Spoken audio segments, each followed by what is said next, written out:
Good morning, all. To the staff, viewing and listening audience, we apologize for our late start as we paid some respects to the late Laverne Bates. Condolences to the Bates family. I'll also like to extend condolences to some other families, such as the families of Miss Pauline Fascetti Figueroa, who is the mother-in-law of our colleague, Senator Kurt A. Ville. Also to the families of Ms. Corliss Cornelius, and to the family of Mr. Hubert Brown, and any other families that lost a loved one in recent days. Condolences again to the families. I am Senator Kenneth L. Gittins, Chairman of the Committee on Economic Development and Agriculture. Today I'm here with other committee members and non-committee members to receive an overview of the state of our local agriculture and fishing industries. Later this afternoon, we will consider a piece of legislation authored by myself and also signed on to and primary sponsor by the senator from the West, Senator Franklin D. Johnson. I know you were waiting for that mistake, right?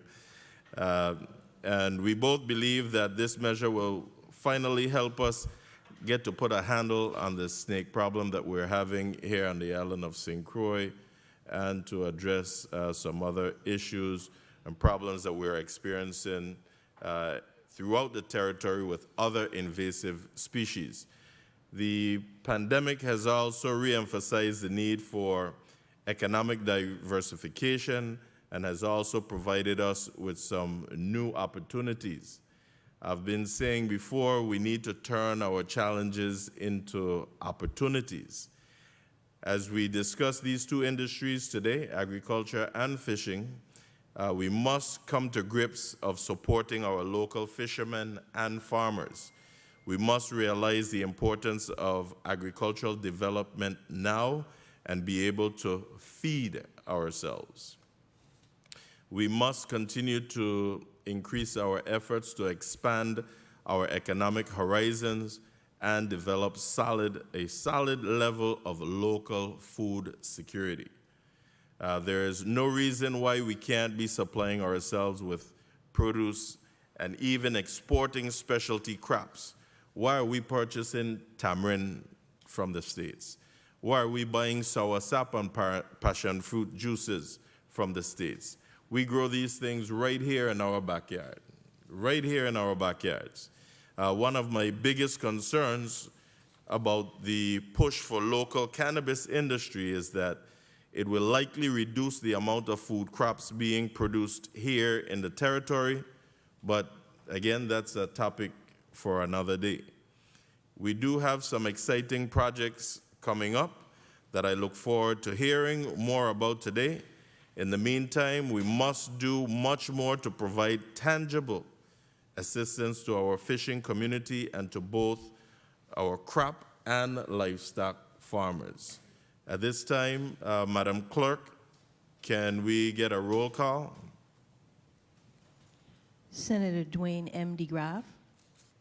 Senator DeGraff present. Senator Alma Francis Heiliger. Present. Senator Francis Heiliger present. Senator Norvel E. Francis Jr. Senator Francis Jr. present. Senator Donna Fred Gregory.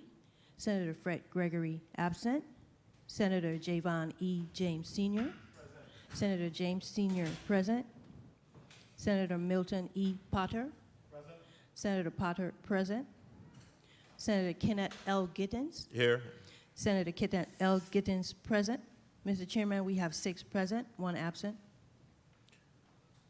Thank you. Can I ask any other members on St. Thomas, do we have any other non-committee members on your end?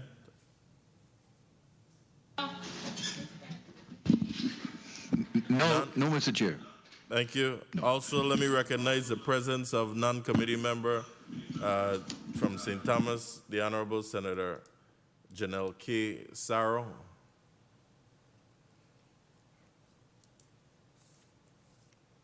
Thank you, and we have established a quorum. Madam Clerk, are there any correspondence to be read into the record? Yes, Mr. Chairman. Proceed. From who first? And proceed. The Honorable Senate President Donna Fred Gregory. You may proceed. Letter dated March 22nd, 2021. Honorable Kenneth L. Gittins, Chairman, Committee on Economic Development and Agriculture, Capitol Building, P.O. Box 1690, St. Thomas, VI 00802, regarding late arrival to Committee on Economic Development and Agriculture meeting. Dear Chairman Gittins, please accept this letter as a formal notice of my late arrival to today's Committee on Economic Development and Agriculture meeting, which is scheduled to begin at 10 a.m. in the Fritz E. Loetz Conference Room on St. Croix. Please have all circulated documents placed on desk for immediate review upon my arrival. Thank you for your consideration on this matter. Kindest regards, Donna Fred Gregory, President, 34th Legislature of the Virgin Islands. Thank you, Madam Clerk. Kindly mark the Senate President as excused. At this time, can you read today's agenda into the record kindly? Thank you. Committee on Economic Development and Agriculture hearing agenda, dated March 19, 2021. Venue, the Fritz E. Loetz Conference Room, St. Croix, Virgin Islands. The topic, the Committee on Economic Development and Agriculture will meet to receive testimony from the Department of Agriculture, the Department of Planning and Natural Resources, Division of Wildlife and Fish and Wildlife, and the Cooperative Extension Service at the University of the Virgin Islands regarding the overall status of the territory's agriculture industry, the status of the territory's fish, vegetable markets, the sustainability of our fish and wildlife, along with the role of the university's cooperative extension services plays in the expanding and diversification these industries, agriculture and fish and wildlife. The Committee on Economic Development and Agriculture will also consider Bill number 34-0023 as outlined below. Block number 1, testifiers invited. Honorable Positive T.A. Nelson, Commissioner, Department of Agriculture. Honorable Jean-Pierre Oriel, Commissioner, Planning and Natural Resources. Dr. Nicole Angeli,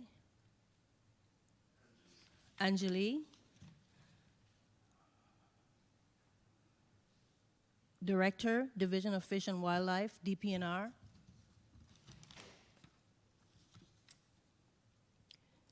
Sheen Kelly, Wildlife Biologist 3, Division of Fish and Wildlife, DPNR. Dr. William Cole, PhD, Chief of Education, Division of Fish and Wildlife, DPNR. Stafford Crossman, Associate Director, UVI Cooperative Extension Services.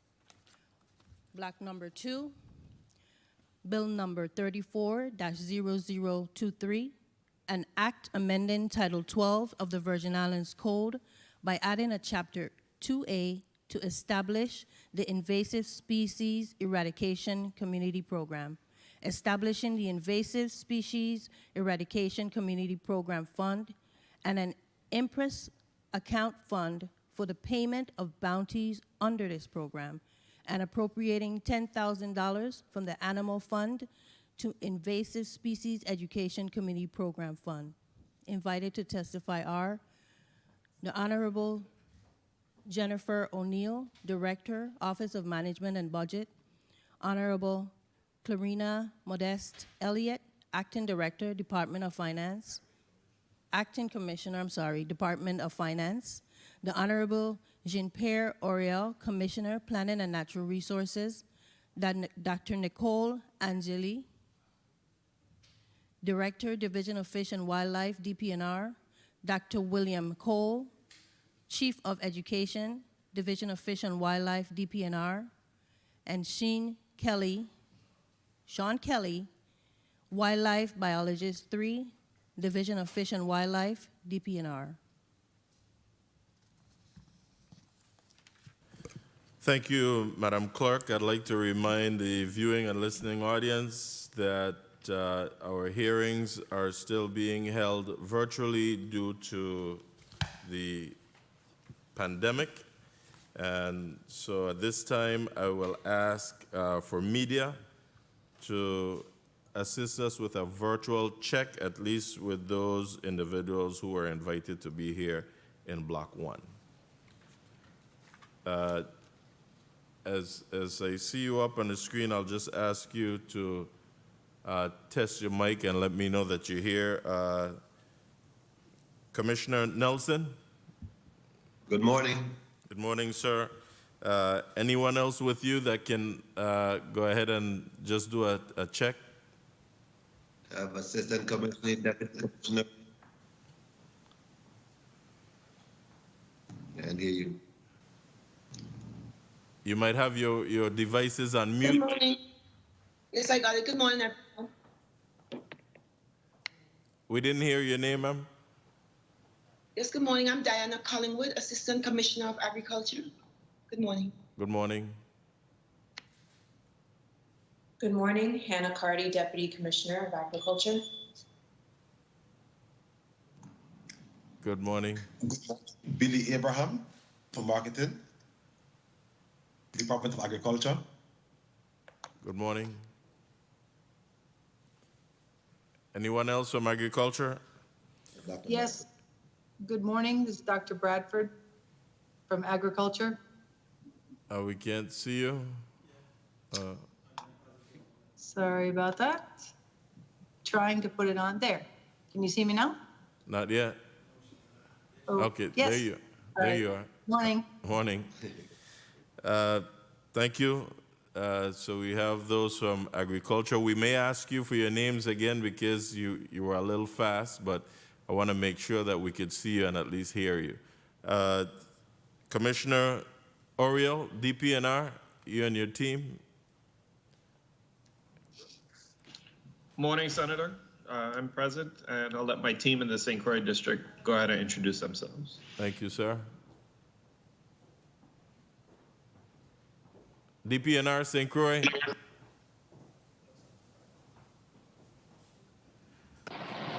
Good morning. This is Nicole Angeli. I'm the director of the Division of Fish and Wildlife.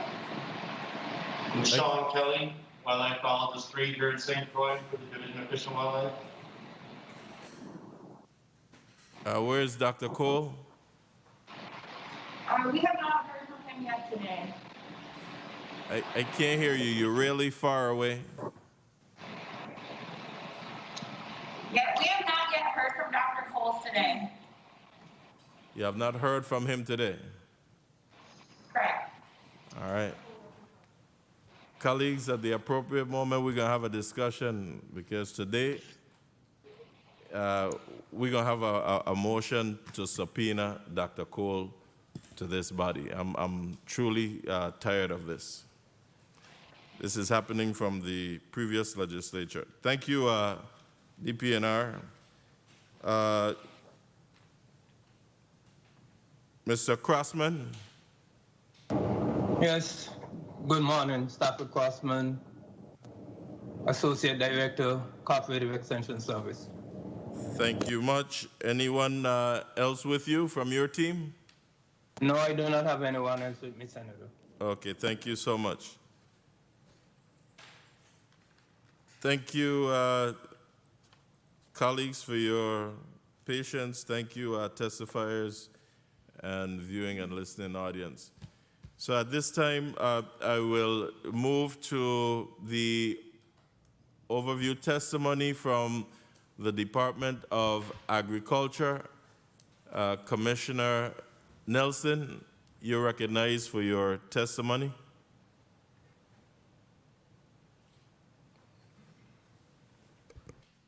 Thank you very much, Mr. Chair, and good morning to you again and everyone. Greeting, Mr. Chair, Senator Gittins, and other members of the Senate Committee on Economic Development and Agriculture. Vida was invited here to give testimony on the status of the agriculture and fishing industries, the department's plan to facilitate growth and further development, the status of the vegetable markets, and how the COVID-19 pandemic has affected operations. First, please accept my sincere apologies for the tardiness of this testimony.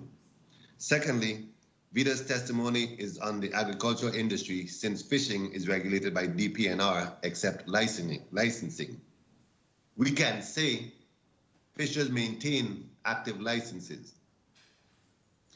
Agriculture in the territory has been and still is viable, sustainable, and profitable. Danish West Indies and Virgin Islands history speaks for itself regarding the evidence of economic empowerment through agriculture. We reigned at the top of the charts for seafarers' stop for fresh food and water. Jump forward to today, we would say that the territory's agriculture industry is rebounding. Many new licensed farmers have joined the supply chain. Seasoned farmers are opening up more to accept training in order to grow their technical and administrative capacity. We recognize the increased implementation of water conservation, composting, soil preservation, erosion control included, and other sustainable practices. Most exciting is the building interest of younger individuals. From a regulatory standpoint, USDA continues to establish policies requiring updated training to meet produce safety and other food security mandates.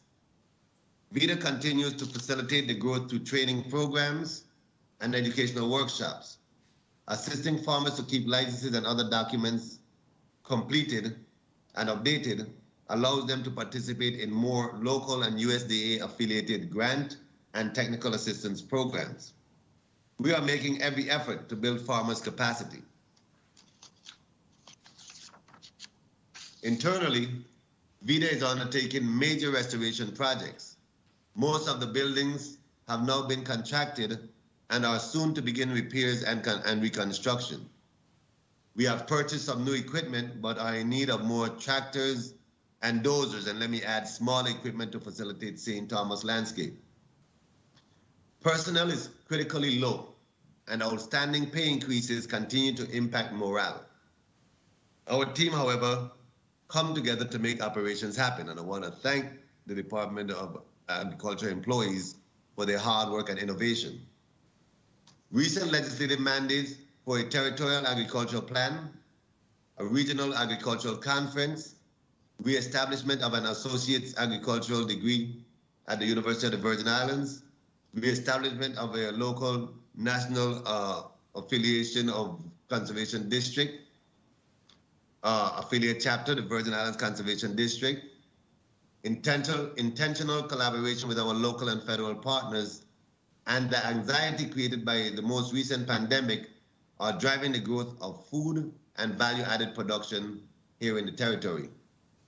We look forward to branding and other marketing initiatives which will reintroduce the economic powers and sustainability of Virgin Islands agriculture industry. COVID-19 has impacted VITA. It forced the relocation of Saturday markets, which was not convenient for some farmers. Thankfully, the Rudolph Schalterberg complex has been a huge success. Altered schedules and ailments caused impact also, as well as longer equipment downtime because technicians from abroad are reluctant to travel during COVID, especially for machines under warranty. Overall, we would say if we take this opportunity seriously, the Virgin Islands can truly enjoy the pursuits of a self-sustainable Virgin Islands. Thank you, and we are open for questions.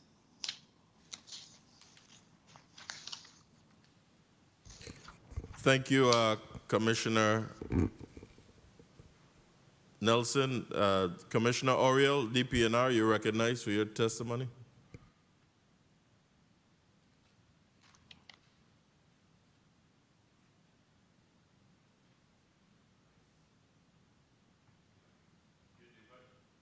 Your device is on mute. I'm sorry, Commissioner, you're on mute.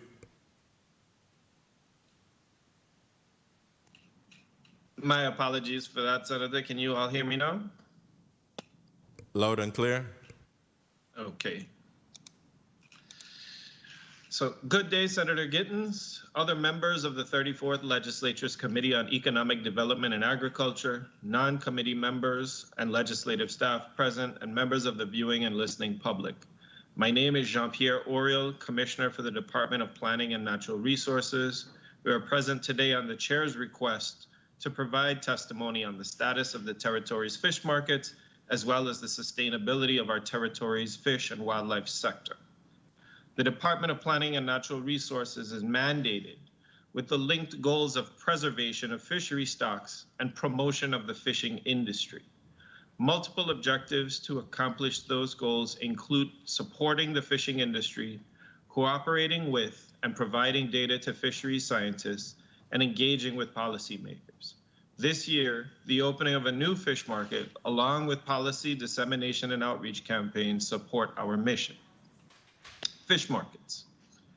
The department manages two fish markets, the Gustav Kittel Fish Market on St. Thomas and the Lorraine Fish Market on St. Croix, pursuant to the authorities under Title 12, Virgin Islands Code, Section 325.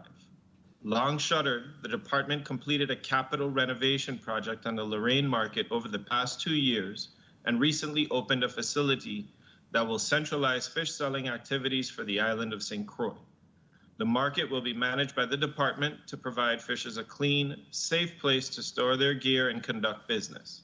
The site will also be a new space for commercial and recreational fishers to conduct port samples with the Division of Fish and Wildlife. The Gustav Kittel Fish Market has been in continuous operation and in the past year has received some minor improvements. A 40-kilowatt generator was installed to provide backup power, and with the support of the Department of Public Works, the front parking area has recently been paved.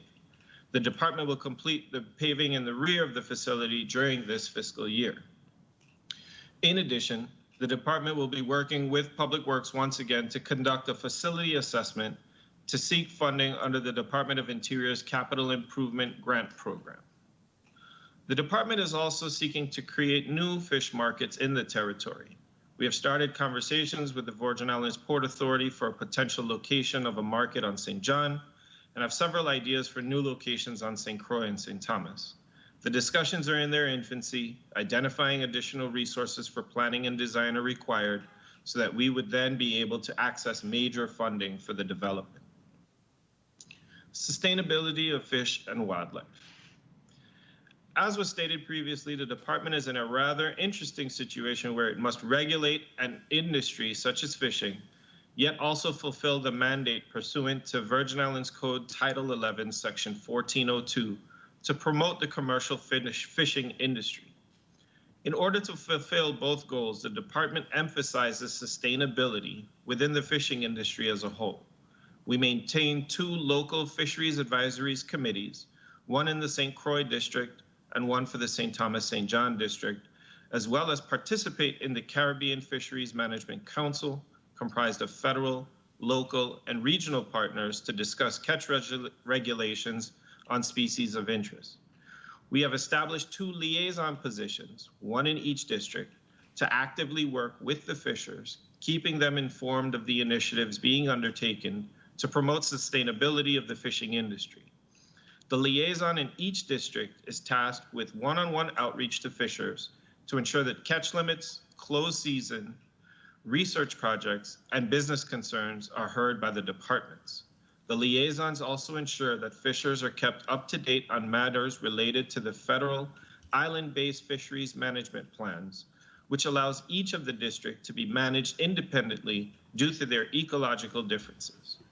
To address the consumer end of the equation, we announced the Reef Responsible Sustainable Seafood Initiative, MOVE, under the umbrella of the department, an expansion of its scope to educate the restaurant industry on eating locally and sustainably sourced fish, as well as educate our grocery store consumers and recreational and commercial fishers. Policy and outreach coupled produce greater results. To further promote the commercial fishing industry, the department is currently working with the Fisheries Advisories Committees to review the status of the commercial fishery and the license moratorium that has been in place since 2001. Our first step is to purge inactive license holders from our rolls and then develop criteria using sound statistical data and input from the fishers to allow new fishers to obtain licenses for commercial fishing. We believe that persons willing to engage in the fishing industry should have a legal path to entry to conduct business. Lastly, because it is an extractive use, the department is seeking to create a recreational licensing program with the requisite regulations. The number of commercial charters in the territory is equivalent to the number of commercial fishers, and that activity exerts just as much pressure on the fishing industry. Accordingly, it needs to be properly documented for management purposes. Ample opportunities lie in our waters for our community. Our mandates in the department focus on the centralized promotion of the fishing industry for today's fishers and fishers of the future. The opening of the Lorraine market, the general upkeep of the Gustave Kittel market, and the review of the commercial fishing moratorium are all parts of that promotion. We welcome the opportunity to work with the commercial fishing industry as we ensure its sustainability for generations to come. This concludes my testimony at this time, and the department is prepared to answer questions that you may have. Thank you. Thank you, Commissioner Oriel. Mr. Crossman, you're recognized for your testimony.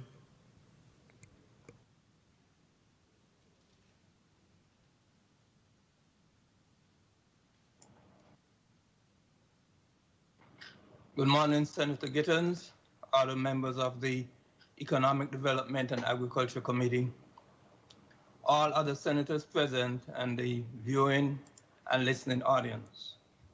My name is Stafford Crossman. I am the Associate Director of the Cooperative Extension Service. Thanks for the opportunity to appear before you this morning to provide testimony on the status of the territory's agriculture and fishing industries. My testimony will be limited to the agriculture industry. There's great potential for growth, expansion, and development of the agriculture industry in the Virgin Islands, but the longer we delay, the more difficult it will become to achieve this. The annual expenditure for selected agricultural products imported in 2019 was $38 million.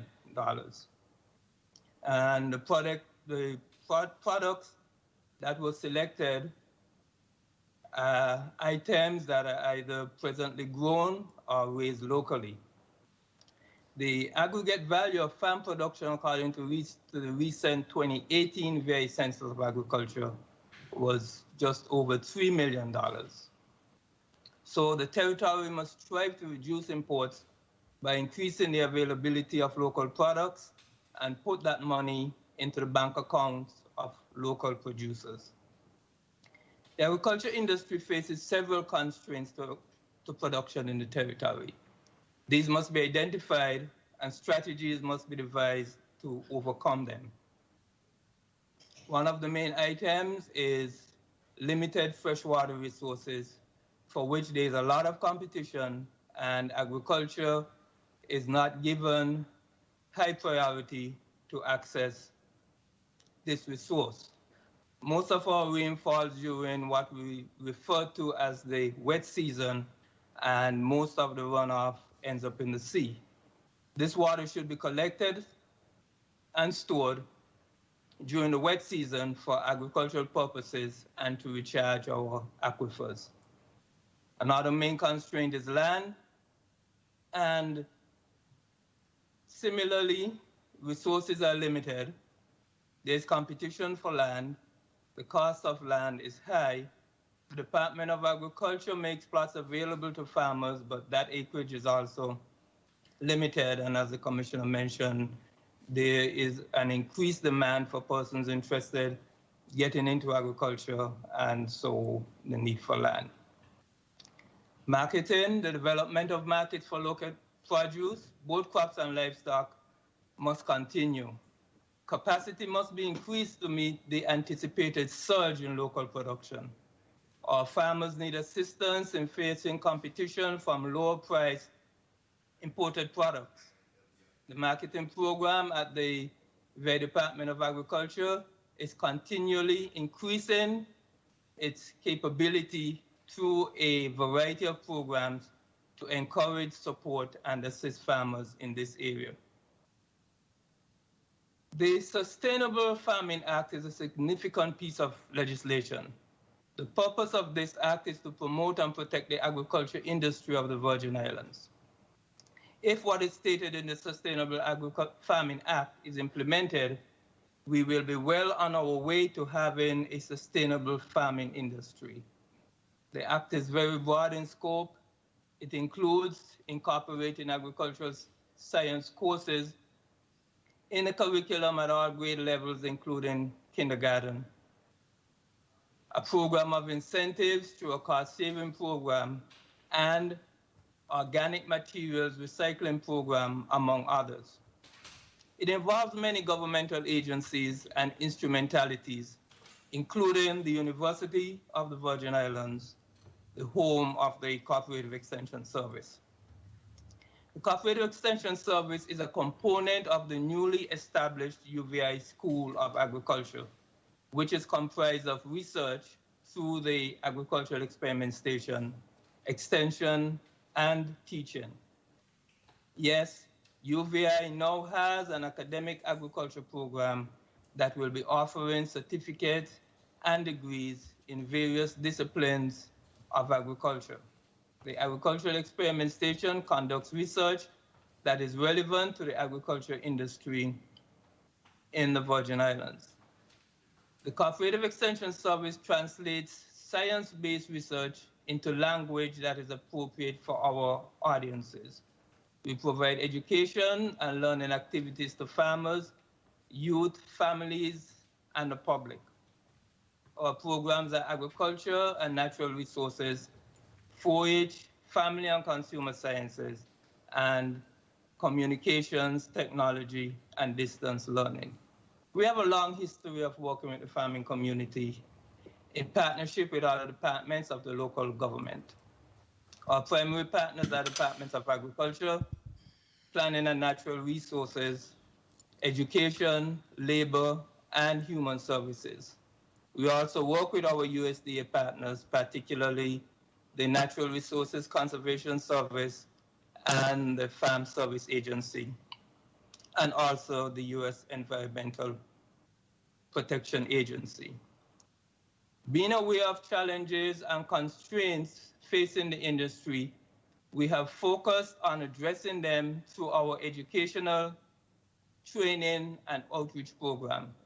Our staff responds to the technical needs of farmers by providing technical information, advice, and assistance through telephone calls, office visits, farm or site visits, email, social media, online platform, workshops, seminars, demonstrations, field days, and major outreach activities. A very successful program that we undertook a few years ago was the Beginning Farmer Development Program, conducted in partnership with the Agricultural Experiment Station and the VA Department of Agriculture. The program covered all aspects of growing crops and raising livestock, including post-harvest handling of produce and value-added processing. The goals of that training program included attracting new persons into farming and increasing the production of crops and livestock. The new VI Census of Agriculture indicated an increase in both of these areas, so we are pleased with the results, but the average age of farmers in the Virgin Islands, according to that report, is still high at 61 years, and so that remains a concern. We have many programs that we conduct covering a wide topic, all of the factors that affect the farming industry. We provide training on food safety to educate farmers in the provisions of the Food Safety Modernization Act. We provide training on record keeping, farming as a business. We provide assistance to farmers. Recently, when COVID-19 relief funds were available to farmers, we assist them in getting their applications in to the agencies that are providing assistance. Our staff provided technical support to a group of 4 female farmers representing both districts who subsequently were successful in receiving the first Sustainable Agriculture Research and Education Producer Grant awarded in the USVI.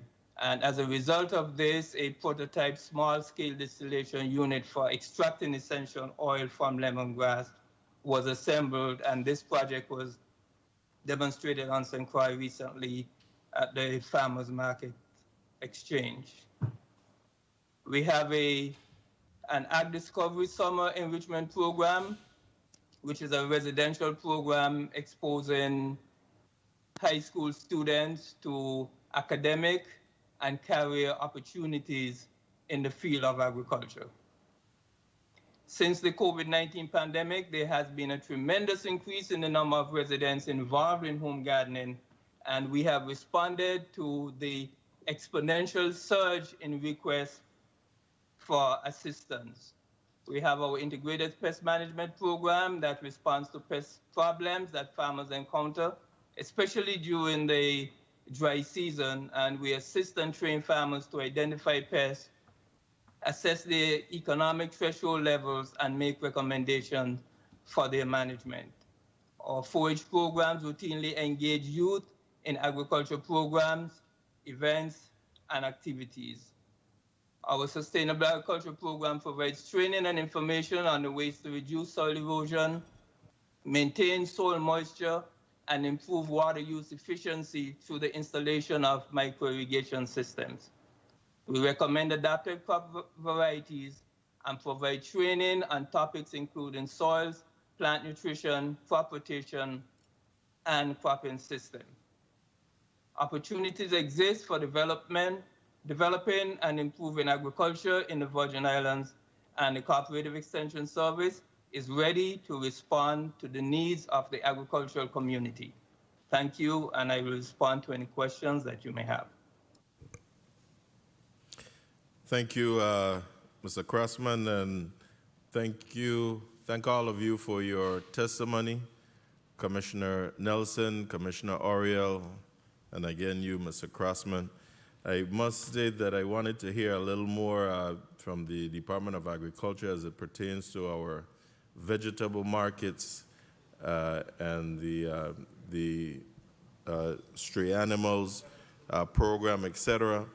And before I open up to testimony, I also want to ask Commissioner Ariel specifically, Dr. William Cole, who does he work for? He works for the Department of Planning and Natural Resources, Senator. He works directly under Dr. Angeli in the Division of Fish and Wildlife. And where is his office located? In the St. Croix district. At the Mars Hill property? That's correct. Is there a specific reason why he's not here with us today, as the other two employees? No, Senator. We shared with him the updated invitation when you sent it to us last week. Dr. Angeli told him on Friday to be prepared to be in the conference room where she and Dr. Kelly are right now. And she also reminded him via text message this morning to participate in the meeting. And she meaning Dr. Angeli, that's his direct supervisor? That's correct. And I'm asking these questions so that my colleague can understand exactly what's happening. We've had a problem with getting this gentleman who works for the Virgin Islands government before this body from last term. We know the problems that we're having, and we need to have a discussion. I'm not sure why the avoidance. However, before I open to the round of questions, I just want for the public to also understand the extent where we went to invite all the needed personnel from the Department of Planning and Natural Resources here. So I'll ask the Madam Clerk to please read the reminder invitation into the record. Thank you. The letter from the Honorable Senator Kenneth L. Gittens is dated March 19th, 2021. To the Honorable Jean-Pierre Oriel, Commissioner, Department of Planning and Natural Resources, number 45, Mars Hill, Frederickstead, VI 00840, regarding invitation reminder, agriculture and fish overview hearing. Dear Commissioner Oriel, in a letter dated March 12, 2021, you were advised and invited to provide testimony before the Committee on Economic Development and Agriculture, which is scheduled for Monday, March 22, 2021, at 10 o'clock a.m. in the Fritz E. Loretz Conference Room, located on St. Croix, VI. Again, the expectation of your agency's presentation is that the committee will receive testimony on the status updates on the territory's fishing industry, plans to grow the industry, updates on the territory's fish markets, how the pandemic has affected your operations, and how your department is working to improve the industry, inclusive of invasive species. While you, as the agency head, is invited to provide testimony, anyone from your team may make the presentation. The committee is also specifically requiring the presence of Dr. Nicole Angeli, Dr. William Cole, and Mr. Sean Kelly, all of whom are assigned to your agency's Fish and Wildlife Division. The department is only required to provide one testimony, and all other testifiers will avail themselves for any questions senators may have. Another reminder, due to COVID-19 pandemic, the hearing will be conducted virtually via Teams. The invited testifiers' presentation will receive a Teams invite through your office, DPNR Commissioner, from the Public Affairs Division. Prepared statements, testimonies, are due today by 4 o'clock p.m. However, if not completed, you may deliver via email to Senator Gittens_legvi.org by 9 o'clock a.m. Monday, the day of the hearing. Thank you in advance for your anticipated cooperation and presentation. Regards, Kenneth L. Gittens, Senator. CC to the Honorable Albert A. Bryan, Jr., Governor, U.S. Virgin Islands. To all committee members, Economic Development and Agriculture. To the Legislative Division of Public Affairs Division, St. Croix, St. Thomas, and to file. Thank you, Madam Clerk, and colleagues and viewing and listening audience. I want you to pay attention to the line that reads, the committee is also specifically requiring the presence of Dr. Nicole Angeli, Dr. William Cole, and Mr. Sean Kelly, all of whom are assigned to your agency's Fish and Wildlife Division. Before us today are Dr. Angeli and Mr. Sean Kelly. Again, absent, Dr. William Cole. Specifically CC'd also to the governor and all committee members. At this time, colleagues, we will move to a 7-minute round of questioning. And because of the technology, let's start on St. Thomas. And I'll start with Senator Francis Heiliger.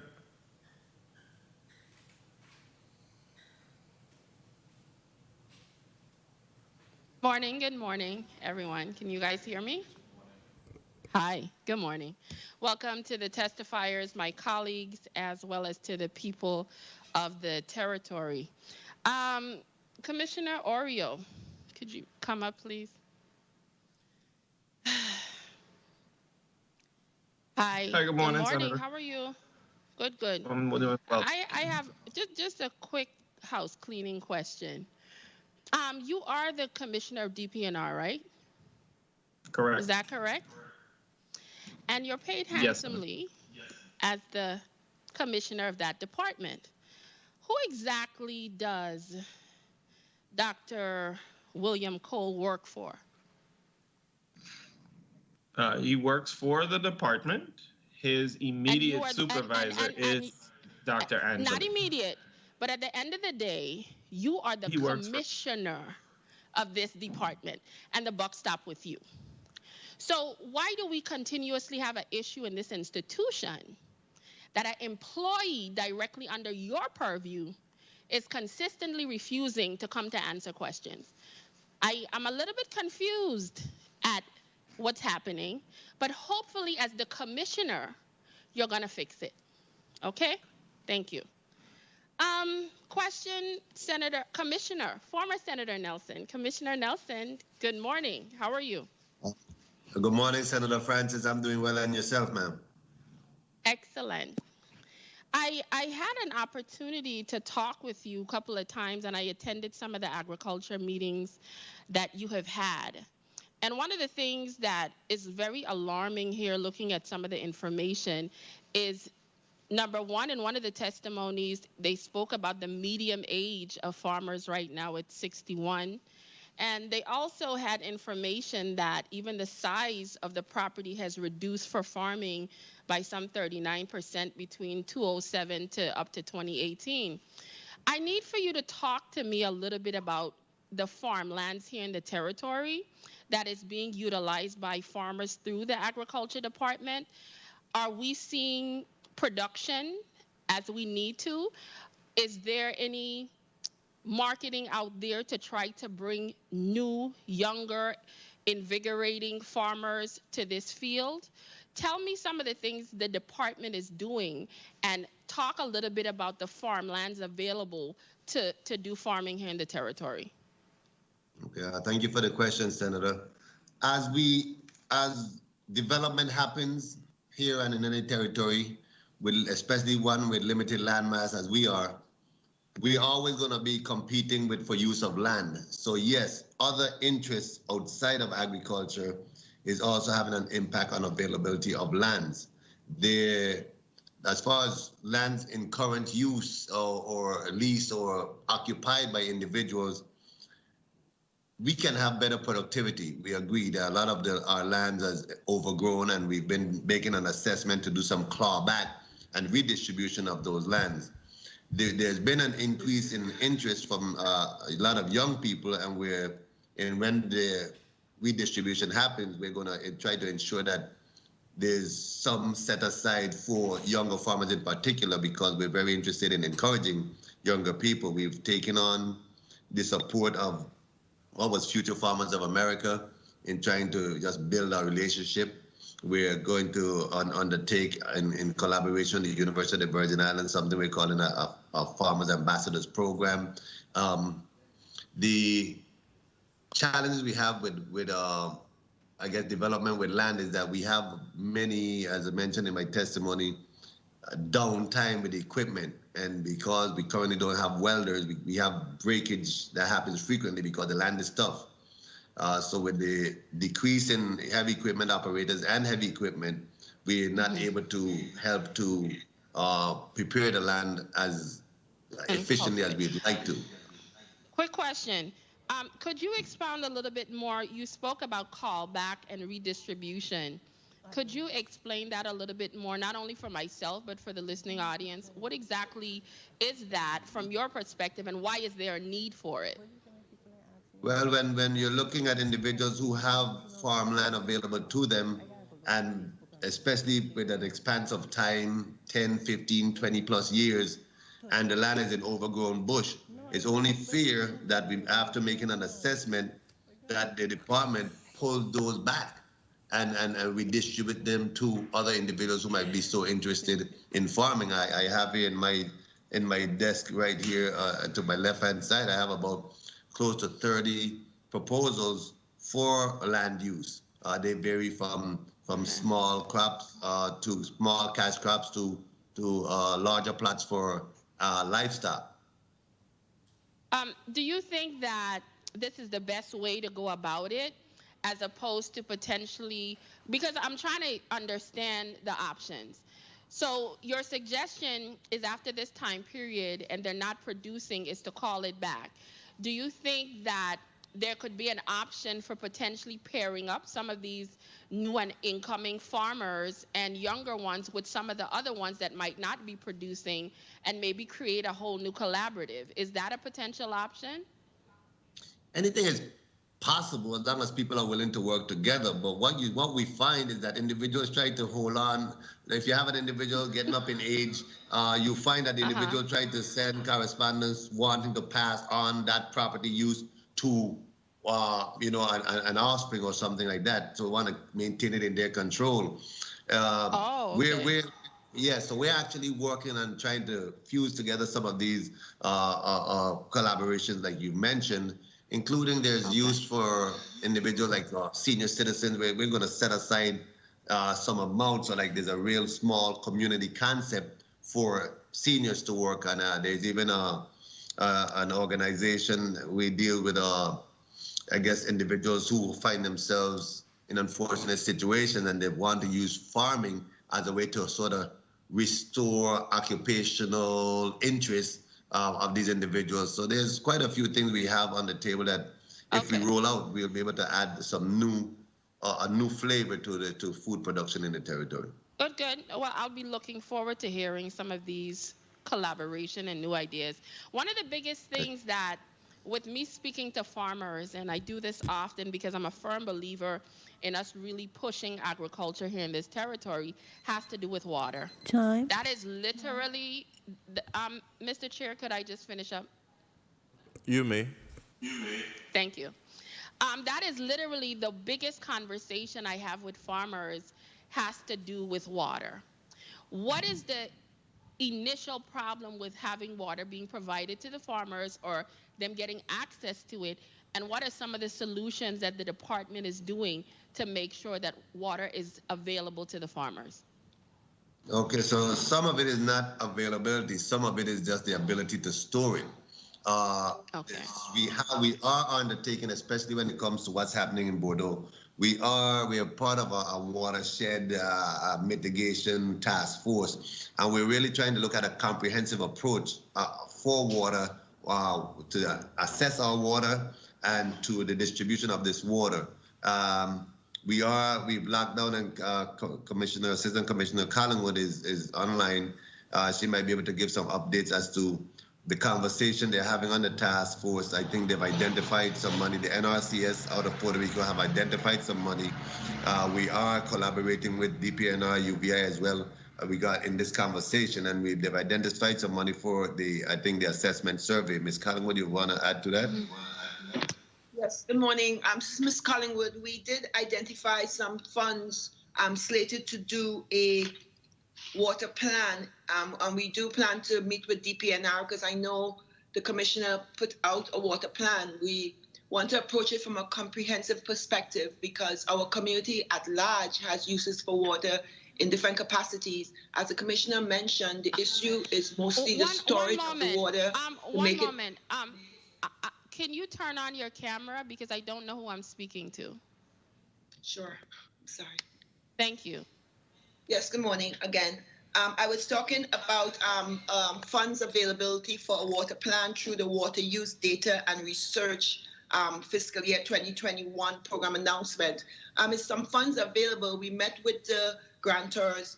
What we do have to do in the VI is first create a water plan, and that's the initial funding source of $26,000. Once that plan is approved, then we can qualify for increasing increments of funds to phase out a comprehensive plan to address the water situation. As the commissioner had mentioned, the issue is not necessarily the availability of water, but it's the capture and making the water accessible to farmers when they need it. So we really have to work with all partners to comprehensively address the issue. And I think that's the first initiative. The governor did put together a drought mitigation water task force committee, and that's so a committee that consists. You have the $26,000 to do this plan, so we could get on the way. Well, the plan. Once we do the plan, we have to start the plan, and there's $26,000 allocated to do the plan. And once so that's something that we are working with the U.S. Geological Service Just to on. clean this up before I finish, is there a timeline this plan is going to be completed by? Well, April 15th is when the plan has to be submitted to qualify for additional funding. So we are going to work towards that. Okay. Thank you very much, Mr. Chair. And can I add a point of clarification, Mr. Chair? Sure, you may, Commissioner. I just want to clarify that $26,000 is not coming to the Virgin Islands Department of Agriculture. That's with the federal entity. They've identified the monies to pay for that plan, but it's not coming to the local department. Thank you, Commissioner. Thank you, Senator Francis Heiliger. Senator Sarah, you're recognized for your point of information. Thank you, Mr. Chair. And just briefly, Mr. Commissioner Nelson, this body appropriated some funds for you to develop the agricultural state plan. Are you familiar with that? The territorial agricultural plan is something being worked on. Yes, I'm familiar with that. And do you remember the appropriation amount? It wasn't appropriated to the Department of Agriculture. It was appropriated to the University of the Virgin Islands, and I think it might have been $180,000. So where are you on that? I think that's the question that we need to really... Well, that's not the question you asked. The plan is being developed. We're working on that right now. The task force meets weekly. Hold a second, Commissioner. I didn't even ask a question, so you tell me that's not the question I asked. I am asking you now, at this very moment. You asked a point of information, Senator, and I responded to your point of information. I thought I didn't realize you were doing your questioning, but regarding your question, the plan is being developed right now. We meet weekly on it. Commissioner, we know the difference between a point of information and a point of inquiry. She gave a point of information first, and then now she's asking a question, but it's not her line of questioning, but to the point of inquiry, she's now asking about the plan. The answer remains the same. We meet weekly developing the plan right now as we speak. It's the University of the Virgin Islands president and myself, we chair the committee, and we've put together a group of individuals that we meet weekly developing this plan. Thank you.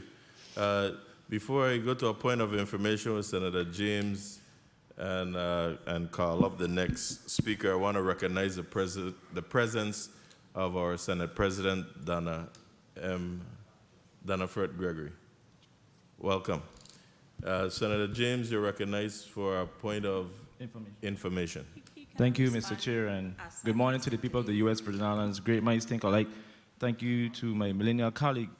But just to place on the record, it was a part of my line of questioning with Act number 8404, which was passed on December 11, 2020, signed into law December 31st, 2020. But it says that a plan should be submitted to the governor and the legislature not later than 180 days, which is approximately 6 months.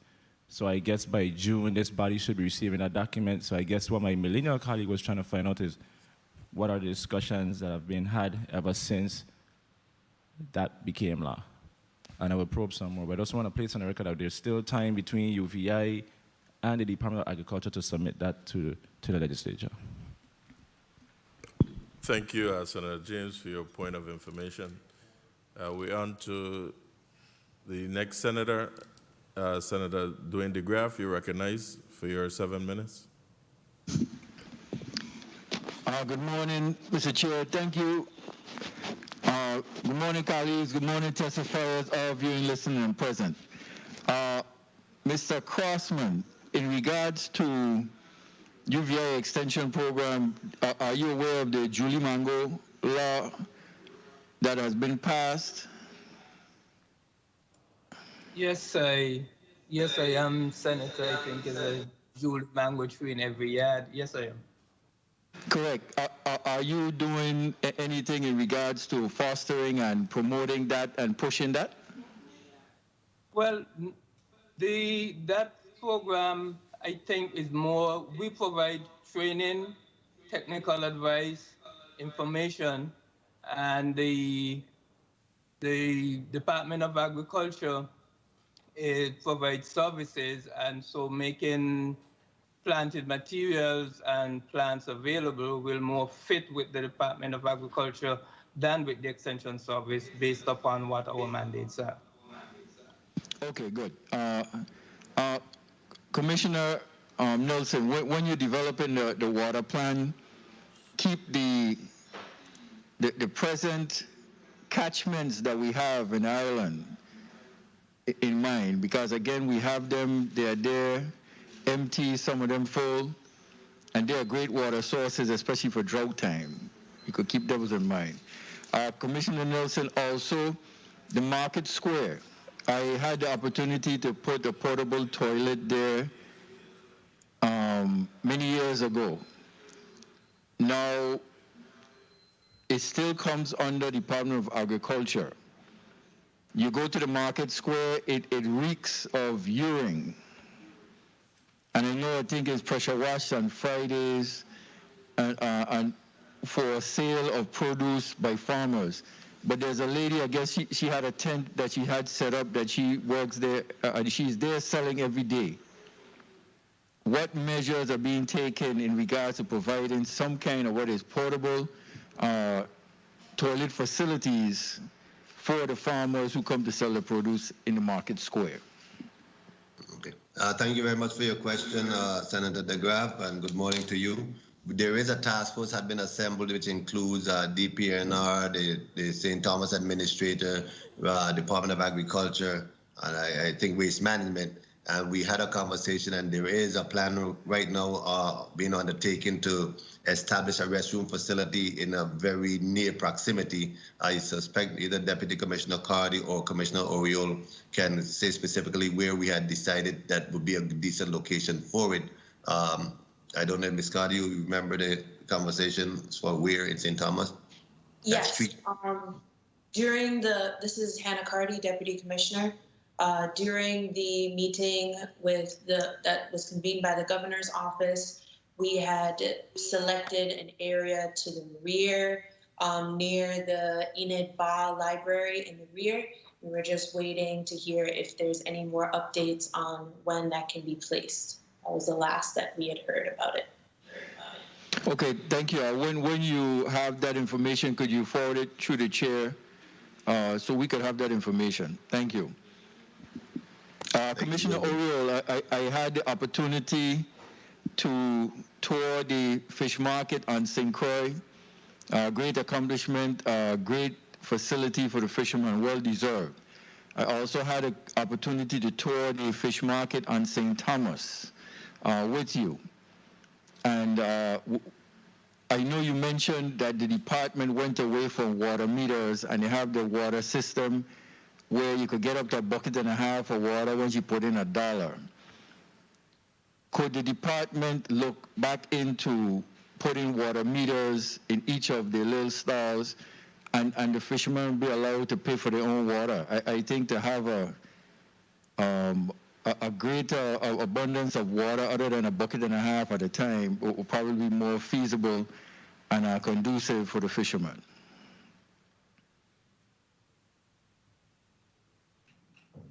Good day, Senator. Yes, we can absolutely look at it. We had scoped that out in 2014, and we had set aside some $60,000 in order to make that happen back then. But some changes along the way were made, but we can definitely revisit the idea.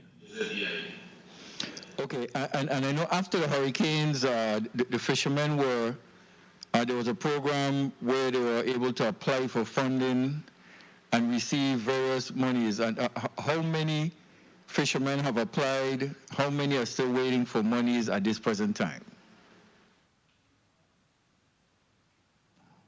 I'll ask Dr. Angeli to give, as of when we did the disaster recovery meeting last Monday or 2 weeks ago, Monday, I believe it was, the department was finalizing some of the payments, but we had obligated over $3 million of $4.5 million that had been applied for. So $4.5 million has been applied for, and a little over $3 million, I believe it was $3,029,000 was approved for liquidation at the time of the hearing 2 weeks ago.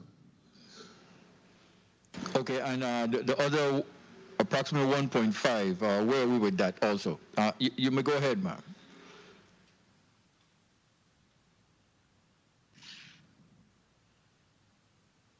Yes, good morning. Thank you, Senator, for the question and the opportunity to answer, Commissioner. There are currently 298 payments made to Fishers. We have 7 waiting to be paid out and dispersed, and we have an additional 17 that we are in the process of reviewing at this time. But you said in the process of reviewing, that 17 will cover the 1.5 that's remaining? So yes, those additional applications represent both phase 1, which is a base payment, and phase 2 payments to Fishers. And I did not include the number for applications with which we're waiting for documents, which would represent the remainder of that pool. Okay, so you said in the phase 1, have all the fishermen who applied in phase 1, have all of them received their monies as yet? All fishers who had applied through October of 2020 have received their phase 1. There are some new additional phase 1 applications being made from time to time weekly. Once fishers or charter businesses hear that their fellow business partners and community members are receiving the payments, some applied many months after the initiation of the program, and those are the ones that are still in review. Okay, and who do you have, or who is a contact person for the fishers to continue to meet with until they have received their payments? Time. In the St. Thomas St. Croix district, that would be Ms. Joelle Anderson on Thursdays and Fridays at the Charles Turnbull Library from 8 to 5. And in the St. Croix district at the Mars Hill office, Ms. Charlene Isaac on Thursdays and Fridays from 8 to 5. But fishers can stop in at any time, or charters can stop in at any time, and we can make an appointment with them so they know exactly when to come back. Thank you. Thank you for the time, Mr. Chair. Thank you, Senator DeGraff, for your line of questioning. Senator Johnson from the West, you're recognized for your 7 minutes. Good morning, colleagues. Good morning, testifiers. Good morning, listening and viewing audience. Commissioner Oreo, we had a beautiful ceremony the other day with that fish market, but it is not in use. The fishermen are still on the side intent. Can you explain that? Yes, Senator, there's a few more items that we want to include. The procurement of the camera system is something that is underway. We're waiting for the installation, the ice machine as well. We want to make sure that the security items are there for the occupancy. That way we're able to provide that overwatch on the facility and making sure that everything is safe for those who are looking to be in. For time's sake, how soon would this happen? We're working with a local company on the camera system, Senator. I do not know, I don't have the timeline, but I will get that for you while we're hearing committee. Next question I would like to ask. I've been speaking to a lot of young men who wants to get their license for fishing. They keep continuing saying that there is no more license available. When last have you purged the system to make sure that some of these fishermen who have license that are not utilizing them is taken out of the system and giving these young men this opportunity to fish? Senator, that is actually presently underway. It had not been done before. It is something that I stated last year that we were going to do. And so we are presently working with the Fisheries Advisories Committee on the criteria for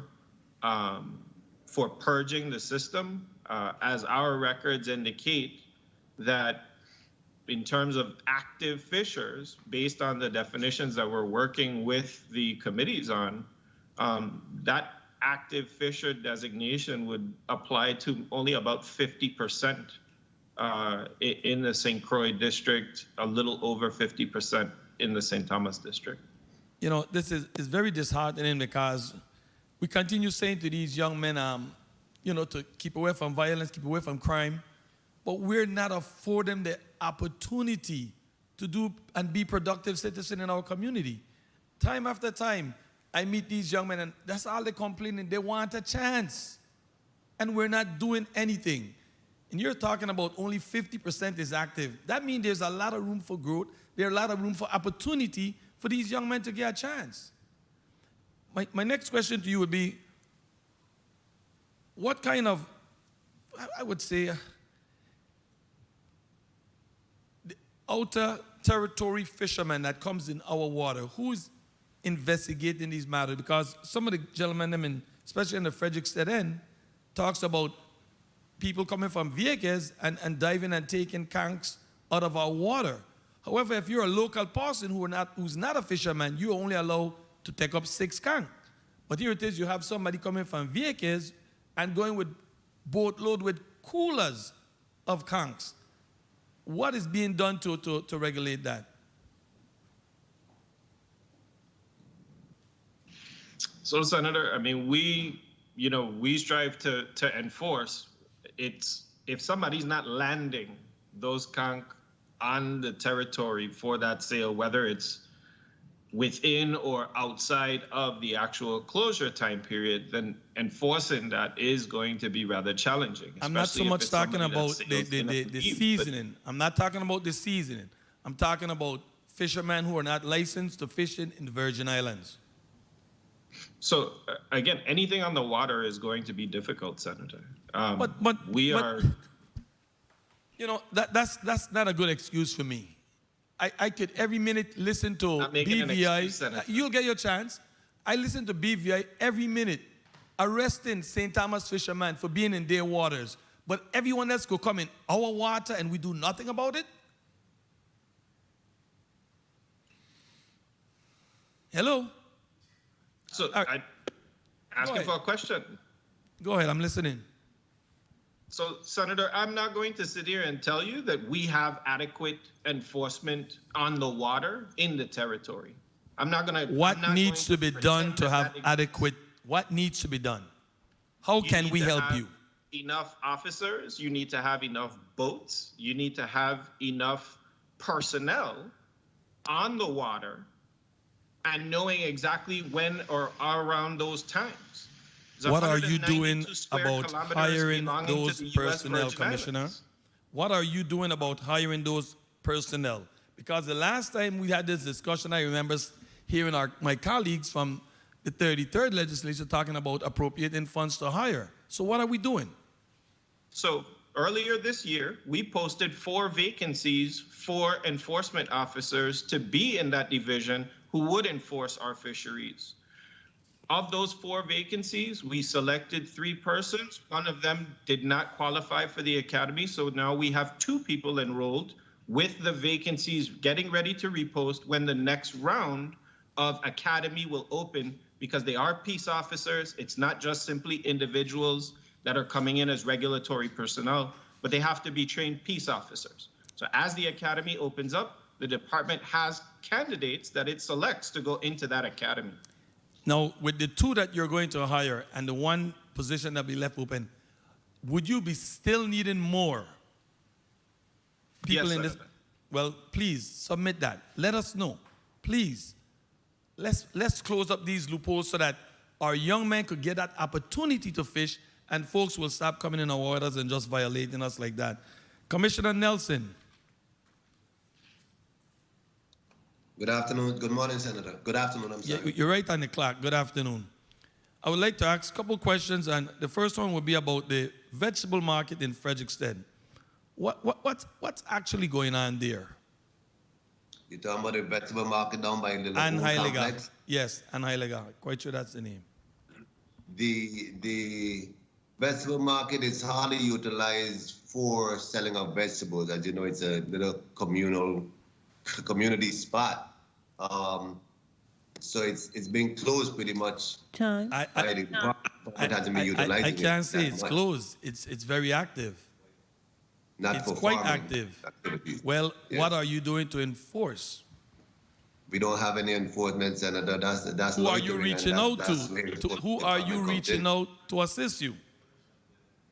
The only entity is the police department, Senator, and we've been having conversations about what's going on there. They just don't have a strategy yet of how to stop that.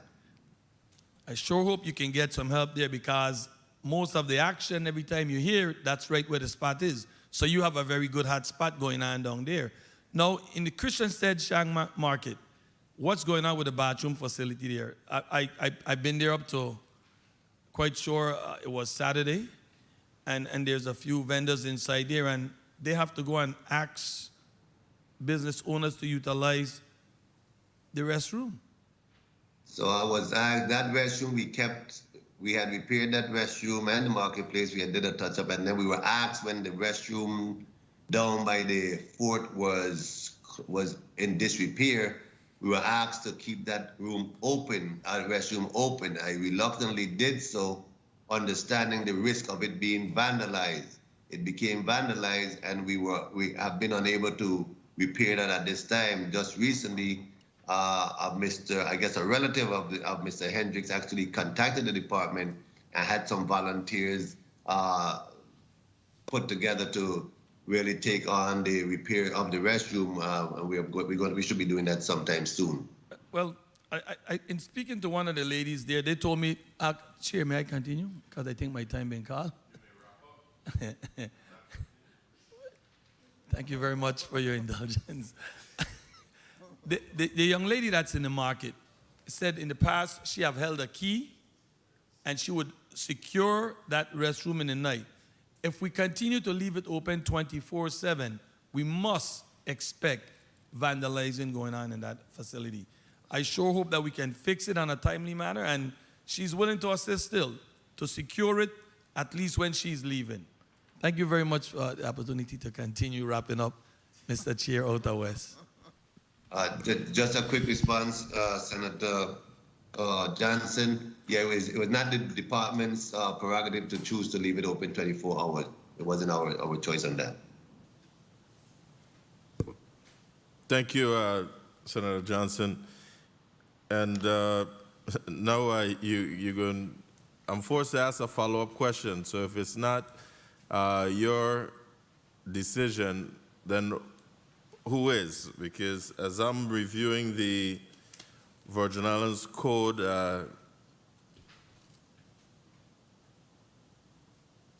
in Title 3, Section 291, the department, through the commissioner, is empowered and has the duty to inspect, regulate, pursuant to law, all vegetable and fruit markets in the territory. So if it's not from your decision, your agency's decision, then whose is it? As I mentioned earlier, a request was made to allow the restroom to be open to facilitate downtown restroom when the restroom in the, what's the building called across from the fort? They had where the public restrooms across from the fort were inoperant, they were down. And we were asked to open them and leave them open. I was very reluctant, but they said they would have taken, the reason why it has not been fixed is because they said that they would be responsible for it. And if something happened, that they would repair it. But anyway, we've worked through that. And now we should be getting it something done real soon. Okay, I don't want to stay on it, but I'm not clear because the restrooms that you refer to down across from the fort are under the control and authority of the federal government, and we're specifically asking for about those restrooms that's under the local government authority. Just that clarification, Mr. Chair. I'm fully aware that those restrooms are federal, but in the territory trying to make public restrooms available for guests in downtown areas, those are the restrooms that we use for guests. When they were down, the St. Croix administrator asked me to have the restroom at the market open so it could be utilized because there were complaints that there were no public restroom available in the downtown area. That is when that conversation came up. That's what transpired, and now like I mentioned, we are within the past 2 weeks, I was contacted by a family member of Mr. Chad Hendricks, who also have some volunteers, including plumbers and individuals who are willing to donate the parts and the service to fix the restrooms. And I've already spoken to my guys internally and just told them we're going to move forward and try to get them straightened out. Okay, hopefully we could rectify that problem. Thank you for that. To one of Senator Johnson's questions too about the enforcement authority of DPNR, the DPNR commissioner did make it clear to us that he's in need of additional enforcement officers, and I've been having conversations with the finance chair to ensure this budget cycle that we at least give him the minimal numbers that is required to be able to run an efficient operation with the DPNR enforcement. Senator Saro, point of information. Thank you, Mr. Chair. I just wanted to put on the record about the statement that all the fishermen have received their phase 1 payment. That is not accurate, as I have 4 or 5 fishermen who did apply within the correct time frame, and they still have not received their phase 1 payments. I want the record to reflect that. Thank you, Mr. Chair. Thank you, Senator Saro. Commissioner Oriol, can I'm making a request that you give us an update, give the committee an update on the status of all those applications for the fishermen that should have already received these payments. It's now about 3 years, and there's no reason this should be taking this long. I know that you're still continuing to work on a number of claims. However, all those that didn't receive anything thus far, we just need an update on that, please. Thank you.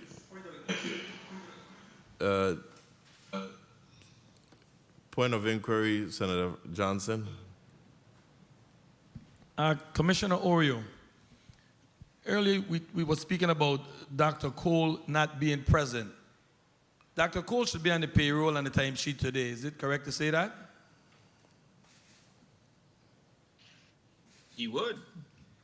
He would. However, he didn't show up, and he's going to be paid today. Is that right to say that too? I would say he probably will have to put in a request for leave. Shouldn't a request for leave be in advance before the time of leave? Unless he's sick. Well, then a doctor note should follow up if he's sick. That's correct. You can't just request sick leave on a Monday or a Friday. I would appreciate the next time we meet, we could get that information as the status as to what took place with today, because listening to the chair, this has been a regular practice. And if nothing is being done from your side as a commissioner, he will continue with this behavior. Thank you very much, Mr. Chair. Thank you, Senator Johnson. And that will be addressed if we move into Block 2 and that individual is not here. We will be addressing that situation. Point of information. Point of information, Senator Francis Heiliger. Thank you. I wasn't sure. I wanted to get through the chair to the Commissioner of Agriculture. I needed some clarity. You kept referring to they asked you to basically take over the restrooms. Who is they? I don't know who they is. Senator, I said the St. Croix administrator. After the last response to Senator Gittins, I said that the administrator of St. Croix, the St. Croix administrator, Sinus, had asked me to facilitate them using the restroom because the restroom is in downtown. Has he been following through on keeping them up since you acquiesced to his request to take over the bathrooms temporarily until the others get fixed or whatever the case is? They were damaged sometime, I guess, in January or maybe late December, and we recently spoke about what's going to happen with them. So I would say we followed up, and we should have some action real soon. Okay, thank you. Thank you. Thank you, Senator Francis Heiliger. Senator Sarah, you're recognized for your 7 minutes.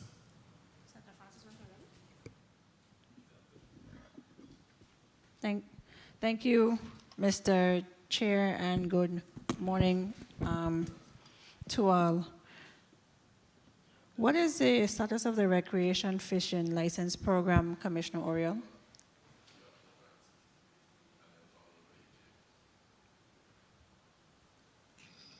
Sorry, Senator. We have some draft regulations in-house. We are going to be conducting a legal review with them before we go out for public information, public inquiry.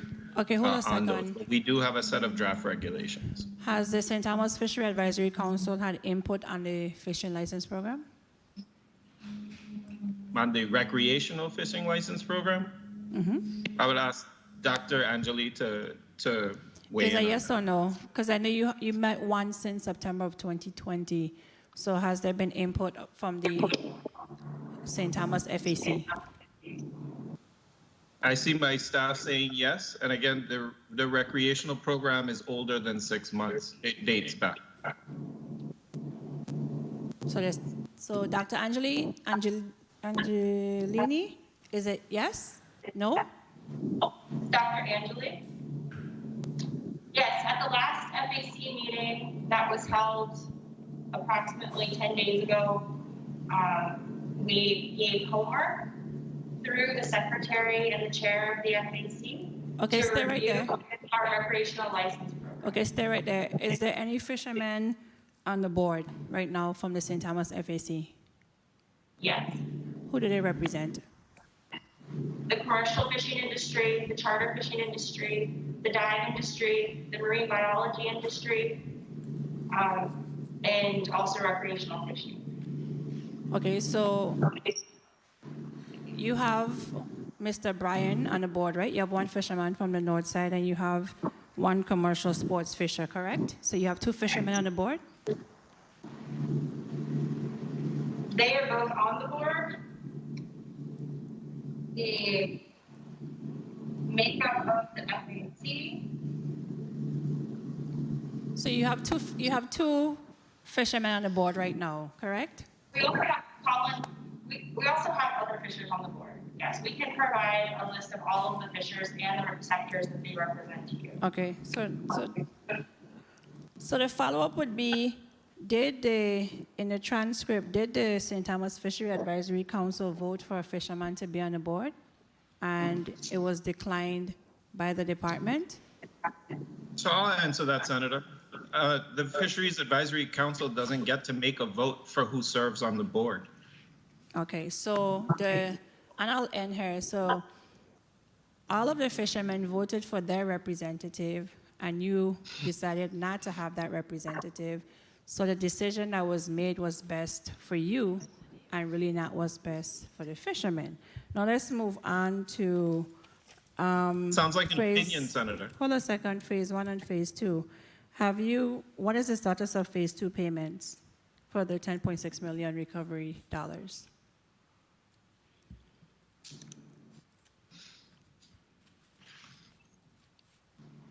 Nicole, do you have it broken down by what's paid out for Phase 1 versus what's paid out for Phase 2? How many fishermen are left in Phase 2? So to date, 49 fishers have received $1.6 million in Phase 2.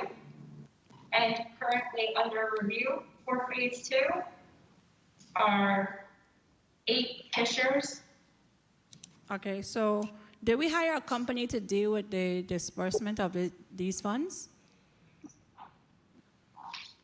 We issued a order, yeah. Who was the company that you hired? Well, we went through the PFA and Okay. used their existing disaster recovery contract, and Witt O'Brien's was providing services under that contract to the department. Witt O'Brien We've also used 2 liaisons, so independent contractors, to do direct assistance with the fishers one-on-one. Okay, so the Witt O'Brien was subcontracted to TSG? I believe so, yes. Okay, and what was the scope of work? Was the scope of work for them to assist totally with making sure that these funds have been disbursed? Yes, so it was designing the program as well as review documentation and recommendations to approval to the Department for Liquidation. And this included phase 1 and phase 2? Yes. Okay, have they been paid in full, that company? No. No. But we haven't transmitted all of the money to the PFA at this time. So are they still hired? Are they still working for DPNI and assisting you in this project? The liaisons are assisting us at this time. The program assistants are working with us at this time. And the program assistants are coming from the PFA or the Witt O'Brien component? PFA. PFA. I just don't understand how we have a company we're paying this money for, and we still can't find our way to deal with the fishermen accordingly. Have the fishermen received the funds for the safety gear? I don't believe they're receiving funds. I believe they're receiving gear, and the department, since our last hearing, Senator, we've engaged in the procurement process for that gear. Okay. Now, we have a bunch of mega yachts. I have to go back to this fisherman thing, but I guess we'll have a second round. The mega yachts are anchoring, and every time they anchor, it's like a bulldozer underwater sweeping back and forth. Has any study been done on the environmental impact of this on the fisheries? I'm not aware of any study being done of this on the fisheries, Senator. Okay, let's go to UVI Extension Services, where research is done. Have we looked at the impact of the mega yachts dropping their anchor and impacting our fisheries in the Virgin Islands?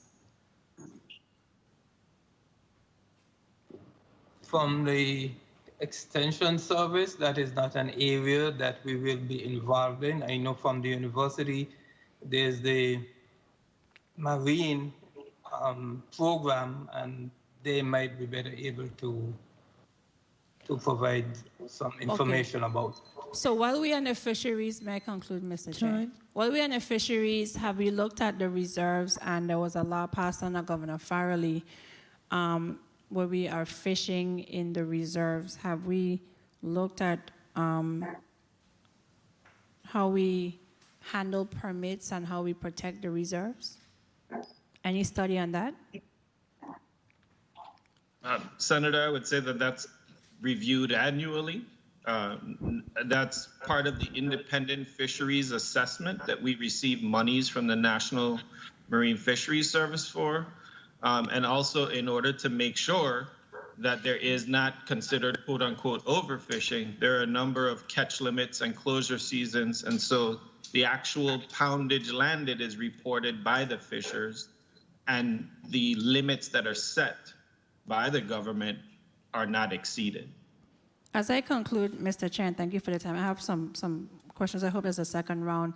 But we have a disconnect here because Division of Fish and Wildlife is funded completely by federal grants, and fisheries, according to the code, are managed by the Department of Agriculture. The fishing industry, because fishing is agriculture. But every time we ask a question about fishing, we end up at DPNR, and DPNR has a distinct role from agriculture. And at some point, we need to really, I proposed last time, moving Fish and Wildlife with all its funding, its boats, its building under agriculture, because fishing is an agriculture issue. DPNR is there to regulate and protect the environment. Thank you, Mr. Chair. Thank you, Senator Sarro. Mr. Vice President, Senator Francis, you're recognized for your 7 minutes. Thank you very much, Mr. Chairman. Good afternoon to you, my colleagues, and good afternoon to the testifiers, and of course, good afternoon to the people of the Virgin Islands. I first of all want to extend a happy 100th birthday to Earl B. Otley. If he was alive today, he would have been 100, and again, he's known, our Chambers and St. Thomas is named after him, and he's really one of the well-known politicians of our time. I also wanted to say that today represent the World Water Day, March 22nd, and to say that we continue to have these circular discussions all the time, and we have all of these real-life events that continue to occur in terms of hurricane, pandemic, and global warming, climate change, but we're not heeding the warning. To make sure that we're working towards food sustainability and food security. I know that the commissioner often speak to that, and we really need to, as a society, come together to ensure that we're really preparing for the warning signs that continue to permeate throughout. I also want to say that the 33rd legislature and going into the 34th legislature, that while we continue to just talk about a few of the acts that have been put in place, that in fact we continue to really put agriculture at the forefront. Act 8259 earmark a portion of the budget for agriculture. Act 8306, and I know my colleague will perhaps touch on this, speaks to the Agriculture Caribbean Conference and Symposium. Act 8279 speaks to the capture of stormwater runoff. I heard some conversation about that earlier today. Act 8280 speaks to well drilling program. Act 8394, of course, spoke to the importation of snakes and non-indigenous species. Commissioner Nelson, in your testimony, you alluded to the fact that the Department of Agriculture was more just responsible, well, DPNR was responsible for the fishery versus the Department of Agriculture. Is that correct? That's your understanding? Because the Virgin Islands Code really speaks to farming and fishing that falls under the Department of Agriculture. I agree with you with what the code. Good afternoon, Mr. Senator Francis. I agree with you with what the code says. Historically, what has happened is the Department of Agriculture pretty much just signs off on licenses, but all it relates to catch amounts, that's been regulated under DPNR.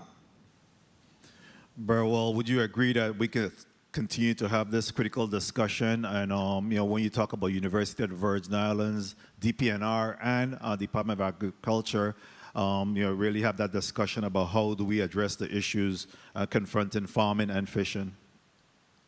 Yeah, well, I think that we ought to have that discussion because at the end of the day, it is part of our food source.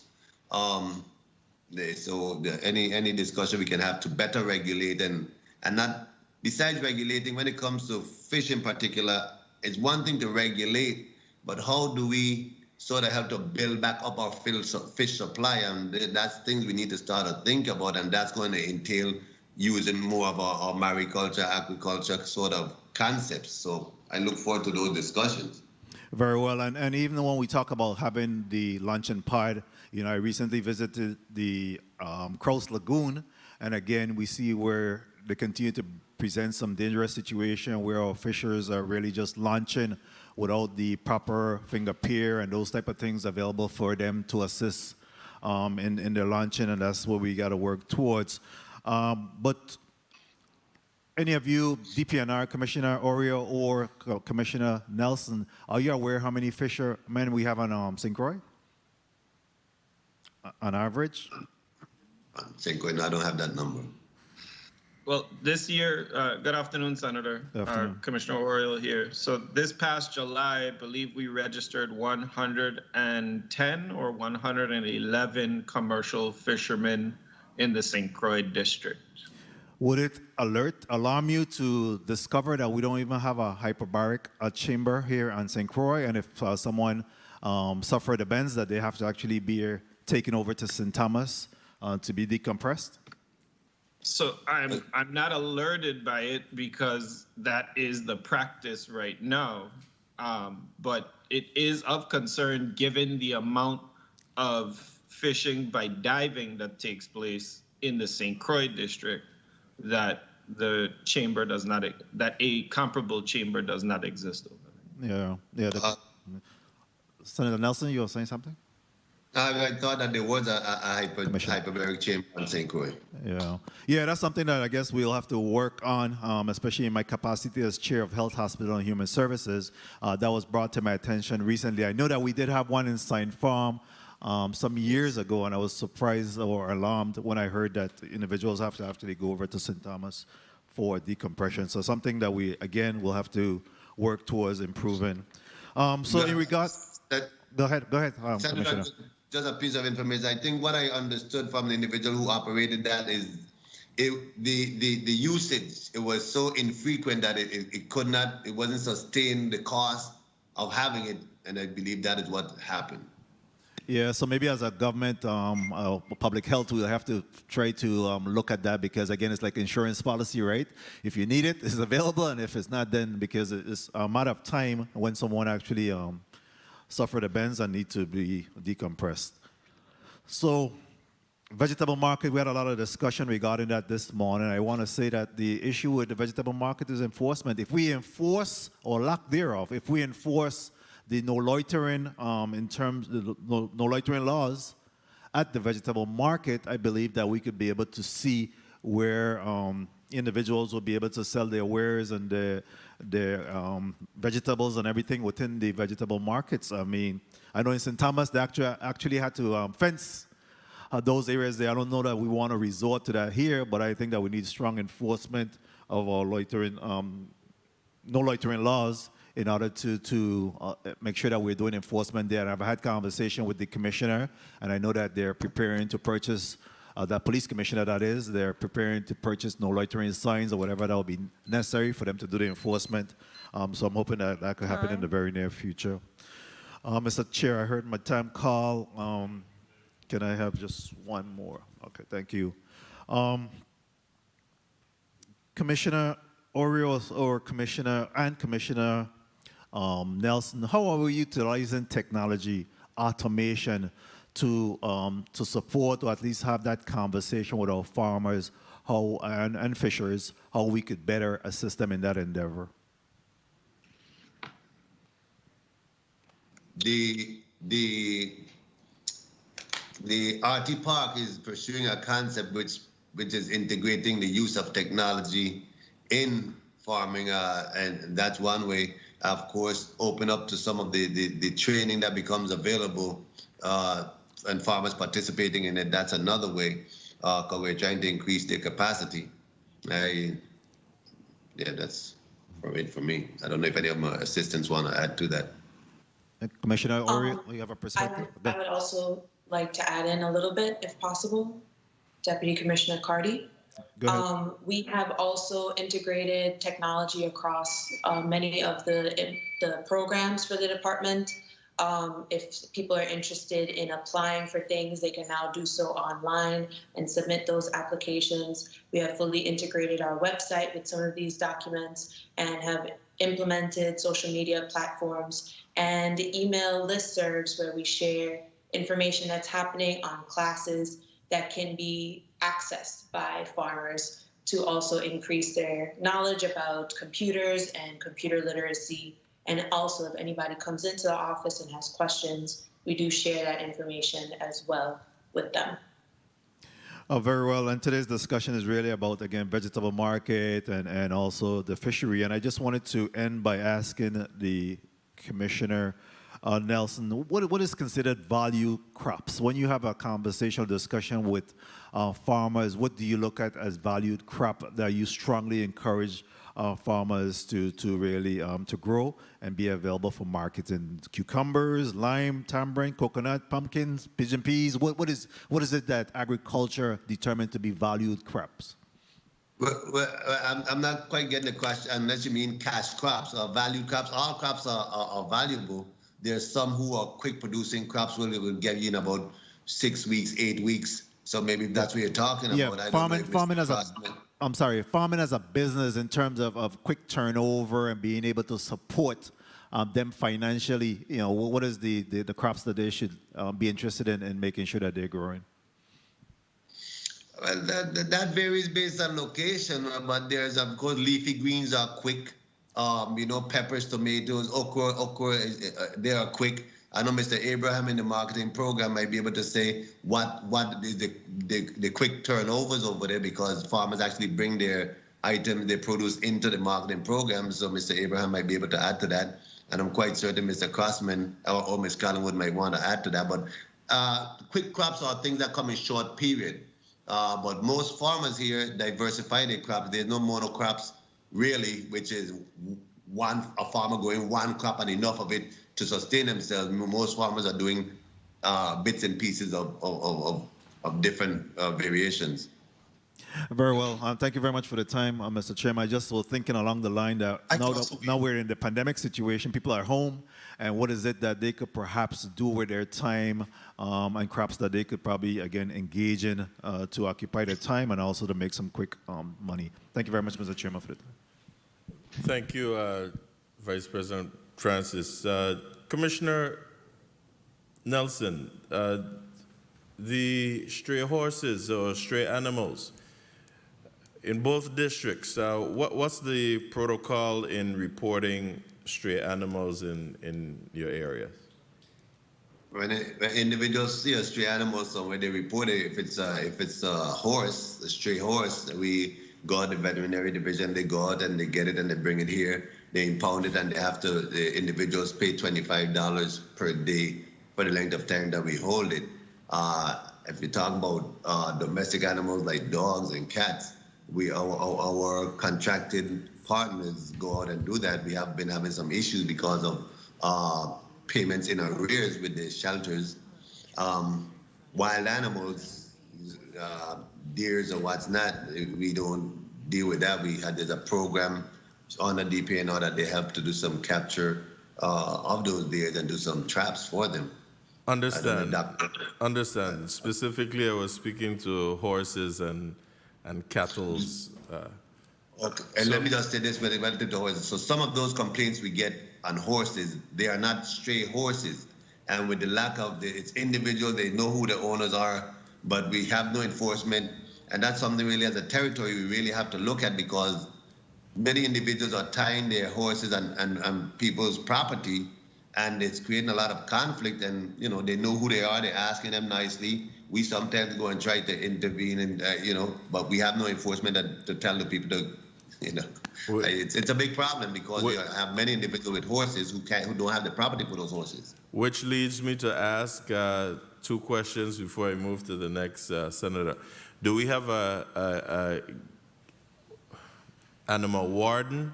And two, what would be the numbers for individuals to call for these stray animals? And specifically, I know there's some complaints in the LaGrange area about some horses that's they're all over people, not only people's property, but they're all up on the porch and whatnot, the carport, etc.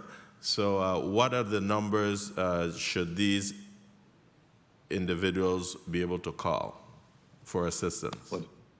Well, stray horses call the department, or we have complications with our landlines. I don't know if the landline in the veterinary service is up. Hannah, you have it there? Before you respond, ma'am, anyone in the department with a government-issued cell phone? Yes. Okay, so if we're having problems with the landline, we expect that we should be able to get a government official on the government cell phone. We do that as well.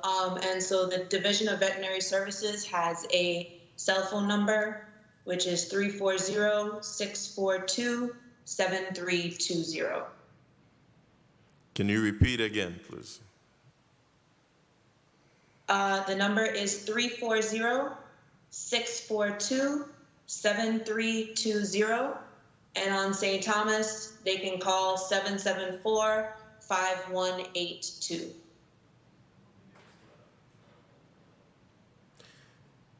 Thank you. And hopefully we can hear some PSAs on these, because this is truly becoming problematic. And you didn't answer the question whether or not we have an animal warden. No, we do not. Okay. Senator Potter, Rules Committee Chairman, you're recognized for your 7 minutes. Thank you very much, Mr. Chair.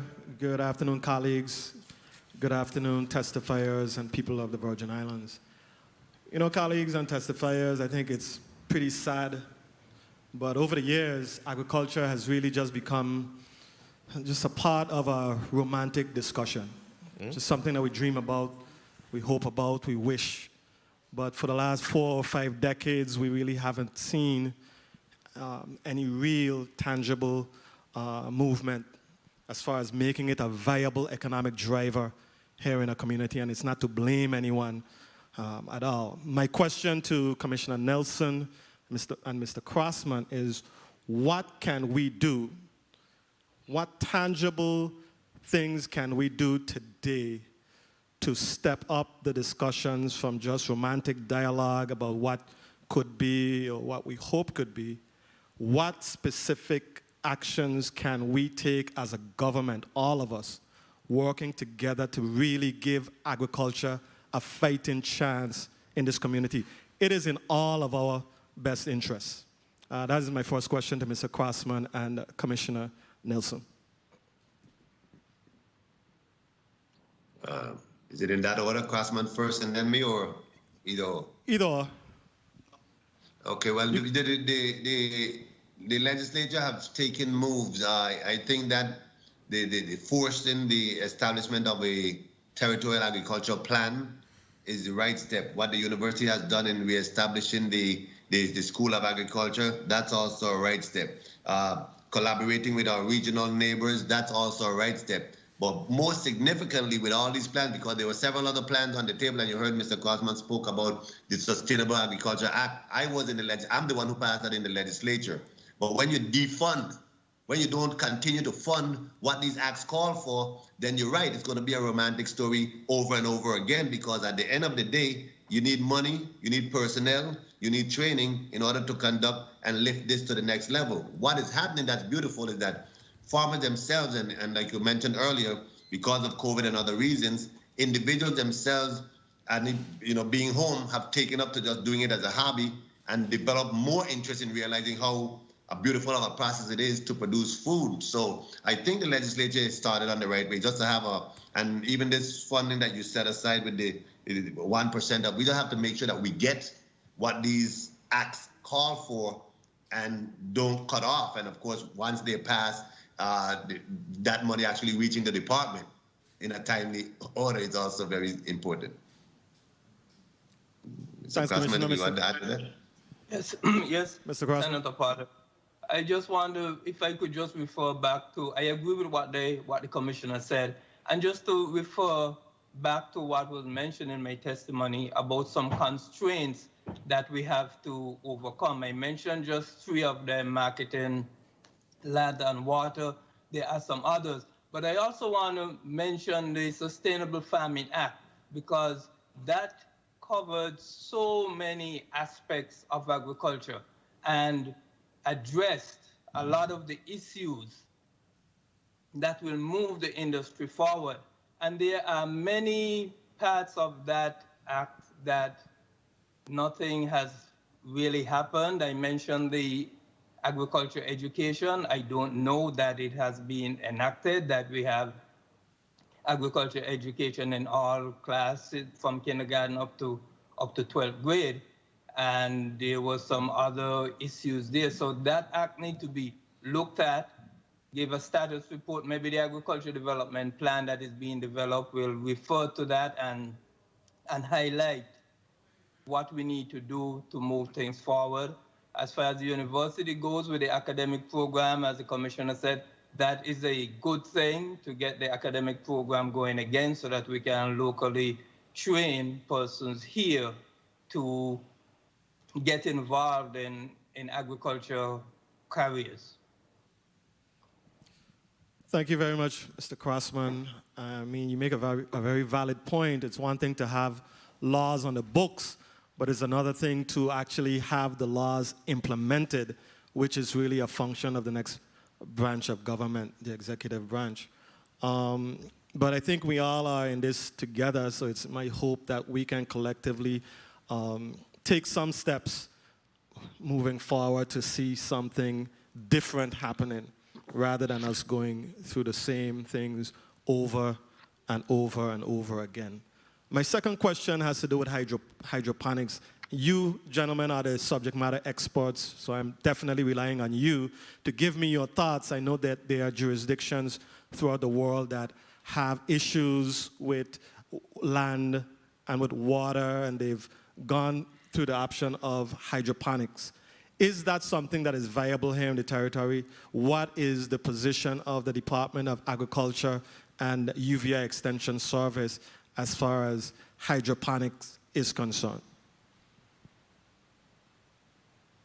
I guess it's capital for the investment in pursuing hydroponics. I think that's perhaps the biggest challenge. Is it possible? Yes. Capital is the bottom line. Who has it and who willing to make that investment? I'm just thinking, since the thought process is that we're going to require less water, and water is an issue. A reliable, consistent water supply in the territory is the big issue that I've heard the experts say. So if that is the case and hydroponics will require less, my thinking is, shouldn't that be an avenue for us to pursue? So maybe if the legislature give incentives for farmers who pursue hydroponics farming, that will help to encourage more people to go in that direction. It got to be, most things have to be incentivized, because at the end of the day, it's going to take some level of capital input in order to go forward, and government can't do it for everybody. Okay, Mr. Crossman. Yes, Senator.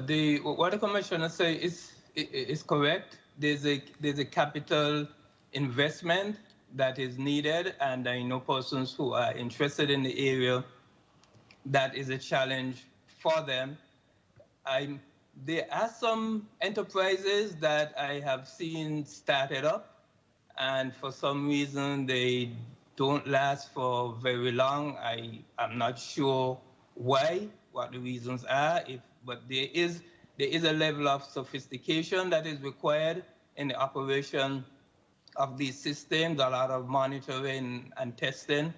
And so first of all, it's the capital investment that is available. There is some research that is taking place at the university in not only aquaponics, but also hydroponics recently. So persons who are interested could contact us at the university, primarily at the experiment station where the research is being done and information can be provided.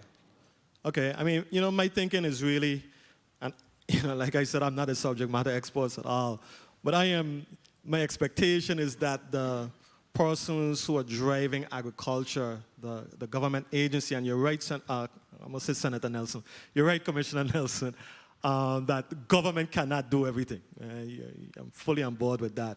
But my hope is that given the realities that the policymakers, the Department of Agriculture, the University of the Virgin Islands, the people with the subject matter expertise would perhaps drive those types of initiatives. And as you said, that's probably something that we can talk a little bit about further, and maybe there's a role for the legislature in that discussion also. You look like you're itching to say something, Commissioner. Go ahead. Yeah. Overall, I think what challenges not only agriculture, but any development in the territory is our infrastructure. This has been what I've been claiming for many years. When the overhead cost of doing business or doing agriculture, the cost of utilities, like you talk about hydroponics, the cost of those utilities to operate those machinery and the cost of utilities here in the territory is what drives people away from this type of aspect, and to have the capital to do all solar that doesn't come by so easy. And even to get loans for such initiatives is also very complicated here in the territory. So put all of that together, especially the overhead cost of utilities, I think that's a deterrent to most development in the territory right about now. The infrastructure.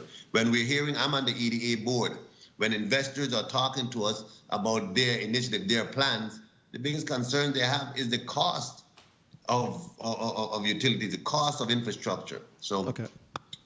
Thank you, Commissioner. Mr. Chair, just two very, very quick questions. If you may conclude. Commissioner, is there a functioning abattoir on St. Thomas? At this point, no, it's not.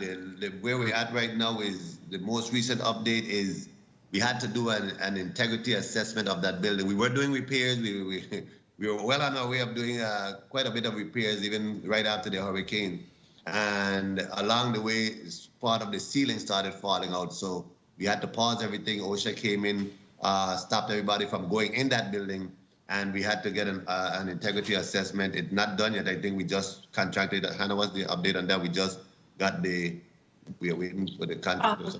So we have a quote and invoice for the structural engineer to complete the work. We're hoping to get him paid within 2 weeks so that we can get the assessment done at that time. In the interim, we have been shipping animals from St. Thomas to St. Croix. That project happened last week where we did another test run, and we're hoping to try and get that project running at least every 3 weeks or more if needed, but just at least in the beginning for every 3 weeks. Okay, so have the St. Thomas farmers been taking advantage of that to, the opportunity to ship their animals to St. Croix to be processed and all that? That has been happening. Yeah, so we have had 4 farmers take advantage of that opportunity already. We did one run in December, and then when the abattoir closed so that they could finish up their repairs that were needed, that was put on pause, but now that everything's back open, we have started that again. Okay. My final question. And we bear the cost of shipping, Senator. Okay. Excellent. My final question is regarding I know that some time ago, maybe a few years ago, there was an initiative between the Department of Agriculture and I believe the Department of Education, the school lunch program, where agriculture provided a certain amount of produce for participation or consumption with the school lunch program. Is that happening still? Yeah, that recently restarted. It had went defunct. I think there were, at some point, the department moved away from purchasing from locals because of cost. They had some competitor who was shipping in, and they moved away from that. But I think they've restored that connection, and they are currently providing food for the school lunch program right now. We would like to see it happen even more so, because those dollars going into our economy makes a lot more sense, pun intended. Okay. Thank you very much. Thank you very much, Mr. Chair. Thank you. Thank you, Mr. Rules Chair, Senator Parra. Mr. Crossman, is the Youth University's Extension Services working along with the Department of Agriculture to create retention ponds in the territory?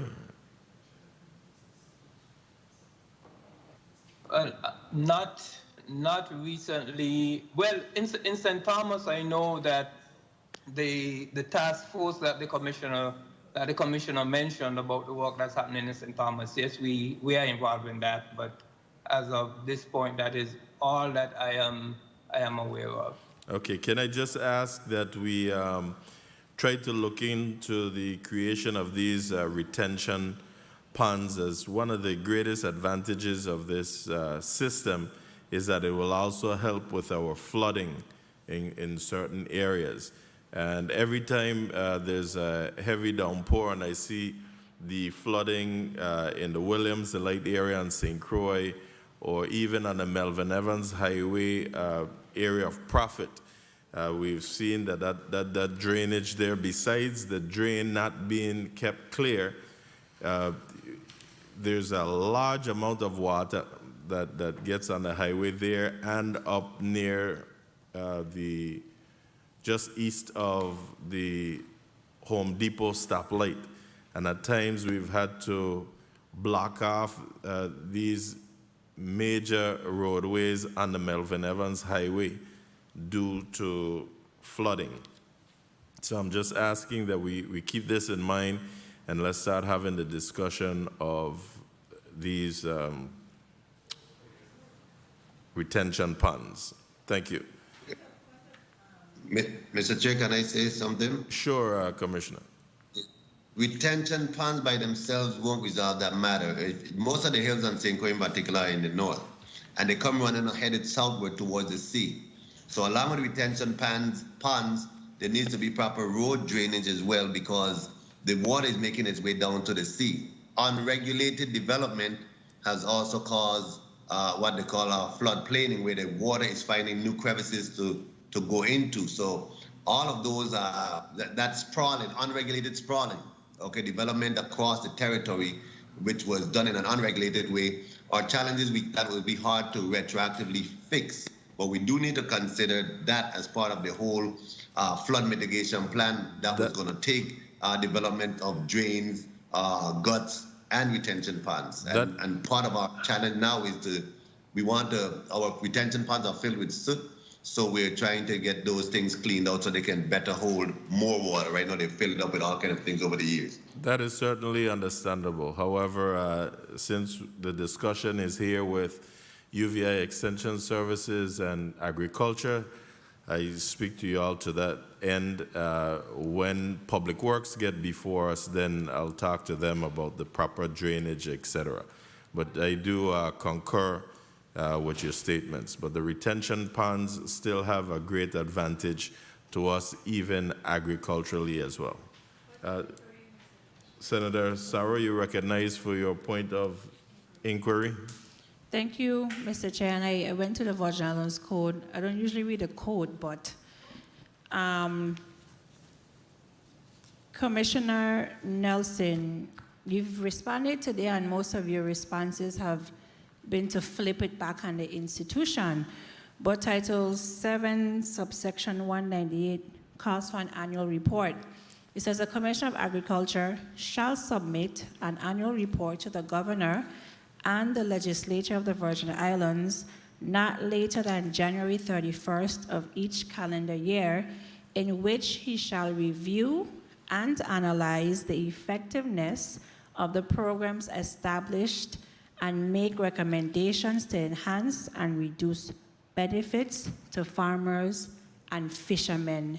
Have you submitted to this body that report to guide us? No, Senator.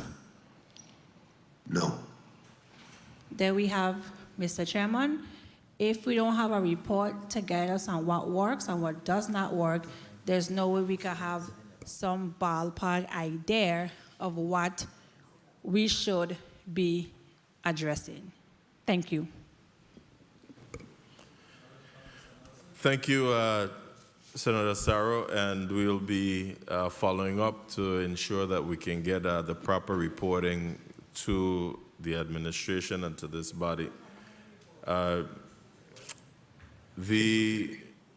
Commissioner Nelson, before I move to the next senator, I just wanted to reconfirm the numbers that you gave us, because you know we have individuals viewing and listening, and at least one person have already attempted to make contact and they can't get through. Can you just reconfirm the numbers given with regards to the stray animals? The number to the vet. The number to the stray animals should be to the shelters, but to the vets, we got the horses, Ms. Carty. If you know the numbers. And the number for the Division of Veterinary Services is 642-7320, and Agriculture in St. Thomas is 774-5182. Okay, those are the same two numbers that you gave. Okay, thank you. Hopefully we can get that rectified, because again, that is a problem. I do want to note that Dr. Bradford and her team are on the call here, so I'm not sure if that had any interference in their ability to answer when they called. If it was St. Croix and for St. Thomas, we are answering the phones. I hear them ringing and people answering. Thank you. Senator James, you're recognized for your 7 minutes. Good afternoon to the people of the U.S. Virgin Islands. Commissioner Positive T.A. Nelson, is there a stormwater management plan in place? Stormwater management wouldn't fall under the Department of Agriculture. Okay, so we have Act 8279 that says the Office of the Governor shall establish an interagency committee to develop a stormwater management plan for the benefit of agriculture within 90 days of enactment of this act. The members of this interagency committee created in this subsection shall include the commissioners of the Department of Planning and Natural Resources, the Department of Public Works, and the Department of Agriculture. Reason for it specifically benefits the Department of Agriculture. Have we had those meetings as far as this interagency that is mandated in Act 8279? The interagency meetings are taking place. They're called the Watershed Mitigation Task Force. All right. So where I'm leading at, because I supported this measure in the 33rd, it says that the interagency committee created in subsection A of this section shall develop a stormwater management plan within 360 days of enactment of this act. And this law was signed into law February 19, 2020, which is more than 365 days. And the reason why I'm frustrated, because people tend to say that the senators do not do anything. And I was once, from the outside looking inside, the same thing. And when I started working for the good senator and then became a senator, I get to realize that we have a lot of things in the Virgin Islands Code. However, people are quick to say, go to your senators. When we shipping it around, go to your commissioners. Because I want to make sure that when we put things in the VI code, that is not just there for feel good. It takes a lot of time for senators to get together, put these hearings, jump on a plane, and put in all this work for it to just sit there dormant in the Virgin Islands Code. So I'm just asking you guys to please just put this stormwater management plan in place. Senator James? Yes. So this is Commissioner Oriole. To follow up on Senator Nelson's comments, although there was no funding associated with that act, DPNR did secure the funding. And so as we're sitting here in this hearing right now, the Watershed Management Plan initiative is actually under a kickoff meeting across agencies as we speak. So it didn't get promulgated in 360 days because we didn't have the funding to start with it, but DPNR secured the funding.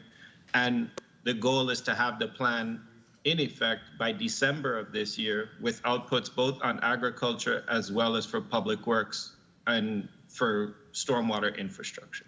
Thank you so much for that. And just a little suggestion to the chairs of each committee, because I realize in various places in the Virgin Islands Code, it speaks to the different departments and agencies submitting a report, like my good millennial colleague said. Ever since I became a senator, I haven't seen any report from any of these departments or agencies when it comes to the annual report. So we need to hold them accountable when it comes to these reports, because it's important that we know these things, because you see like how you're saying, oh, we did this, we did that. We don't know unless we have these hearings. But if you put it in a report, it speaks to transparency and accountability, and we could be able to say, yes, you guys are working, but we don't have any clue what's going on in the executive branch unless we have these hearings. So let us focus on transparency, please. There's also Act number 6471, which established the VI Commission on Aquaculture and Mariculture. And my question to the Commissioner of Agriculture, when was the last time that the commission met? And what actions were taken in that meeting? There's no such commission that I'm aware of, Senator. Act number 6471, created within the Department of Agriculture, a Virgin Islands Commission on Aquaculture and Mariculture. Are you familiar with that? It was passed in the 24th legislature. There's currently no existing commission, Senator. Well, my peace. The commission shall be composed of the Commissioner of Agriculture, who shall be a non-voting member, ex officio, and 7 other members, including the Director of the Division of Fishing and Wildlife, the Director of the Virgin Islands Agriculture Extension Services at the UVI, and other 5 members appointed by the Governor. Once again, I said to the chairs, we really not need to reinvent the wheel. We just need to go back into these Virgin Islands Code, find out what is not being enforced, and hold them accountable. If not, we're going to continue to just pass laws, and compile, and nothing gets done. And it does seem like all of this goes in vain.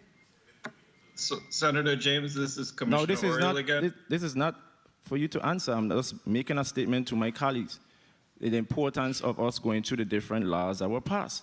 Because based on the law, it says that Within 18 months after its initial organizational meeting, which is way back then, the Commission shall recommend the Virgin Islands 5-year aquaculture and mariculture plan to the governor and the legislature. I could bet you the legislature never received that plan.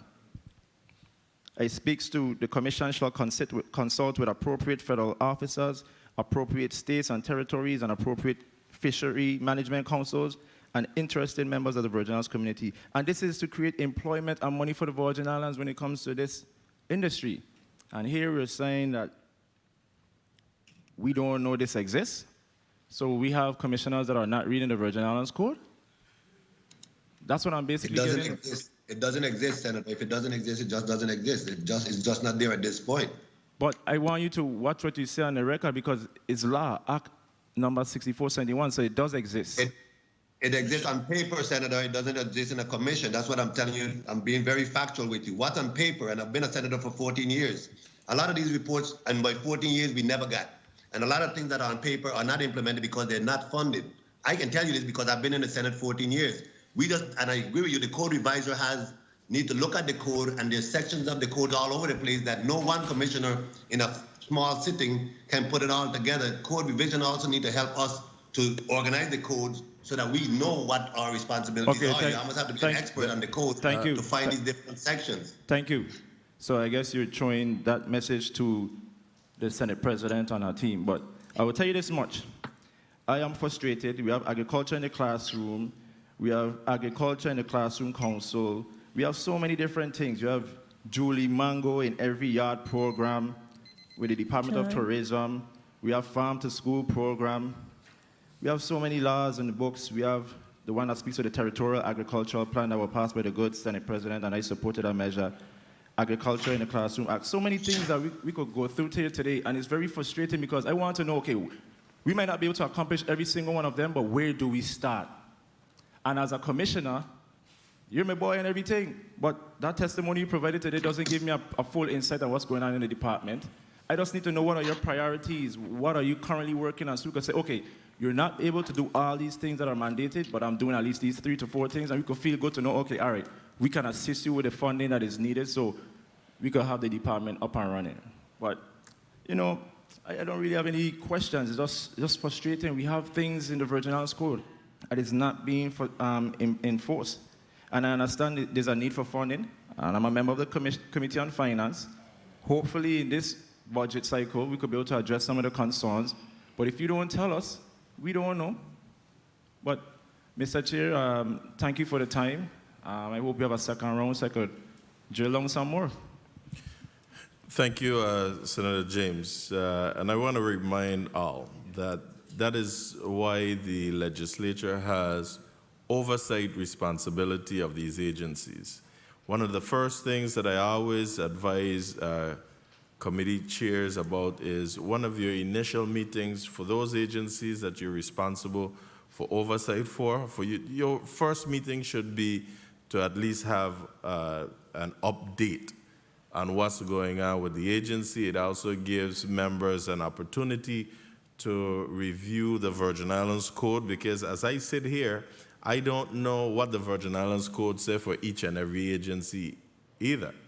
However, yes, if I am head of an agency, I will certainly research the Virgin Islands Code to see what's the extent of my duties and responsibilities. So again, I'm just saying that while we're here to be provided with an update, there will be information sharing between the legislature and the agency heads, and I don't expect everybody to know everything that's in the code. But at some point, we will also request the various reports that's required by Virgin Islands Code. We know that there's one major problem in this government, and that's enforcement. We could continue to write all the laws that we want and have them on the books, and it's not being read and it's not being enforced. Next up, we have Senate President Donna Fred Gregory. You're recognized for your 7 minutes. Thank you, Mr. Chair. And Good afternoon to the listen and viewing audience, and good afternoon to my colleagues. Media, I am echoing. I had the opportunity to sit and listen to the conversation today, being the last senator to speak.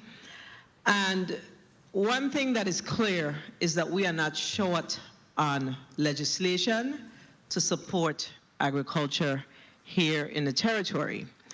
And as the prime sponsor of Act 8404, I believe that the time is ripe, which is the requirement for the Department of Agriculture and the president of the University of the Virgin Islands to develop a territorial agricultural plan. So all of those pieces of legislation that was moved throughout the years, this is a perfect opportunity or the opportune time for us to begin to pull those legislations together in this agricultural plan and begin to move forward. But what has been a little troubling to me in the conversation today is the implementation of Act number 6838. And the Act number 6838 was Bill number 26, so that was passed in the 26th legislature, somewhere about 2006. And there are a number of elements that are clearly outlined in this legislation. But I noted that the Agriculture Commissioner spoke specifically to the fact that some of the items in the legislation were defunded, and I took the opportunity to, in fact, review it. And I'm not certain if all of the funds were appropriated in the Act, but I saw that specifically in the Act there was some $1.2 million set aside in fiscal year ending 2006 to the Department of Agriculture for the purchase of land preparation equipment and any other equipment the commissioner deemed necessary. I am trying to figure out from the commissioner, current commissioner, if in fact those funds were in fact released to the Commissioner of Agriculture. Would you know that? I know that you were not there, but as the sponsor of this legislation, you may have stayed on top of it. So that's my first question. Thank you, Senator, and good afternoon. Yes, my understanding is that the monies were received and a good bit of that equipment was purchased. Nelson. Yes, ma'am. Yes, good afternoon. Can you hear me? I certainly can. Can you hear us? Yes. Oh, you did not hear my response? We're echoing.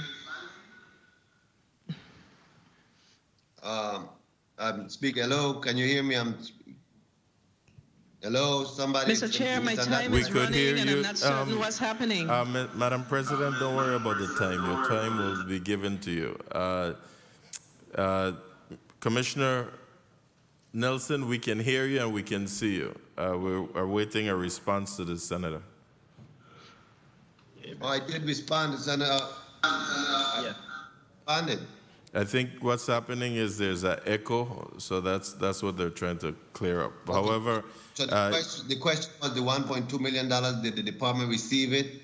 It is my understanding that the department did receive it and they did purchase a good bit of this equipment, Senator.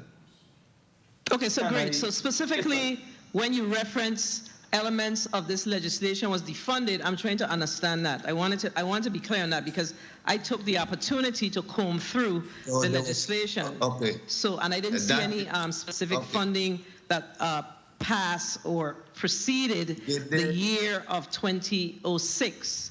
But I do see that there's some items in the legislation that required department and agencies to there's some responsibilities, rather, from departments and agencies. So as the commissioner and as the author of this legislation, since you have sat as commissioner, have you combed through the legislation to determine what elements of the legislation are in fact not implemented and what is the government doing under your tenure as the Commissioner of Agriculture in working with your other colleagues from the respective departments and agencies like licensing, et cetera, to in fact ensure that this legislation is implemented in earnest? So when I was speaking specifically about being defunded, the legislation calls for an annual contribution to the Agriculture Revolving Fund of $500,000. I was there when the next legislature actually cut that in half, and then actually every year after that they stopped giving it to the department. So those are that was the help. Thank you, Commissioner. So basically, that's only a small piece of the legislation. The legislation, I think, is about, it's an extensive piece of legislation. I don't want to spend too much more time on it. It's 13 pages. So there are a number of elements in this legislation that's not being, that wasn't truly enacted in earnest. So I believe that in your instance, you have the perfect opportunity to comb through this legislation to ensure that the elements are enacted in earnest. And in fact, if there are areas that require funding, then you would have that discussion with the legislature so we can figure out how we can support this measure. So I'm asking for that to be done while you work on the state plan. Now, this question, the next question is for the Commissioner of DPNR, Mr. Oriol. The NOAA provided a grant 10 years ago to the Virgin Islands Department of Planning and Natural Resources, to the Division of Fish and Wildlife, to collect local, commercial, and recreational fishing data to help determine the health of local fisheries, collect samples from boats returning to shore, noting the species of fish caught, the fish weight, and the fish size. And I know in the previous legislature, we've discussed this extensively. And DPNR was to process the data to look for signals of decline, improvement, so decisions can be made. What is the status of the data collection program at DPNR for this program? Senator, I'm going to let Dr. Angeli When I'm hearing report. you, Commissioner. Anybody hearing me? I don't have my microphone Commissioner. on. Yes, Commissioner. So I would say I'm gonna ask Dr. Angeli to answer in more detail. But the department receives money on an annual basis to do fisheries independent assessments of the fisheries, and those data that are collected along with what we're doing now with the port samplers go into the statistical models that we use for the Caribbean Fisheries Management Council on assessing the stocks for the territory, as well as identifying any gaps for the fishery closures and such. So right now we're endeavoring to do something called the island-based fisheries management plans, which would allow the District of St. Croix, because it's a different shelf, to be managed independently from the St. Thomas, St. John district.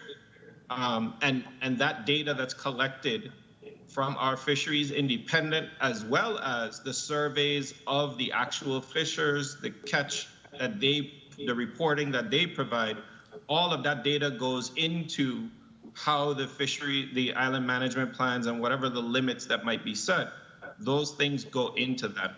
So I can ask Dr. Angeli to provide more detail if you wish. I'm really interested in the detail. Okay. So it sounds like you're describing the NOAA Cooperative Statistics Program. That is a 5-year cycle. So 10 years ago would have been our previous cycle.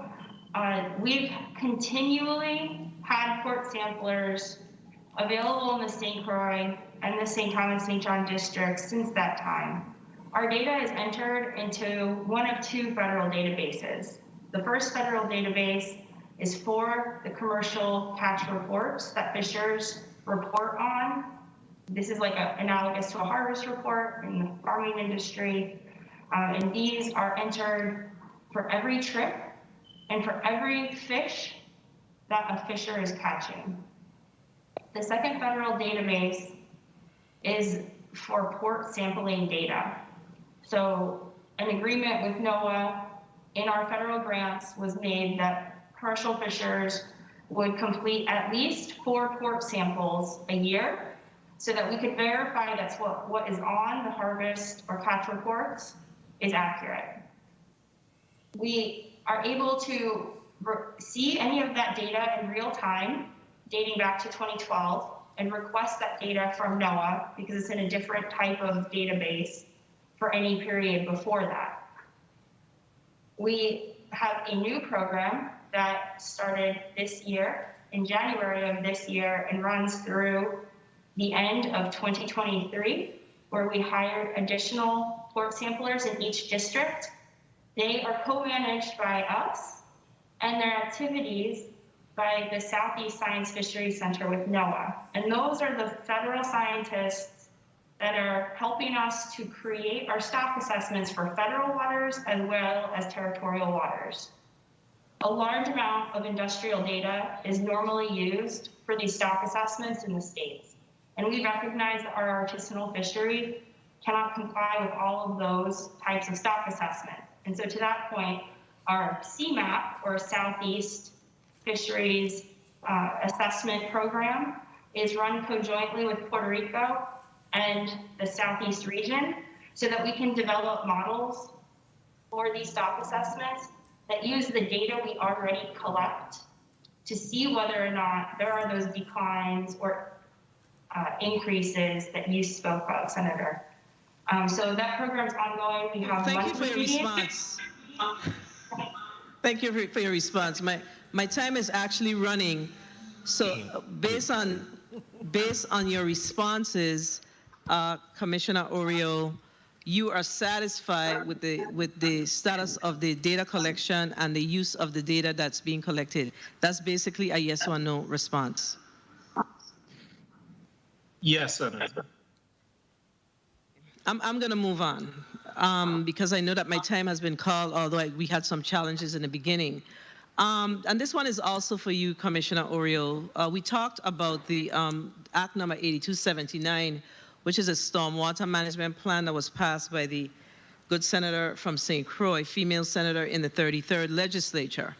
But one of the requirements in this specific piece of legislation is that the government of the Virgin Islands seek out technical support and assistance from the U.S. Army Corps of Engineers and the U.S. Department of Agriculture and the U.S. Geological Survey, and for the government to submit a request for funding to the U.S. Army Corps of Engineers. And I heard you make reference, I think both yourself as well as the Commissioner of Agriculture spoke specifically to what's occurring now in the territory as a result of this legislation. But my question is there subject matter experts based on this legislation that's providing assistance, and was there a request for funding to support this initiative? Because I heard you indicate that the Department of Planning and Natural Resources utilize their own funding to support this endeavor. So, Senator, we applied for funding from FEMA's Hazard Mitigation Program, and we tweaked the outputs of the stormwater, the initial scope of work developed to match the requests that were being placed in the legislation on there. We also are working with the Department of Interior for those additional technical expertise, which includes experts from the Bureau of Land Management as well as USGS as part of that. And we have outside watershed consultants that are based, I believe they are from New Hampshire or Vermont is where the contractor is from. 30 seconds to wrap up.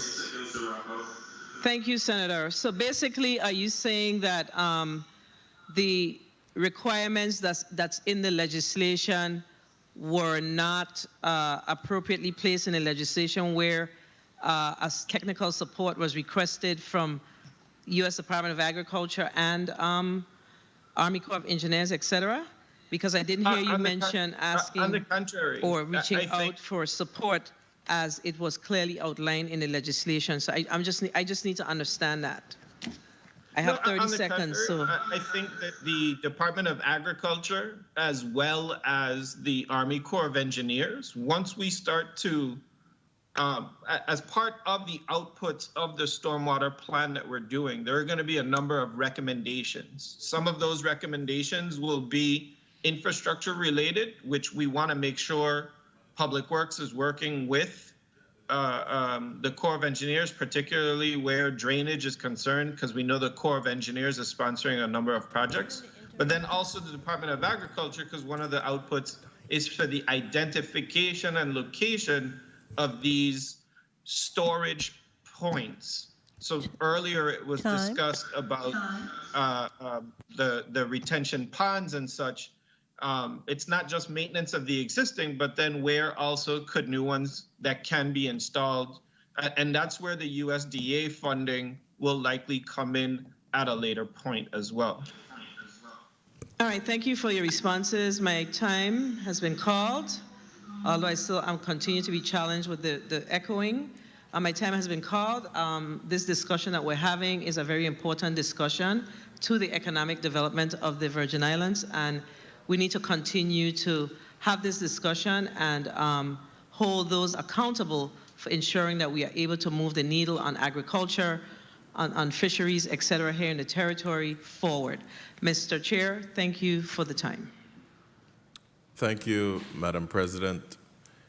And these are the challenges that we continue to face until we could get testifiers to come into the chambers and exercise the same social distancing that we do on a normal basis. To the chair. To the chair. At this time, before you, I recognize you, Mr. Abraham. Before I recognize you, Mr. Abraham, I need to excuse Commissioner Nelson. His able-bodied staff will remain with us until we could conclude in the next few minutes, but he did state that he has a previous commitment at Government House, and I was supposed to actually allow him to leave at 1:15. So unless there's anything, I'll excuse the Commissioner Nelson. But before you go, Commissioner Nelson, Senator Whitaker, who is next, stated that she just has one question for you. Let me recognize the presence of the Senate Secretary, Senator Genevieve Whitaker, who is also recognized for her 7 minutes. You may ask the Commissioner the one question before he leaves. Thank you, Chairman, and thank you to all of my colleagues. Thank you to the testifiers, and good afternoon to all, and good afternoon to all the listening viewing audience. Commissioner Nelson, my targeted question for you really has to do with the Hemp Commission.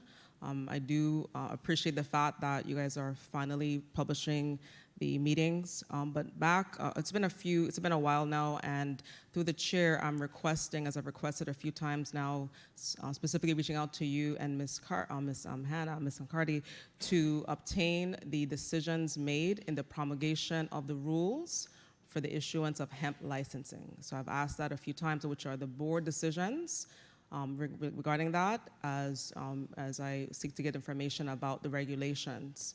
And so through the chair, I'm requesting that. I've requested that on dates February 5th as well as February 16th, and to date, I've gotten a response. I do appreciate, though, that you guys have been very responsive about meetings and giving me that information, but I do, again, request the regulations for how the Hemp Commission has proceeded with promulgating rules for the issuance of licenses. Thank you. That's the question I have for you, and move on to my next questions. I don't quite understand your question, Senator, the nature of your question and what you're really looking for. So as in exercising oversight and also just for information in terms of moving forward, to be clear, because I have constituents in this area, I specifically asked of obtaining the board decisions, because right now there's no way for myself or the public to even get information as to the board decisions, board meetings, and decisions made, whether it's the roll call sheets, particularly for agenda items. And I'm asking about the promulgation of the rules for the hemp licenses that are being issued. I'm very specific with that. And the board decision made in issuance of those licenses. Are you asking for the minutes where we accepted the rules? That's correct. The rules are the minutes and the board decision, yes. And our meeting minutes are public since we do them on Zoom right now. Most of our meetings prior to were organizational meetings of the board before we were just getting together. I think once we started getting together, we had public meetings and everything would have been recorded via Zoom or Teams or whatever the medium that we were on. So, Commissioner, that wouldn't be appropriate. We're talking about the black and white documents sent to myself and to also be shared with my colleagues that would be the minutes, the board decisions, to get it to that place, and whoever's interested for me to get that information to. So again, for transparency, you telling me that I can go back to the Zoom meeting recordings is not appropriate. I'm again finally asking you to, you can make that happen, and hopefully before the end of this meeting, or at least I'll give you another week, but it's been a month now. I'm asking for that information. Before there's any response, Commissioner, I know you have to get to that other meeting. What I'll do is I will request, your request to the chair is noted to obtain decisions made for the promulgation of rules for the Hemp Commission. We will get that from the Commissioner. And Commissioner, you're excused at this time, and the Senator will go ahead and proceed with her 7 minutes. Thank you. Thank you very much. Mr. Chair. You all have a wonderful day. Thank you. You do the same. Thank you. So my question goes to, my second question now, it goes to Commissioner Oriol. I know, and I also want to appreciate my colleagues' line of questioning for very, since I started, really reaching out to commissioners and directors, also having meetings, and really speaking to commission directors about knowing your roles and responsibilities, but particularly as it pertains to submitting plans to the legislature so that we can move strategically. So I appreciate the discussion in that regard.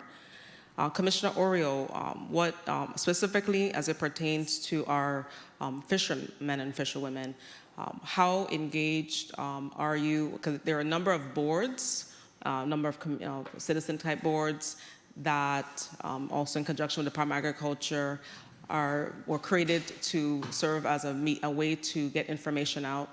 When is the last time you, Commissioner, have actually held any meetings with the fishermen of the Virgin Islands in each island? When's the last time you've actually had a engagement with them and outreach with them, maybe one-on-ones or even group meetings with them, of course with COVID, understanding the lines within COVID? Thank you for the question, Senator. Yeah. So our Fisheries Advisory Committee meetings are monthly meetings. I myself attend quarterly, but my staff attend or run the meetings on a monthly basis. I personally attended those meetings the month of March for both districts. And the St. Thomas Committee had not had a meeting since September.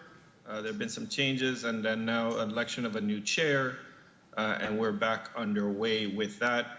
The Caribbean Fisheries Management Council is a regional committee based with our federal partners as well as partners. But I'll stop you there, Commissioner. I respect that you also engage in the Caribbean, but what I'm getting to is the engagement of our local farmers, especially when it comes to their concerns. They come to us, because I have constituents, they come to us with concerns. Of course, as you've already heard there's concerns surrounding getting some of the relief funds that are due to them. And so beyond just that particular council, dealing with the issues that they are facing, whether it's how long it's been taking for them to get their funds, and just basically being in touch with the people. We have a UVI representative, Mr. Crossman. UVI for Yes. Corporate Extension Services. So are you aware of the efforts going on right at UVI? Back on February 19th, I was one of the senators who participated in the focus study group. They reached out to us, reached out to the senators. How engaged are you with these stakeholder efforts? And can you please really indicate to me, when we speak about a holistic approach to resolve an issue surrounding training and education, other than UVI Agriculture, what other entities have you engaged in order for us to move forward with training and education? Okay, you were asking about what specific groups have you engaged with as it pertains to training and education outside of Department of Agriculture? We have worked with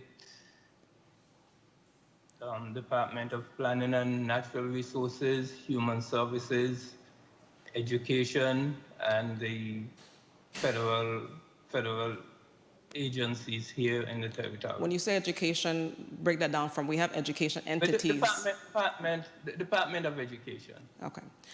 We have the schools, mainly with the school. One of the things is the school garden program. That's one of the things that we work with Department of Education with.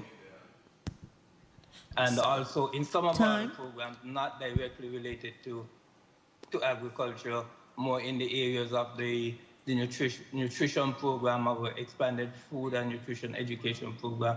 It is in selected schools. So I just, if I may wrap up with this last question, Joe. Thank you. So what I'm getting to you, Mr. Crossman, that's not enough depth. When we talk about collaboration and for us to really overcome this crisis that we're in, the lack of teaching, lack of training education, the lack of the curriculum, you're gonna have to dive a lot deeper. And as was referenced today, there are a lot of laws in the books and plans. We lean on you as enforcers of the laws and policies to do a lot more homework and a lot more work sessions. You have to delve deeper. When I said training education, I was really hoping to hear you express that you're diving into and dealing with the board education, the current education board, that you're engaging that way so we can move forward. Because what you're saying is you're having high-level meetings, but we're not getting down to the actual entities that are going to be responsible for really shifting this crisis that we're in. Okay, so okay. I'm gonna reach out to you. I'm not gonna just give out a suggestion without outreach, and we're gonna engage because we need to collaborate. We need to, outside of hearings, really meet, work sessions, and make sure we have everyone at the table who's gonna be responsible for making agriculture, fishing, overall, just improving in just a holistic way. Because right now we're really not. We can look out. We really know that we're not doing a good job, and we're certainly not training the next set of farmers in our territory. If I can say, there are some focus group meetings that are going on, and I know I heard you mention that. I am not directly involved in the focus group meetings, but there are quite a number of focus group meetings that are taking place within the School of Agriculture. And if more detail, I can get details if you need them, but I am not directly involved in them. I know. That's quite a problem. Thank you for your response. Thank you, Senator Whitaker. Good afternoon. Colleagues. This is Diane Connerwood, Assistant Commissioner. May I make a few comments, please, relative to ag education? You may. Yes, I want to say that for the past 2 years, the department has been paying the dues for the National Ag in the Classroom Program Initiative. Just this week and late last week, I reached out to Can you turn on your camera? Can you, excuse me, can you turn on your camera? Sure. By me. Yes. So just last week, I sent an email out to University of the Virgin Islands, speaking with Dr. Usman, who is the Dean of the School of Agriculture. And we are coming together to actually develop the initiative. As the department has been paying the Ag in the Classroom national dues, I'm actually listed as a state coordinator. And we are at the point where we are getting ready to launch the Ag in the Classroom Virgin Islands website. I also reached out via email to the Commissioner of Education to have them be included in the discussions. And now I'm looking at the statute that mandates this to occur. The honest truth is that I didn't realize this statute existed. I've just reviewed it, and I see that it requires that the Department of Agriculture Commissioner reach out to University of the Virgin Islands and the Department of Education to develop a council. I think we are well on our way to doing so, and this is a really important first step in increasing agricultural literacy in our community through K-12 education. This is a national mandate that has been successful in other states. I think the VI is about 15 years behind in this initiative. I personally have worked with this initiative in the state of Florida for the past 15, 20 years, and it's of great value. Usually, when you want to build capacity in any community in agriculture, you start by engaging the young at the very early levels, and this national initiative of agriculture in the classroom is geared towards increasing literacy across the board in agriculture by improving students' achievement. It actually applies agriculture-based content to teach core concepts in STEM sciences, social sciences, language, and visual performing arts. And it comes with national curriculum that's aligned with the state educational standards. So Thank you. I believe this is a very important first step. Thank you, Assistant Commissioner. Director Abraham, you had something you wanted to state? I'm sorry.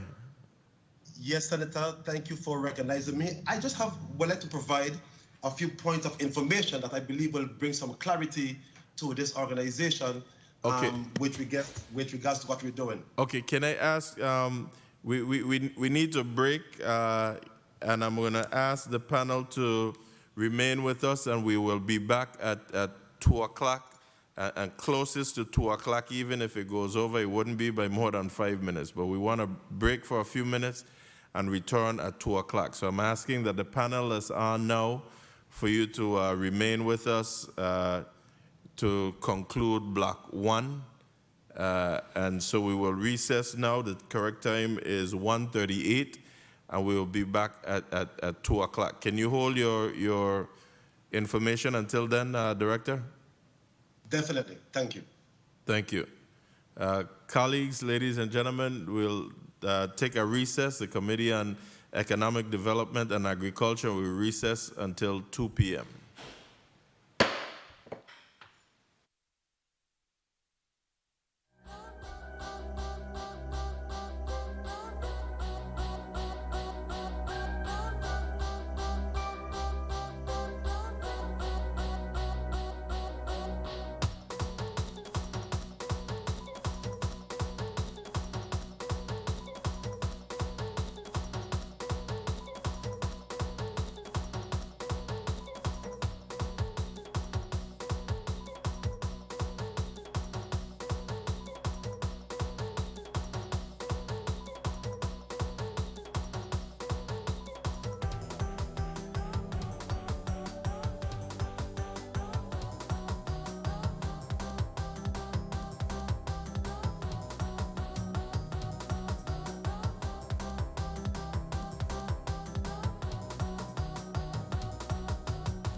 The Committee on Economic Development and Agriculture, Monday, March 22nd, 2021 is back on record. So just before we broke for about 25 minutes there, we were on the discussions and updates from the Departments of Agriculture and the Department of Planning and Natural Resources, Fish and Wildlife Division. We did have round one of 7 minutes, and we're going to go into a second round of 4 minutes. And I must say before I call on the first senator that, again, echoing the sentiments of the Senate President and the Vice President, we do not lack legislation at all as it pertains to agriculture. In the 33rd legislature, there were some 6 or more pieces of legislation that surrounded agriculture, and it went from Act number 8259 to Act 8279 to Act 8280, Act 8306, Act 8394, and even Act 8404, I believe, was mentioned by the Senate President.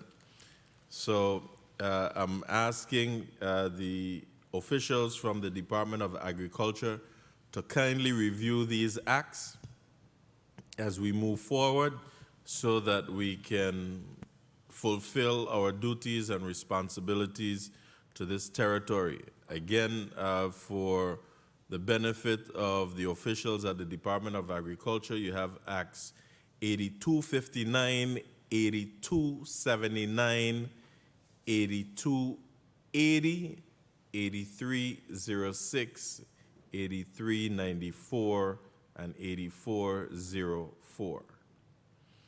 Senator Francis Heiliger, you're recognized for 4 minutes.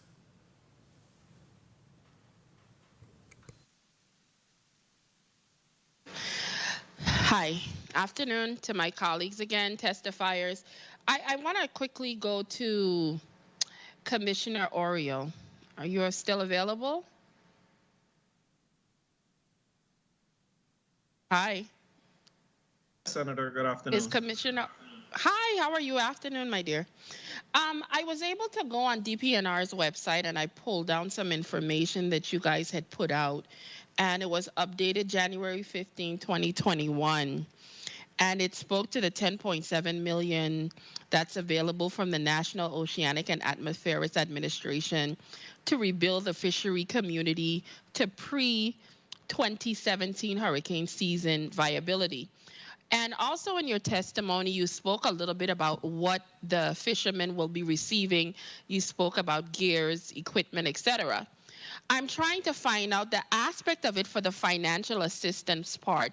Did all the fishermen receive financial assistance as of this date? So not according to Senator Sarah, there are some fishers who have stated they have not yet received their phase 1 payments. So the answer is no. Stop. I understand what a senator that does not work in your department says. And I'm trying to figure out, I understand what's happening. I understand what she was saying earlier because I did hear her. But do you have that information, not relying on what the senator says? Yes, we run rolls from the ERP for liquidation weekly to see which of our requests that were placed the week before got liquidated on the Tuesdays and Thursdays that liquidation takes place from the Department of Finance.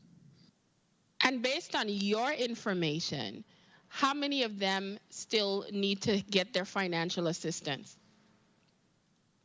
So we know that there are some phase 2 applications that are incomplete, as well as I believe Dr. Angeli mentioned that 17 of the applications are in processing. So we have not deemed those incomplete. I would say it would be when I was before the disaster committee, there were I believe, around 52 applications that were pending. And so it would be slightly less than that this, 2 weeks later. Okay.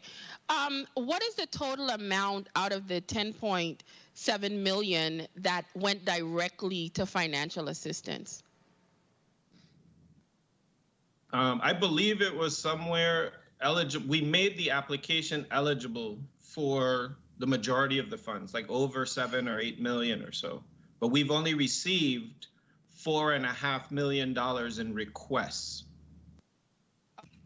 And because if you're going to say, let's say over 7 million that of this 10.4, the balance is going to be utilized for the gears and equipment, and of the additional potential 3 million, are you going to continue to reach out to farmers in order to get the monies expended?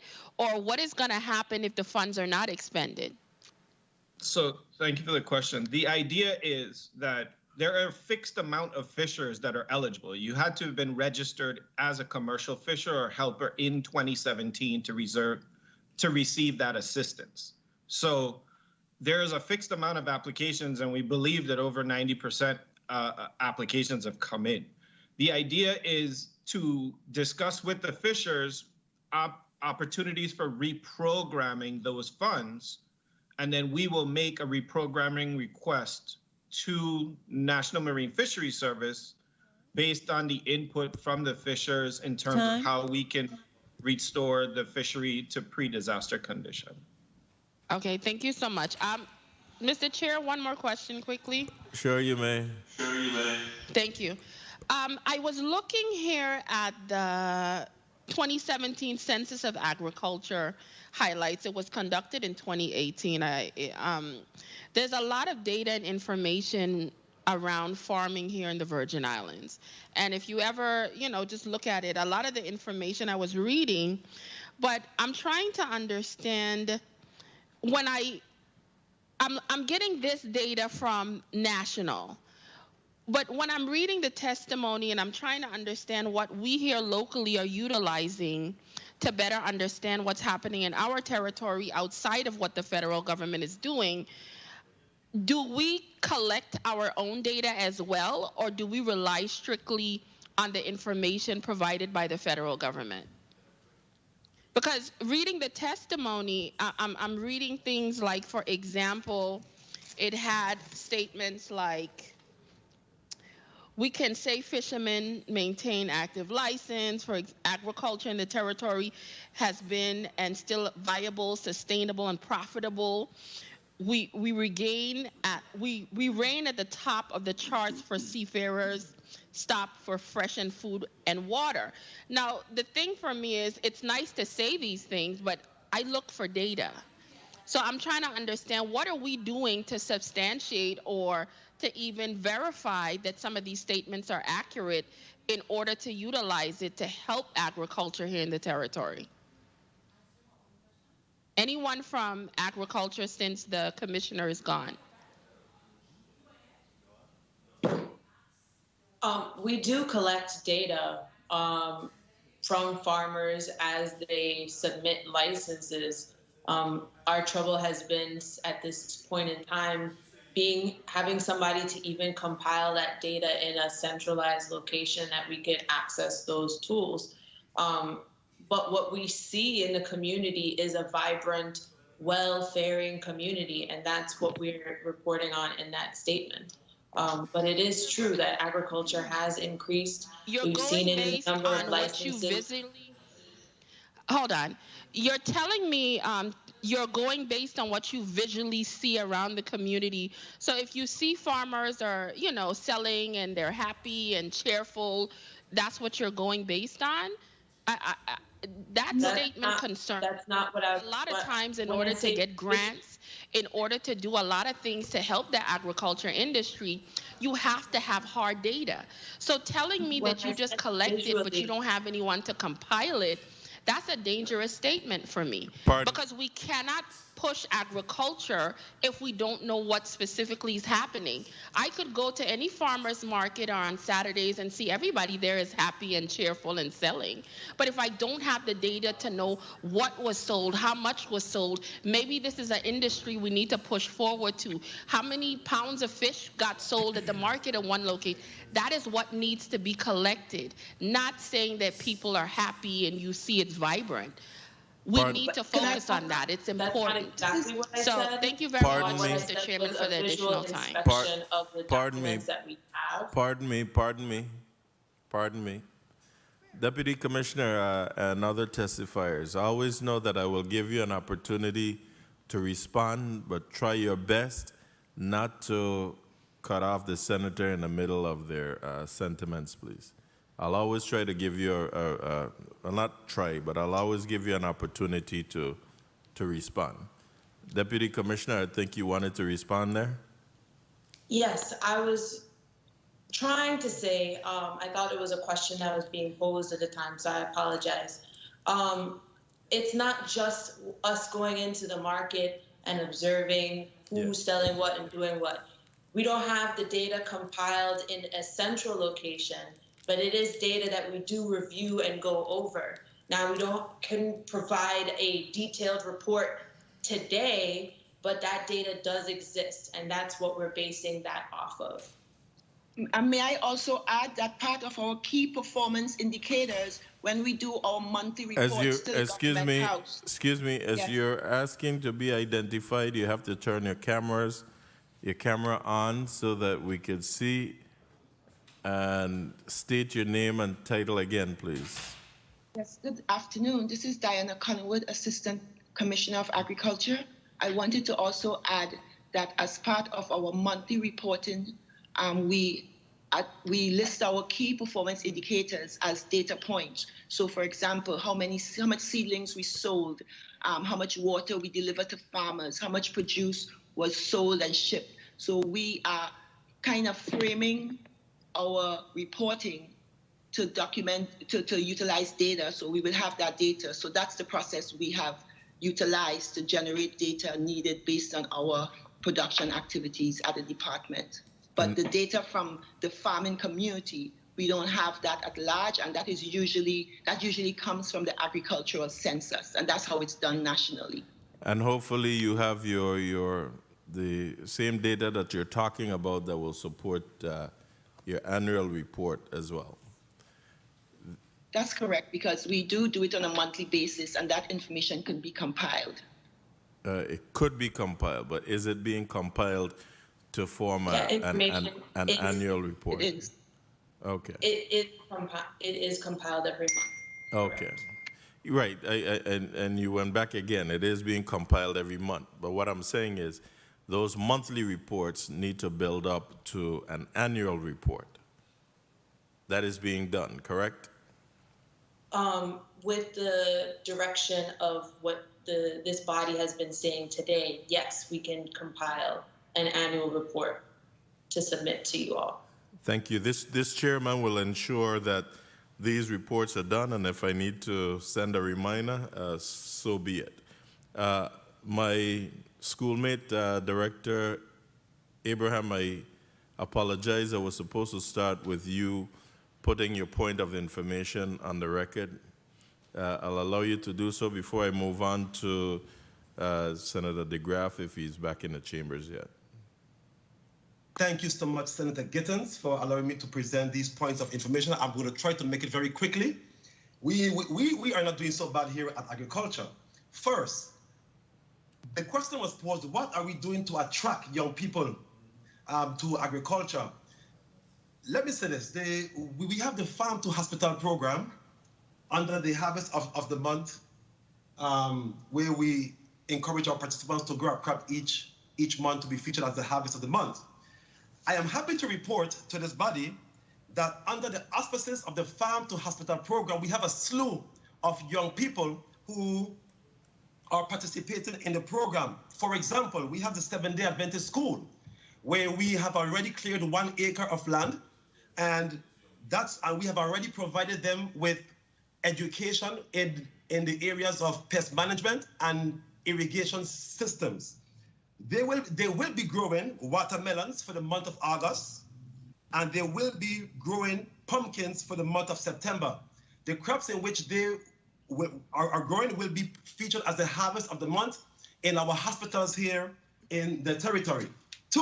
Also, let me add, under the auspices of our development and comparison of a tunnel hoop garden and versus an outside garden project, we are working with the Department of Education STEM program under the leadership of Ms. Rosa White. This program, the students will be growing crops in a tunnel hoop, and also they will be growing crops on the outside, and then they will make a comparison. They have already received materials and supplies, so this project is actually ongoing. 2, when the law on Julie Mango is concerned, yes, we are aware of it, and we have had informal meetings with the president of We Grow Food, and we are slated to have a formal meeting, as it is my duty to seek funding to develop the agribusiness sector in the U.S. Virgin Islands. I strongly suspect that we will be seeing a Julie Mango project this year. 3rd, with regards to the good Senator Francis' question as to what harvests, what quick crops can be grown, what quick crops can farmers grow? Well, we have the Harvest of the Month program. And if you look behind me, the Harvest of the Month program is geared towards not only participants, but to the entire community. Anyone in the community can pick up one of these charts, and they can exactly know what crop will be featured as the Harvest of the Month. Also, there is a guideline to illustrate to the potential farmer, even young people, when to plant the seed in the ground and when to harvest the crop. 4th, you mentioned how you see no reason why we should be buying importing Tom brands from the outside. I am happy to report that the marketing division, we have a marketing program where we buy local crops from our farmers. For example, during the mango season, we have a mango buyback program. And during the mango season, I see a slew of young people bringing in their mangoes for in exchange, of cash. I don't see any reason why Tom brands cannot be a part of it. Surely Tom brands can be a part of it once the quality standards are met. But let me go back to the Farm to Hospital program, because I did say a slew of young people. We also have Josh Torres, a young man who moved back home from California. He's about 20-something years old. His land have already been cleared. He received material and supplies. We have Edmund Felto, which is a young man as well. His land has already been prepared, and he will be growing beets for the month of December. When Josh Torres is concerned, he will be growing seasoned peppers, which will be featured as the Harvest of the Month in June. Also, we have Miss Bonalyn Joseph, who is a former school teacher who is a part of this project, and she will also be using her project to illustrate to young people during the summertime how to grow crops.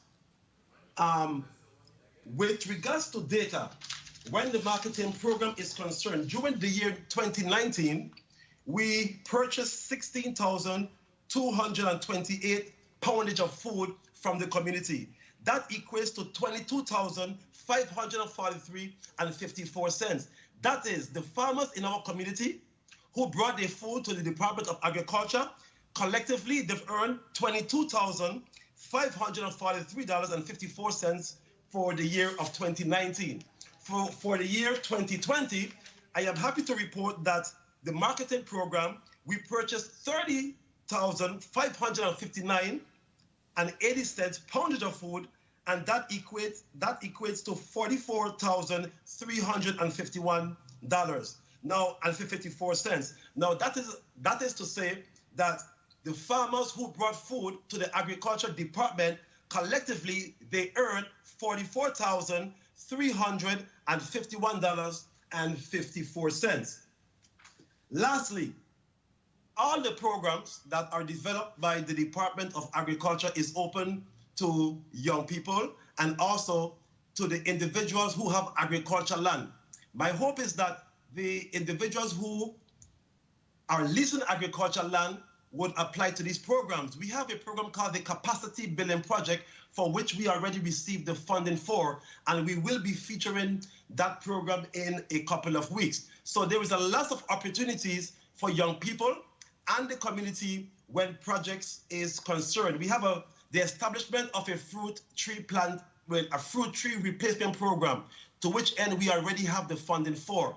With that funding, we will be buying fruit trees from the community. Young people, elders alike can sell their fruit tree to the Department of Agriculture, and the intention is that we will provide education to the community on how to maintain and grow these fruit trees and distribute these fruit trees free of cost to our community.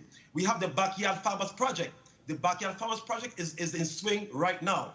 That means that families can get involved in farming, mothers, fathers, and children. What we do in this program, we provide the materials, and we will provide the materials and supplies to these backyard farmers to grow a crop, which we will be featuring as the harvest of the month. So we do have a lot going on here at the Agriculture Department, and it's not so bad after all.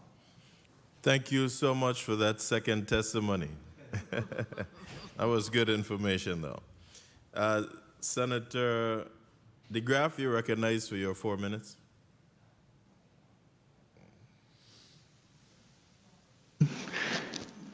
Thank you, Mr. Chair.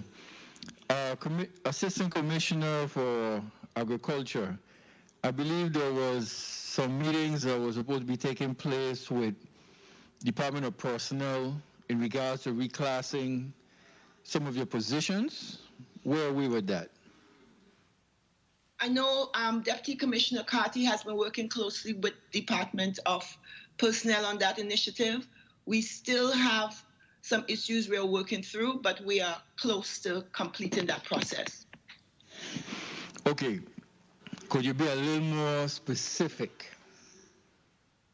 Ms. Carty, can you provide an update on the specifics? I'm trying to, could you please clarify what positions you're talking about? Is there a particular agency? Are you talking about the grant-funded personnel? No, I'm not sure. You tell me what you have specific, because I know Department of Agriculture, one of the lower paying departments, and I think there was a push to meet with the unions and personnel and do some reclassing. Okay, so we weren't working, it wasn't a reclassification. We were trying to increase the salaries and provide raises to those who have been in the department. Currently at this time, we were under a contract or have been working with the Office of Collective Bargaining to get the document together and work on a contract with the union to then have the, I believe it's sitting for the governor to sign at this point in time on those raises. Okay, so we will be seeing something very soon then. Yeah, we have done. Should have an answer on that shortly. Yeah, we have taken all the necessary steps and is awaiting approval from the governor. That's been the status since December or so. That hasn't been the status since December. That the governor's signature has been within the past couple weeks. We were waiting on the Office of Collective Bargaining and the unions to agree on the language for the contract. So that's where it is at this point in time. Okay, I'll follow up with that again, because again, these are looming issues. In the commissioner's testimony, he mentioned about some work to be done on agricultural facilities. When would those begin and be completed? These are ongoing processes. We continue to meet. There are different stages. We have a project to work on the abattoir. We have a project to redesign and create our administrative building. We met with the contractor recently, but for every project that we do have in place, we've been moving forward diligently in addressing them. and going through the general procedures, working with the different agencies, and progressing effectively as much as we can within the system. Okay, and Commissioner Oriol, you mentioned in regards to a camera system on St. Croix. Were you talking territory-wide cameras for the Frenchtown market also? In that question, I was specifically referring to the Lorraine market. I don't know, Nicole, do you know whether or not we're procuring for both fish markets at this time? Yes, Commissioner, we are.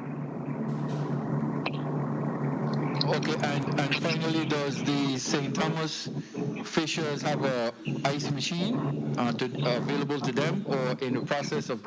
I'm sorry, I couldn't make out your question, Senator DeGraff. Nicole, maybe you can use your side. Excuse me, pardon me.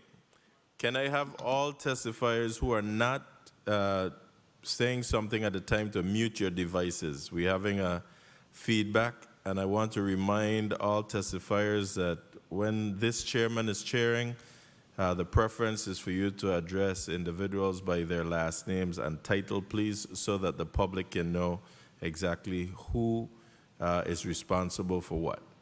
Thank you. Commissioner, you may respond. I don't think he said he heard the question. The question was in regards to ice machine for the St. Thomas and also the fish market in St. Thomas.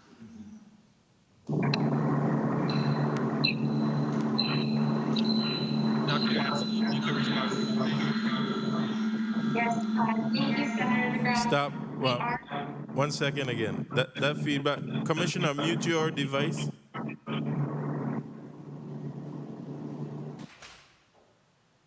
Okay, if it's the commissioner that just muted, then that feedback is coming on your end.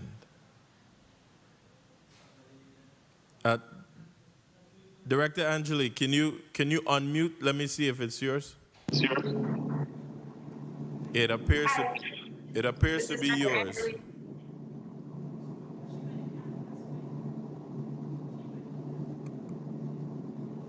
Senator, it sounds like it could be that the condenser units for our air conditioning are actually on and pushing right now, which is causing some of that feedback. But Okay. I'll get the response from Dr. Angeli and provide it as a follow-up. And during her response, if she could just get closer to the mic, because the noise in the background, your distance from the mic, coupled with the mask on, we could hardly understand what you're saying.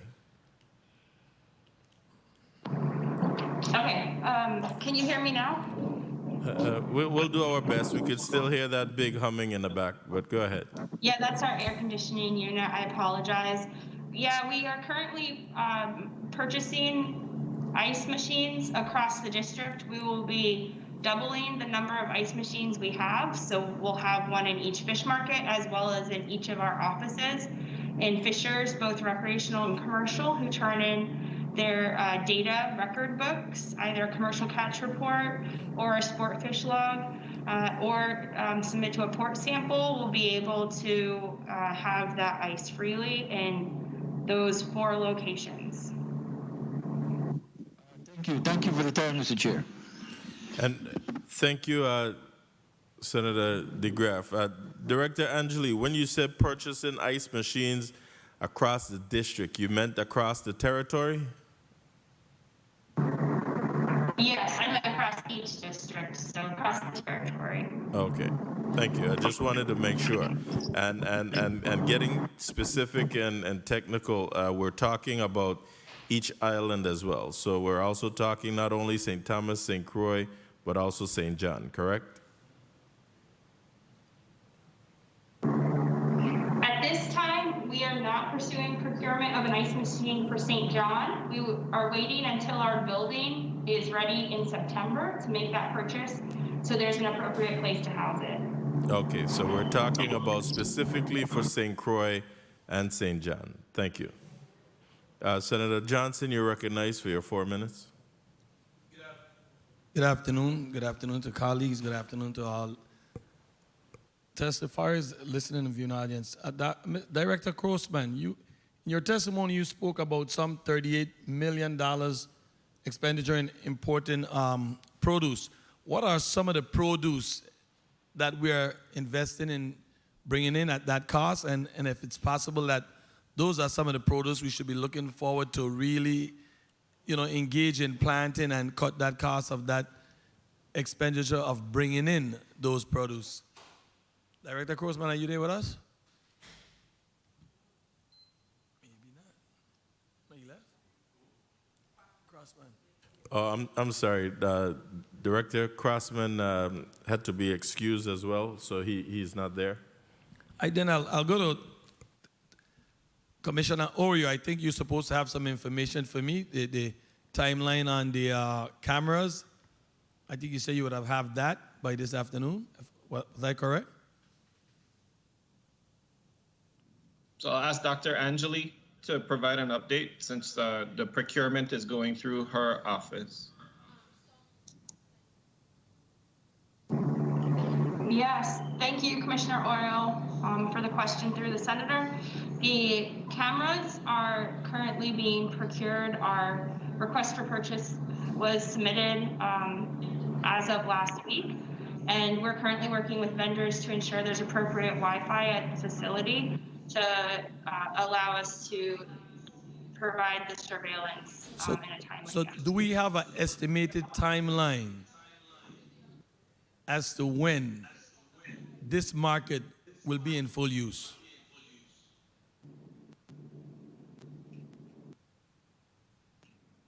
Senator, I'll open the market in 2 weeks. Good to hear. Be looking forward and seeing that too. I'll go to Department of Agriculture, and the commissioner is not there, but anyone who can answer this question, I'll really appreciate this. I think if we look into the island and you look at the vegetation, it's already drying up. Seems as if we're going through some sort of a drought.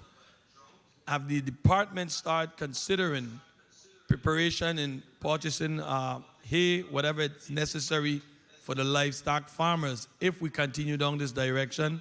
And what plans do you have for the farmers that are growing crops to assist them with even more water at this time based on what we're seeing in the territory? Annually we do have these conditions, but what we've done differently this year, we've been working closely with UVI to collect the data and actually input it in the drought monitor to ensure that when we do have a drought, we can declare droughts and our farmers can qualify for subsidies. Most of those subsidies, though, is for livestock farmers. The federal subsidies are. So with the crop farmers, we do have a micro security grant program where we are going to offer to farmers coming up in the next few weeks an opportunity to get a grant of $5,000 worth of equipment. And one of the packages that I'm putting together is for the water buffaloes, so farmers can have that to capture water. But at this time, those are the only initiatives we have in place. We also, though, distribute water to farmers. They can come to the department and get water on St. Croix. On St. Thomas Day, we pay for the transportation of water. So those are that's what we have in place, and we will work diligently to do better as we grow. I would just also like to add that on St. Thomas, if a farmer did want to come to the office and get water, we have been offering that as well as an option. As long as they have a vehicle to transport or a mode of transportation for the water, we have been giving out water that way. And the feed program has been actually expanded across the territory to include more types of feed. And we have maintained a reliable and consistent availability of feed throughout that time period. Another thing that's important is that the abattoir is open and the one on St. Croix is open. So they are providing those services as well when it's time to cull the herds. Does the department has a water truck on either island? We have a water truck we have water trucks on St. Croix, and we have water trucks on St. Thomas as well. The one on St. Thomas is in need of repair right now. We are trying to get them fixed. but we do have those vehicles. Mr. Chair, if I conclude with this last question. In St. Croix, I know from going to agriculture many years back, there was a very strong, vibrant nursery. You could have bought your plants, your fruit trees, you could have bought your seedlings, and a lot of varieties of there for farmers, especially backyard farmers. Today, when you go down there, there isn't nothing there in this nursery. What's the problem there? No, let's not say nothing, because we've been making a diligent effort to have a wide variety of seedlings available. And what was the problem? We had our greenhouses were destroyed. So we recently had 2 greenhouses built by the Forestry Division, 2 hoop houses, and we are currently having 1 great, well-constructed greenhouse with a fund through the Red Cross, and we finally have that being constructed right now. So we do have plans to increase our ability to provide, especially fruit trees. But when it comes to seedlings, we have been very good in terms of providing consistent supplies of seedlings, both on St. Croix and St. Thomas. Thank you very much. The question is then, what seedlings do you have? Because I think you already X'd out the fruit trees. That's not in existence. Can you give me the list of seedlings that you have on a daily basis readily for farmers to come and pick up to do their backyard garden? Thank you very much. From day to day, but we usually have at least 8 or 7 that are posted on the board right by the nursery on a daily basis. So we range from cabbage to cucumbers, tomatoes, peppers. We have a wide range, and we keep adding different types, and it's based on demand too. Also, farmers can actually come in and request a certain variety of seedlings they may need, and we actually grow them especially for specific farmers or customers in general. But on a regular basis, customers are able to come in, and I can guarantee you would receive seedlings. And if we don't have what you desire, it may be because someone may have come and purchased 100 of the same seedlings, and we may be out. Hello, excuse me? Always, excuse me? I'm trying to be an accent for you to be very specific. What seedling do you have right now? What can I get if I leave the legislature and come down to agriculture? What can I collect as far as seedling at this moment? I'll have to call and inquire if someone is close to the seedling. We can get the correct list. I'm not right there at this moment, but I could get you the list maybe in 10 minutes and get back to you, or 5 minutes. But I know we have a wide variety. I would appreciate that. Thank you very much. I would appreciate that. Thank you. Thank you, Senator Johnson. Senator Sarro, you recognized for a point of inquiry. Wait a minute. I noticed you'd asked for this point of inquiry just before you. But go ahead with your point of inquiry. I wasn't trying to be... This is your point of inquiry. Go ahead. Thank you. I just want to know if was a study done, especially in the border area with the border farmers and the water. I know that they suffer droughts, but some have been tapping into the line, the water pressure. Who's addressing that? Has a study been done? And what is being done to rectify that? So I'm going to allow Ms. Collingwood to speak specifically again about the water plan, but we have been doing an assessment of the water lines down in Bordeaux. We recently have gone in and made some adjustments to different areas where we've actually removed some of the taps. We're looking to try and bury some of the lines so we can avoid having some more taps in the future. And we have been looking into some alternative projects that we can do in that area to increase the amount of water that's sent up to the top, to the cistern, and then ultimately what can be distributed to the farmers in the area. But it is taking some time because of how convoluted and distressed the system is.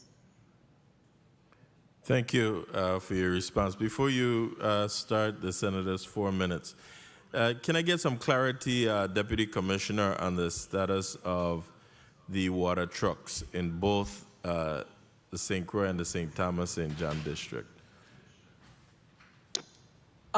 St. John does not have water trucks. We have 2 water trucks on St. Thomas.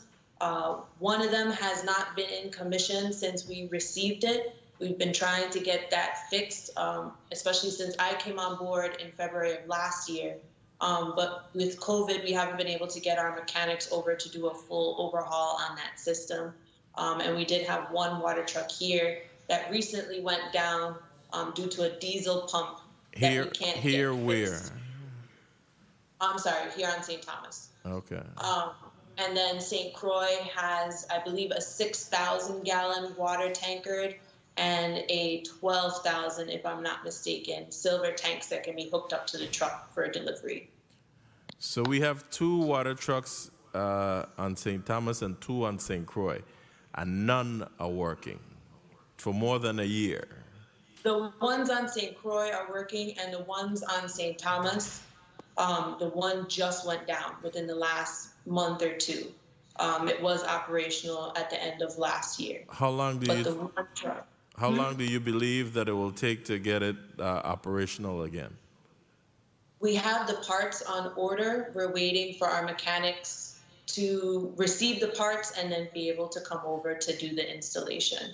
Or we'll have somebody on St. Thomas do the installation once we receive the parts. And help me to understand the one that you received that was not working. You received something something was gifted to you and it wasn't working? So we received this is prior to my arrival, and my understanding of the story was we received a old fire truck from the Department of Property and Procurement, and we needed to receive training on how to use the vehicle because it has a lot of specialized equipment, and it needed to be serviced before we could use it. So right now it's down in Bonus-Bronx, and we're trying to get the appropriate training so that we could use it, and then ultimately get the final adjustments on it so that we could use it as a water truck. And I don't believe, honestly, that the training will come about if we're just sitting around waiting for the training to come. What is being done to ensure that the training takes place and to ensure that the vehicle that we're talking about is actually operable?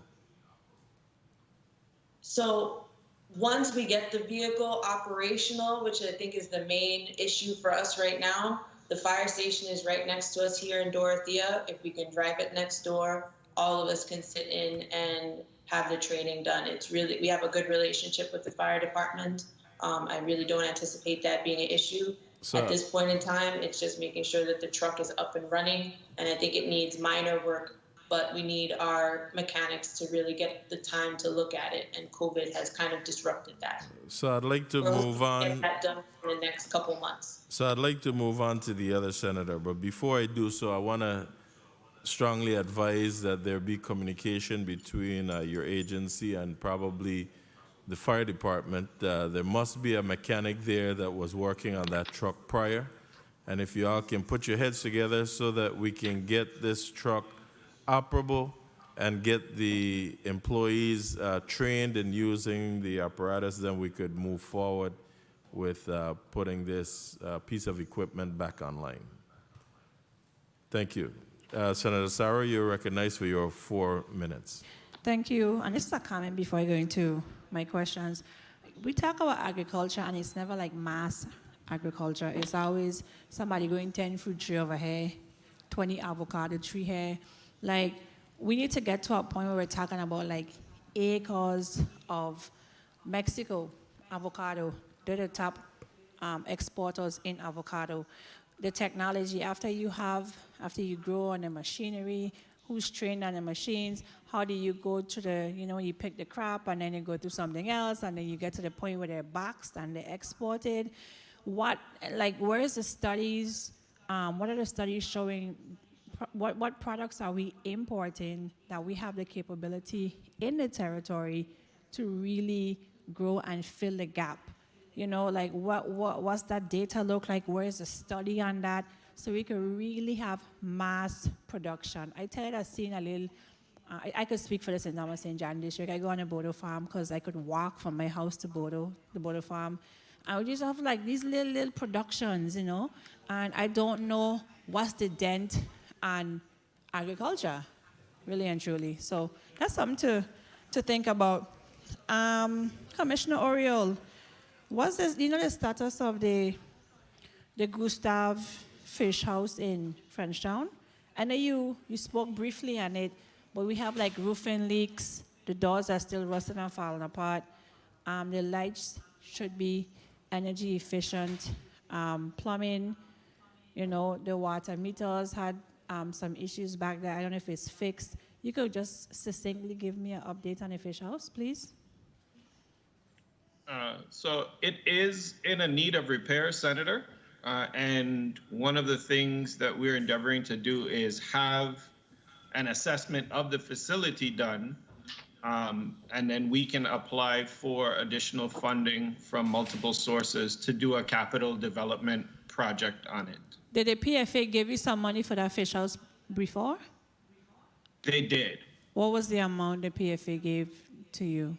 I'm not certain. I just know how much we have remaining right now. So you don't know? Okay. So how much do you have remaining? Between 20 and 21,000. Okay. So you have any time frame or when you will update? Because that fish, when I go to buy a Big Mac for my father, right? And I look to the right, the fish house is used a lot. You see fishermen back there scaling the fish, and it's really a Big Mac. It's really a well-used fish house. So you have a time frame as to when that fish house will be completed? The two projects that we were looking to do with the remaining funds were to pave the rear of the facility, as well as improve the cutting tables that are in the rear for the scaling and such that's going on. I do know that we received the quotes for the paving, but it's my understanding that one of the paving companies may be in a change of ownership. And then we are still working on the what we would upgrade the surfaces to for the scaling tables at this time. Okay. I don't have an immediate timeline off the top of my head right now. We could talk offline. And two questions. The 10.6 million in the last disaster recovery meeting, you told me did not really look at the spending plan. Have you had the opportunity to go back and look at the spending plan for the 10.6 million? I did look at some of it, Senator. We had copied some of it onto our website, and so I went and looked at it. So the artificial reefs that could help with the marine reserves, did you revisit that? Time? I did. I still think the $80,000 to, was not sufficient enough. I mean, I understand your point of having it as a shallow water. But you keep saying you keep saying 80,000, but it was over 600,000. When you look at the breakdown, I don't know where you're getting $80,000 from. When you look at the spending plan. Well, go back and look at it. We're going to talk on a third occasion at some point. Then the 1 million CARES Act funding. Anything has been done yet with that 1 million? So we officially received the funds and the award late December, and we have access to those. The spend plan requires putting together the economic analysis, which I believe we were reaching out to the university. I can't remember the name of the economist that was working with the EDA and the Farmers and Fishers program, but we were looking to use the same economist from the university to do that, the economic analysis to base the stipends off of. Okay, so I need you to revisit the spending plan, and it was item 6 with the 600 and something thousand. Item 5 was 6.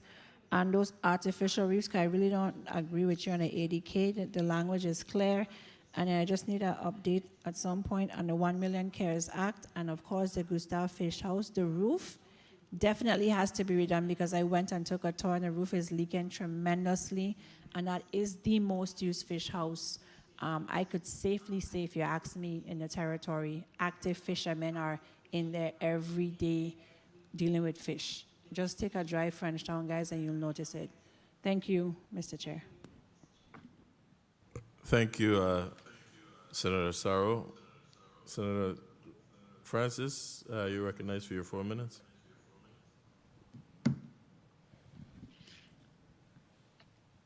Thank you very much, Mr. Chair. Commissioner Oriol, besides the cameras, are you planning to better secure the Lorraine Fish Market in terms of fencing, bars and security for those windows? Anything to, again, minimize vandalism and break and entering? Yes, Senator, there was a plan that included perimeter fencing on the facility. Cost rising to what they did, we needed to make some priority decisions, which resulted in the fencing coming out of there. But we have identified some potential sources that could fill that void. But we are looking to have a perimeter fencing, and it is also part of a larger discussion with the Department of Agriculture, myself and Commissioner Nelson, trying to decide what we want to consider the extent of the facility. So it's not just perimeter fencing around the Lorraine market itself, but what is going to be the usable space that we want to include in the plan and delineate that for the fencing. Okay. And in respect to a possible move-in date, I know that you've been asked already in terms of a drop-dead date. They intend to open up and hopefully have some activities in there. Any idea of when that will be? So, like I just pledged to Senator Johnson, we're going to shoot for 2 weeks. We already have some. We already have at least 4 or 5 stalls that the fishers have completed the application process for. We are in line to complete the supply contract for the janitorial services. We want to make sure that that's in place by the time that we have fishers in there, so that the cleaning of the facility takes place. So that's another one of the things that we need to make sure the procurement is completed on. But that portion, I don't believe PMP takes long to do a supply contract. So it's the eligibility of the vendors that we were getting for the pressure washing and using the correct biodegradable chemicals, those types of things. So we're still finalizing that process for the cleaning of the facility on a regular basis. Very well, thank you for that. And Assistant Commissioner Collingwood, in respect to your staff at this time, are you still engaged in telework, or how many individuals actually teleworking, and how many is actually in-person working? No, we are 100% in-person working, and even before the governor's mandate, we've been working. For the most part, staff has been in. We've continued to do the work of the people. The challenge, though, is, staff skill sets and the right staff to do the job. The quantity of staff we need, the amount of laborers, the consistency in having the equipment we need all the time. And I think in our community, the power of ag education is undermined. It's because it's really important that we build capacity, especially with the new program proposed for UVI. That program cannot be successful unless we create the pipeline from our high school programs. So with ag in the classroom from kindergarten through K-12 and quality high school and middle school agriculture education programs with certified, qualified teachers who could teach the curriculum to reflect the current and future trends in agriculture. There's a lot of technology, high levels of science and maths and engineering, and we really need to wake up our community to the critical importance and the economic value of agriculture. And I hear we are talking about it, and we need to consistently do it. It takes time and consistent effort over time. And I think we are poised to do it. It just hasn't been done. You look at all the legislation, you even look at previous plans, you look at from the Dijon administration in 2007 to 2011, there's a strategic plan for sustainable agriculture development. I reviewed the plan, it's very comprehensive. It has all the details, it lists all the equipment, the training, it talks about ag education. It's really comprehensive, it just was never visited and realized. We just need to make that commitment and follow through consistently with it. That's my take on everything. Very well, thank you. I know you're very passionate about this because you and I have had that discussion. But if we truly gonna break the school to prison pipeline, then certainly we have to open those doors for additional opportunities. Mr. Chair, if I could just wrap up with two additional questions, I'll appreciate it, sir. You know that. Thank you. And in terms of inventory, and we have been talking about this for quite some time now, that we still have a lot of individuals that's either on the waiting list or having this discussion about acquiring agricultural land. Have you been able to update your inventory listing to make sure that we're establishing adequate use of the agricultural land at this time? And then also whether or not it's broken down by livestock versus fruits and vegetables? I think there are two huge challenges with this.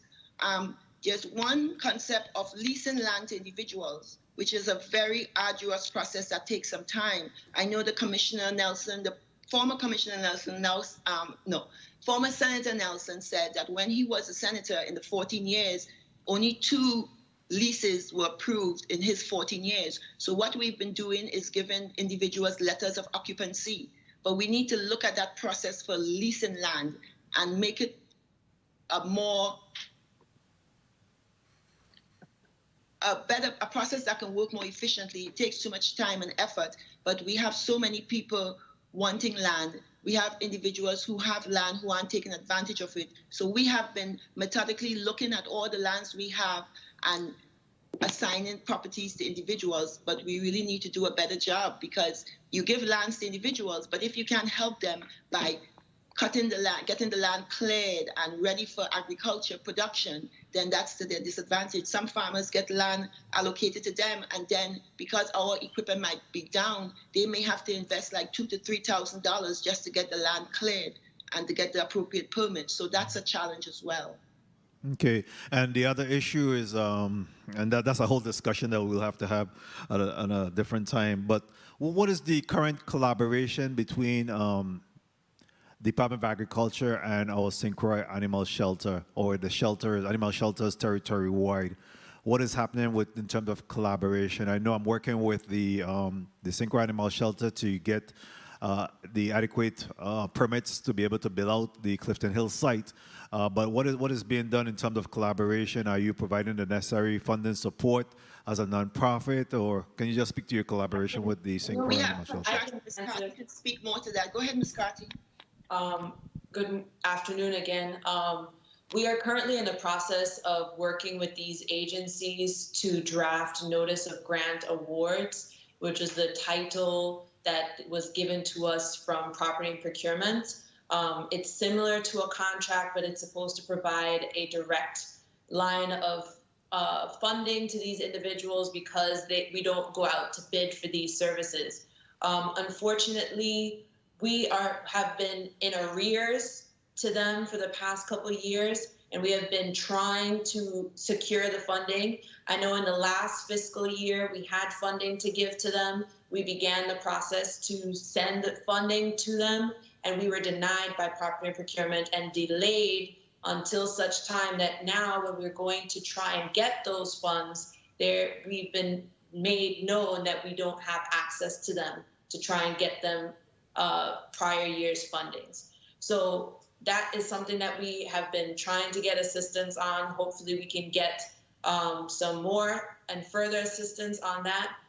Currently at this time, the notice of grant awards are at property and procurement, where they're in the legal area and awaiting legal sufficiency. We've been following up with them and sending them any additional paperwork that they need, but we are hoping that we will be able to at least get them this year's funding that was appropriated.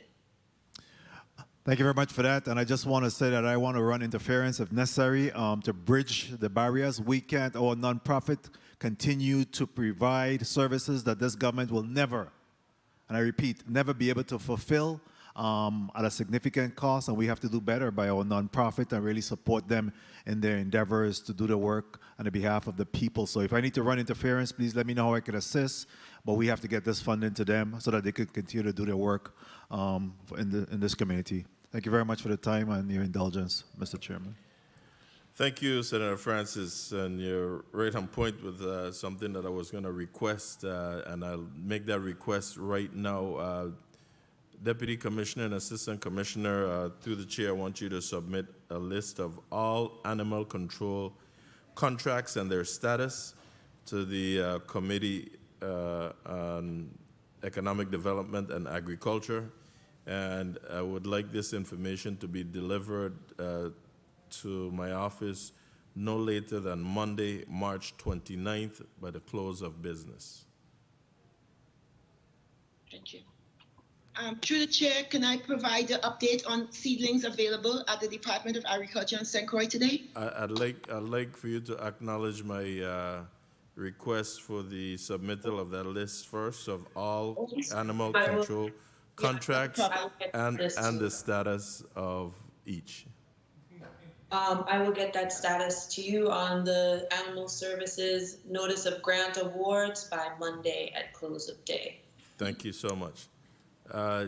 Assistant Commissioner, you may be brief in reporting the seedlings on hand. Yes, we have today bok choy, basil, lettuce, celery, beets, bell peppers, tomatoes, arugula, okra, parsley, corn, and Swiss chard.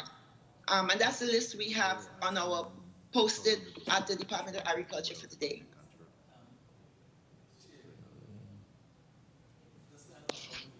Thank you. The senator, several senators will be visiting you as well. Make sure that these things are on hand. Thank you for your responses. Senator Potter, you're recognized. And colleagues, let's try to be succinct in our questions so that we could wrap up this first round. We still have the bill, and I want to make sure that we do this before the senator have to catch a flight. Thank you. Thank you very much, Mr. Chair. Good afternoon again, colleagues and testifiers. Are the seedlings also available on St. Thomas, or is that just restricted to St. Croix? The seedlings are also available on St. Thomas and St. John. Our inventory might vary slightly, but we do have seedlings available as well. Okay. And we also have fruit trees. Okay, excellent, excellent.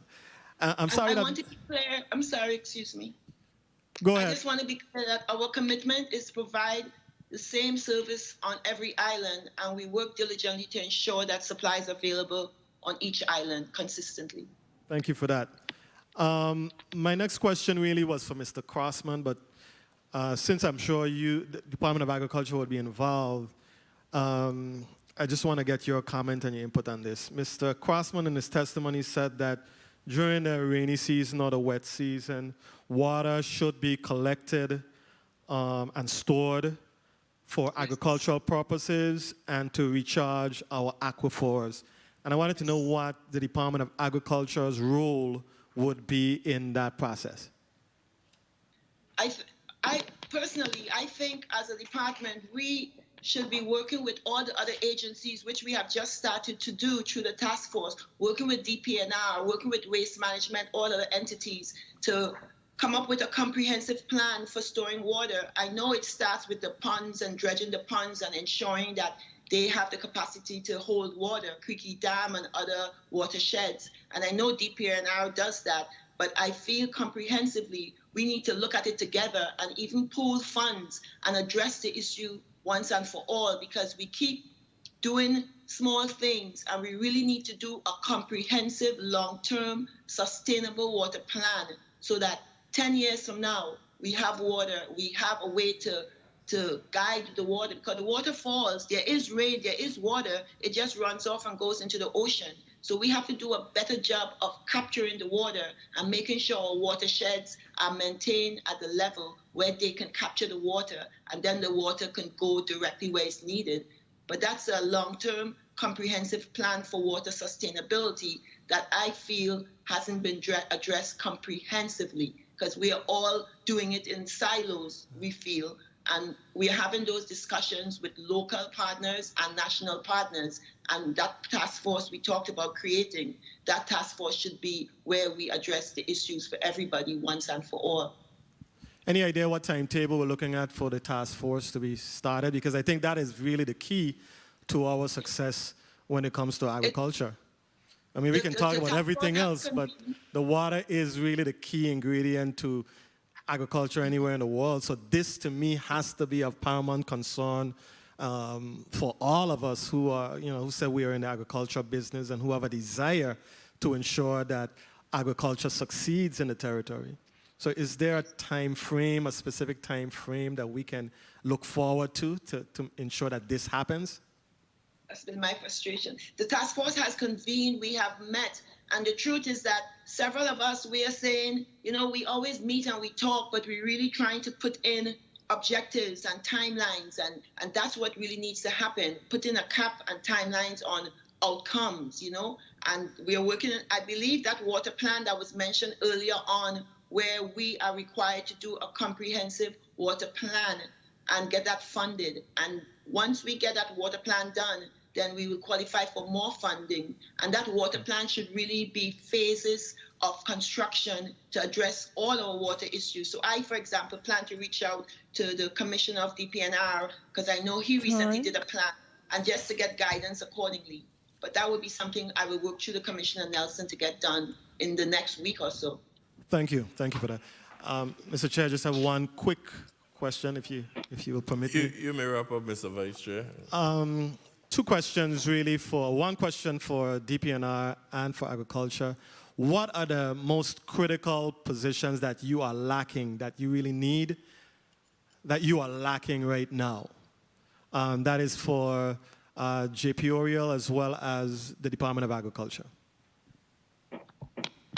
Across the territory, I know we need laborers. We also need heavy equipment operators. I know we're still looking for an assistant director of the abattoir. We're hoping to fund some other positions that are needed, that need to be discussed internally beforehand. But those are the main components that I believe that we are in desperate need of, including a butcher. I want to add a critical one would be a grant writer, someone who, especially with the COVID pandemic, there's been a lot of funding opportunities to shape a lot of initiatives in agriculture.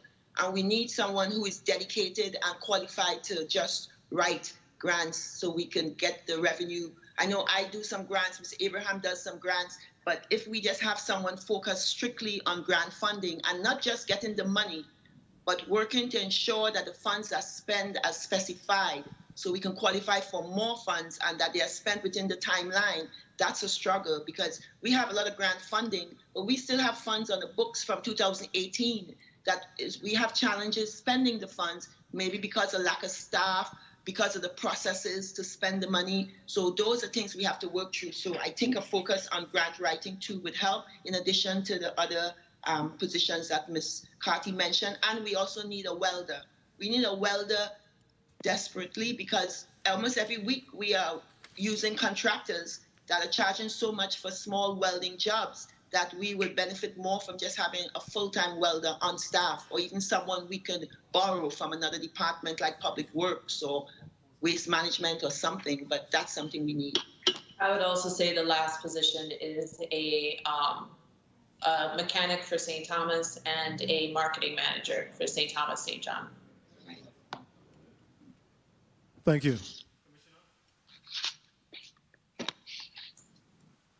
Senator, I would say for me, I'd focus on the enforcement side of things in terms of my fisheries enforcement officers. So that would not only be personnel, but the requisite equipment, more boats in the water, making sure. I believe we have staffed up when it comes to having biologists, port samplers, everybody on the ground now to assist and conduct the studies that help us understand what's going on with our fishing industry. The other thing I would probably want, if on a temporary basis, would be a structural engineer, somebody who can help us design the future facilities for marketing of the fish markets and such, because again, we have some good ideas in terms of the locations of where some markets should be. And then now it's about putting together real plans for what the dollars necessary. But when we look at the Lorraine market, I mean, that was an existing facility and it took $800,000 to get that to where it is right now. So there's capital investment that's going to be made if we're going to grow the future of the fishing industry with the use of markets and such. Thank you very much for your responses. Thank you very much, Mr. Chair. Thank you, Mr. Vice Chair. Senator Johnson, you're recognized for a quick point of inquiry, and then followed by Senator James. Thank you very much for this time. Department of Agriculture, you just say one of your key thing is laborers. And when I worked at the Bureau of Correction, we had a work detail program that gave you guys some 10 prisoners. In fact, your main welder was on the Bureau of Correction. In fact, you have hired some of them full time. Why are you not going back down this road, something that we can do? We know we just warehousing prisoner. Why can't we utilize this program for your laborers? We do utilize that program for labor assistance. We continue to use that program. I think one of the challenges, I know the commissioner we have to buy them lunch when they come. And so the commissioner has taken money out of his pocket to pay for their lunches. Hold a minute. I'll make it quick and short. That's not how that program works. You go back to the institution and pick up the lunch and bring it. It's a program where you pay just monthly $10 a prisoner. I ran that program. So let's not talk about buying them lunch. And I'll leave it at that. But it's a program that can help you guys greatly when it comes to labor. Thank you very much. May I add also, please? This is Assistant Commissioner Collingwood. Just last week, I had a long communication with the Department of Labor, and we are working through a mechanism to get some OJT, on-the-job training individuals. I think we identified about 6 laborers and worked through the mechanism where we can have 2 in horticulture in the greenhouse, 2 for the abattoir, 2 for the nursery, and 2 for groundskeeping. And that's something they are putting together the agreement so we can pursue that. The thing about that, though, is that we would also have to train them and hope to be able to hire them full-time permanently once that training period is done. But that's one way we are trying to fill that gap immediately. And we just had that conversation last week in detail, maybe in a few meetings we had.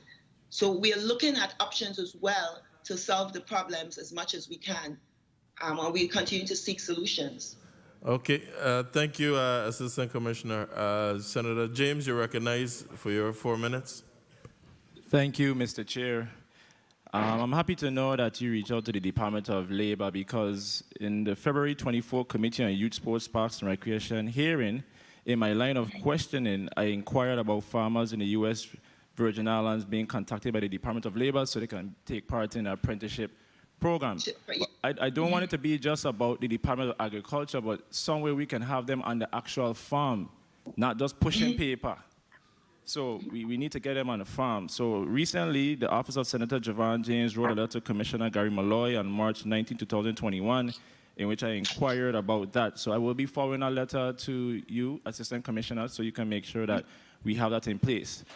As far as the source of water supply that is distributed from the Department of Agriculture, can you speak to where do you get that water from? What is the source? Well, we have a cistern on ground that we pull water from. We have this huge pond close to the department where we pull water from. So those are some options. We've also talked to the different departments, and we have these abandoned housing authority buildings where there are cisterns. So that would be another option. In times of dire drought, we can go out. So again, we have these systems that capture water that go unused, and we would reach out to those resources when we have a need for them. Thank you. I have to utilize my time effectively. There's a study that was done, and you know that for years we have been pumping water out of the ground. And you know, when it evaporates, it eventually goes back into the ocean. And based on the studies, that has been contributing to an increase in the sea levels. And they predict that by 2050,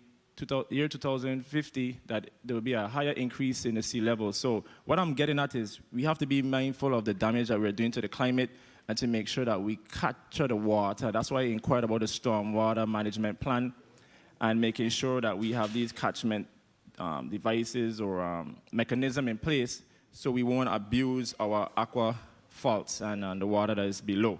That should be used for emergency purpose when there's a drought. When we really, really need it, then you go under the ground, but not to abuse it.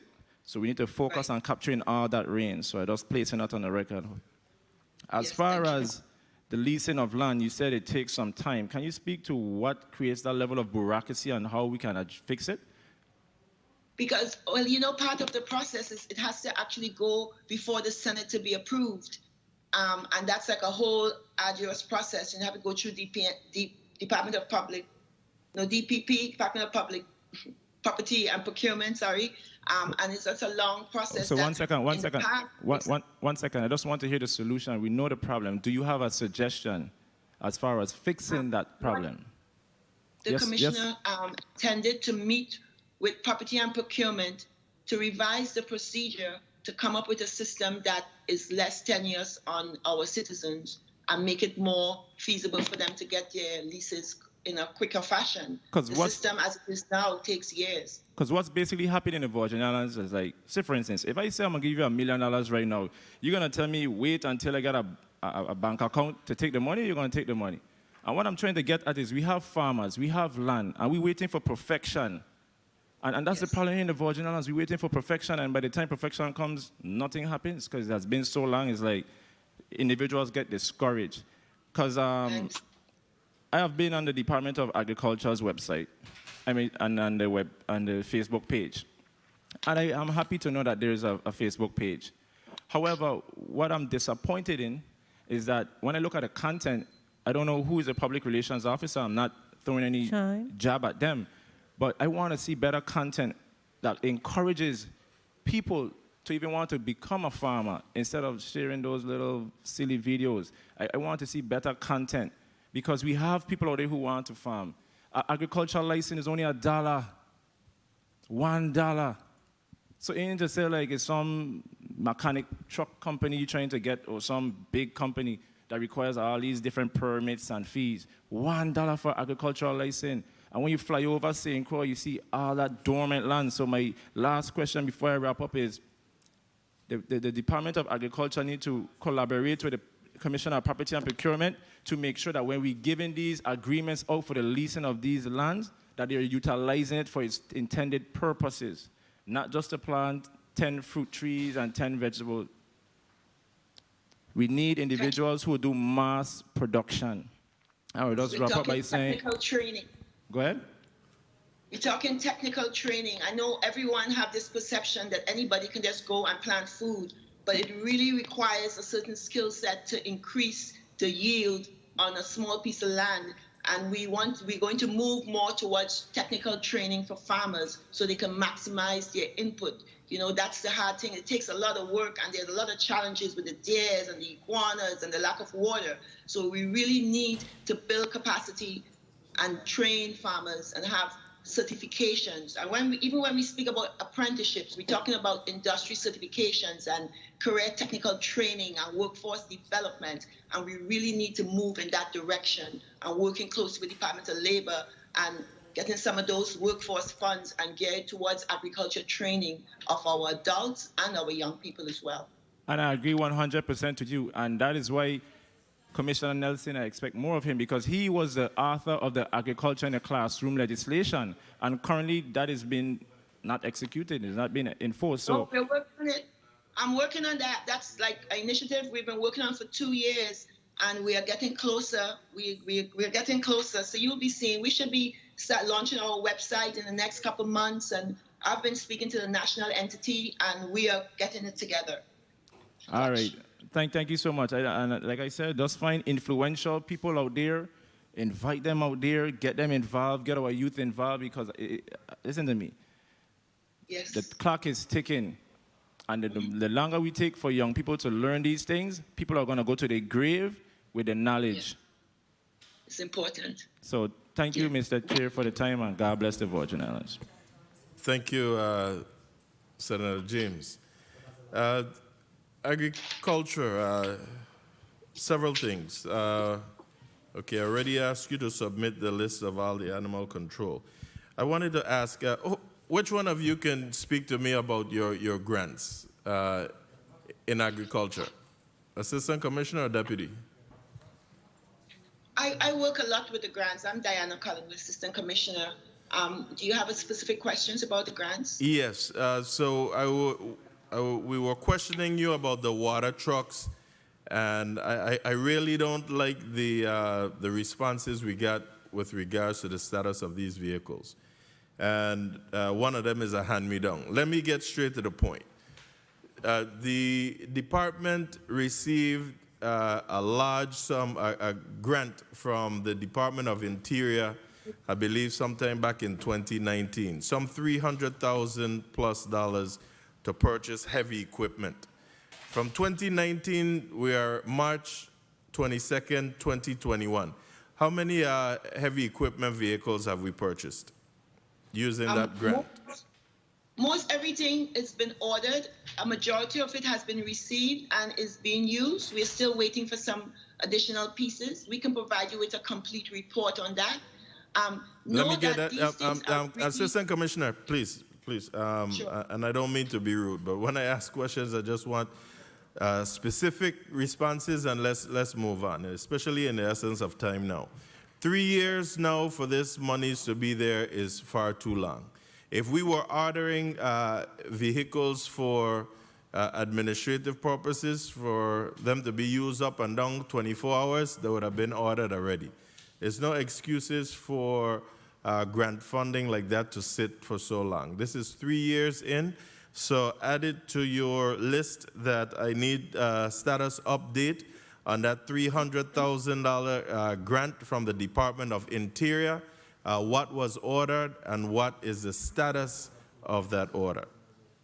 No problem. Thank you. We'll provide that update to you. We can do it when we are submitting the additional update by close of business on the 29th. Appreciate that. Okay, no problem. Thank No you. worries, no problem. The vegetable markets. Again, earlier I outlined the duties and responsibilities of the Department of Agriculture through its commissioner with regards to the empowerment of inspection and regulations of our vegetable and fruit markets. What's the okay? So the status of our vegetable markets is that they're being used as a hangout spot. The one in Frederickson and Heiliger Market that my colleague spoke about earlier, who pays for the power utility there? Sir, I cannot answer that question. Okay. I can get back to you. But is there anyone else at the department who is aware? I'm not aware. But we'll get back to you on that as soon as we can. Thank you. Those lights are on 24/7. We would like to know who's paying that utility and what's the monthly cost, because there's lights up there. So this means that you can't tell me whether or not you keep those lights running or you replace bulbs, etc. No. In all honesty, I can tell you for the time I've been here, we have not done, as far as I'm aware, anything with the Frederickstead market. For some reason, I feel it's not under our purview, but I'll investigate and we'll address it immediately. Okay, and again, I'll ask you to review Title 3 of the Virgin Islands Code, Section 291, that speaks to the powers and duties of the department. The department, through the commissioner, is empowered and has the duty to inspect and regulate, pursuant to law, all our vegetable and fruit markets. So if you're not sure of your duties and responsibilities within the department, I suggest that you look at that part of the Virgin Islands Code. Thank you. what about, I'm going to ask also that you work along with either the police department or the Department of Public Works for the erection of no loitering signs. It is time for us, and high time for us, to retake our marketplaces and utilize them for the intended purpose. Every corner of this territory that I traverse, I am asked about that, especially by the elders in our community. And not only they, but we too would like to see the marketplace being utilized for its intended purposes. And that goes for the vegetable markets as well as the fish markets. And the last question for the Department of Agriculture from me, what's the status of the repairs at the main building, the administrative building on St. Croix? Traversing by there on Queen Mary Highway is a total eyesore of a government building. I know it's all FEMA related, etc., but give us a brief update on what's going on with the repairs. We just met on Thursday, I believe, with the individual from Bushalty who are charged with doing the architectural engineering design. And we went over what the design we wanted for the building was. It's going to be a 2-story building. We are collapsing a few projects to encompass that one building. We wanted to have a state-of-the-art administrative building to accommodate staff. So we are working through all these initiatives, with due diligence, meeting with FEMA and everybody involved. And it's really important to us as well because we don't have the facility we need to operate as effectively as we would like.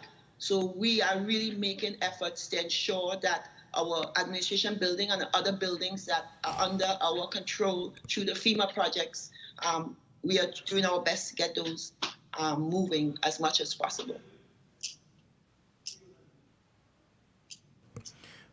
Thank you, Assistant Commissioner.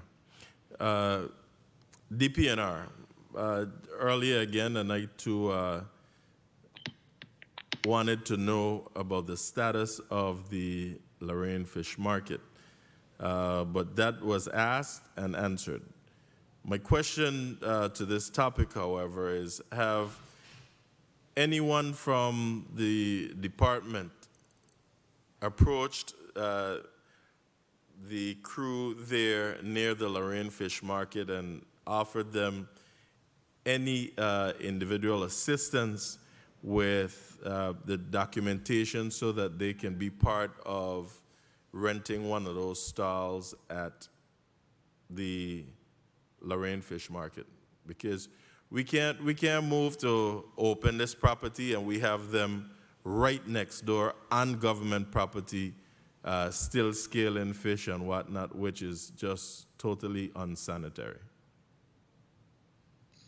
All right, this is Commissioner Oriole, Senator Gittens. Yes, including the day of the opening. We were having conversations after the ceremony was over with some of the fishers who are in that particular location. What we would like to do is have them have the first right of refusal, but again, they will have to be willing to be subject to the rules and regulations of that facility. And if they refuse, they have to move off of government property. They still can't remain where they're at. That's correct. That area is controlled by DPNR and the Department of Agriculture, because just adjacent to it is the vegetable market for the Department of Agriculture. And I'm saying that post-haste, that practice needs to discontinue. It should be prohibited across the territory for anyone to be selling and scaling fish on the side of the road. Yes, we live in the Caribbean and whatnot, but once the government has provided the location for this to take place, then it's time for us to move them there. But we can't have them doing what they want to do. And again, I'm calling for strict enforcement of this. And this doesn't fall square on the police department. The Department of Planning and Natural Resources have an enforcement division, and I expect to see strict enforcement being done there. They need to, if you need to get a cease and desist order, then so be it. But those makeshift tents and tables and whatnot that's set up there to clean fish with the same water over and over, that must discontinue immediately. And you stated that you'll be opening a couple of those stalls at least within 2 weeks. If that is the case, I mean, that practice that's there should cease and desist immediately. But in 2 weeks' time, I don't expect to see anyone conducting any illegal activity there, and that will be considered illegal. The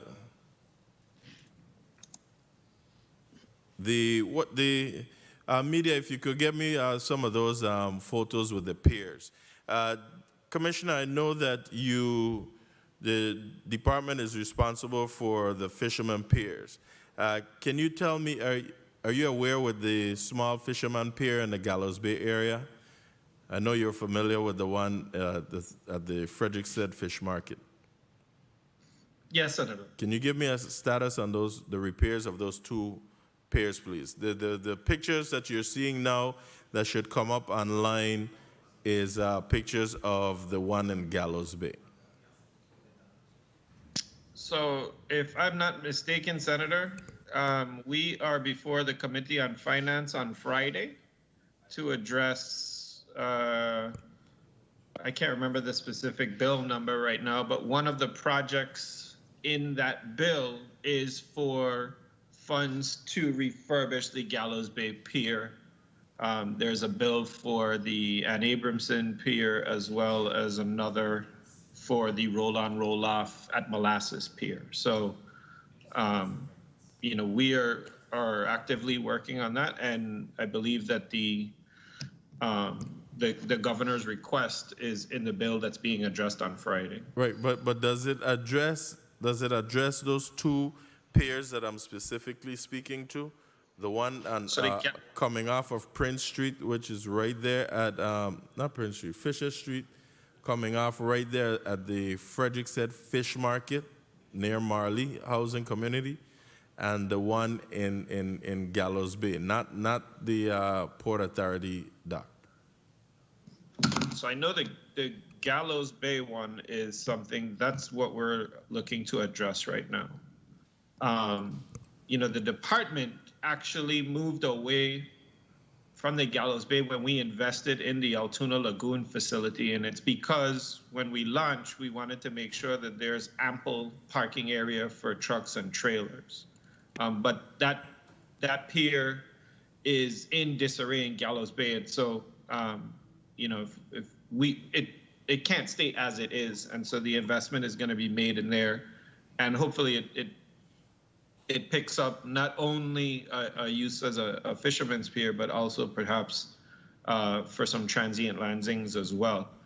But that's the one that I'm fully familiar with, us investing immediately. And then we do have funds that are available to us on the evaluation side. I know that right now our federal awards for evaluation are on the Hull Bay side. And in the next cycle, I think we could probably look at the Frederiksted one. But it's a limited amount of funds that's available for investigation and evaluation on an annual basis. Okay, we'll have a further discussion on this because I think you're still confusing the 2 sites that I'm talking about. You're talking about the one in the lagoon, and I'm talking about the one, I don't want to say the wrong street, but off of, that's Green Street? Green Street. In Gallows Bay itself, right in front of Hans Larsen, who's known as Panchi. That's the one we're talking about. I believe that's the one that's on the bill, Senator, for Friday. Okay, thank you.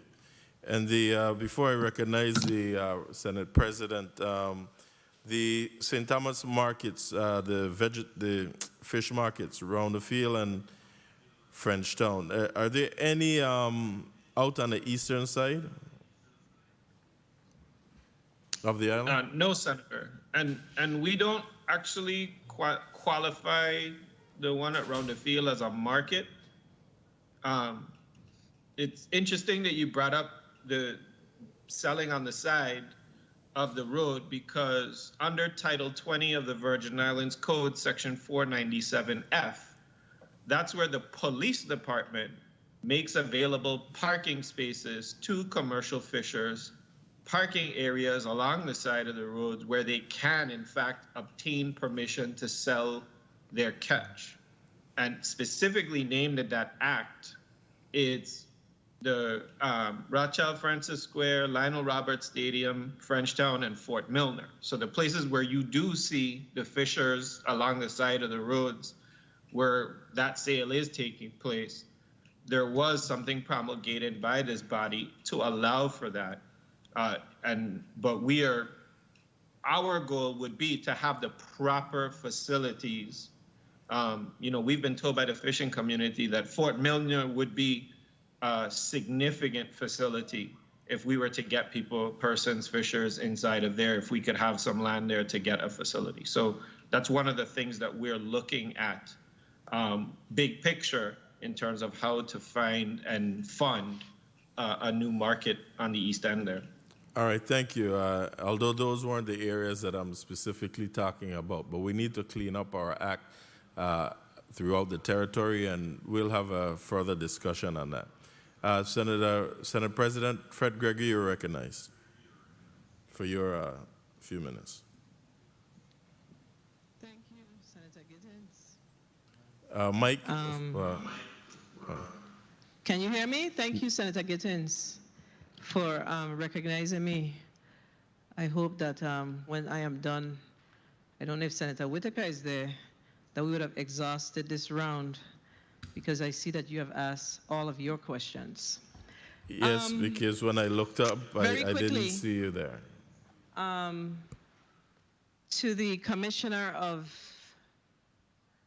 DPNR, in your testimony on page 2, you made a reference to the fact that the department is also seeking new fish markets in the territory. And you talked about starting conversations, etc. And you made mention to St. John. And I think the time is now to make a fish market in St. John, in the island of St. John, a priority. So have we identified any space on St. John to, in fact, move forward with a fish market? I remember when I ran for the Senate in 2018, there was a young man who was basically selling on the side of the road with a little cooler. And I think it's time that we up the ante when it comes to having a fish market on the island of St. John. So I know you talk about creating, et cetera, and discussions, but I think we are to the point where we need to have timelines. So that's what I'm trying to establish as it relates to St. John in particular. Thank you for the question, Senator. So years ago, I believe it was 2013. I can't hear you. I don't know if it's on St. Thomas. Go ahead. Let me see if... Can everyone hear me now? Yes. Yes. So years ago, I believe it was around 2013, perhaps 2012, the Virgin Islands Port Authority actually set aside a parcel for a fish market in the Eneid Pond area.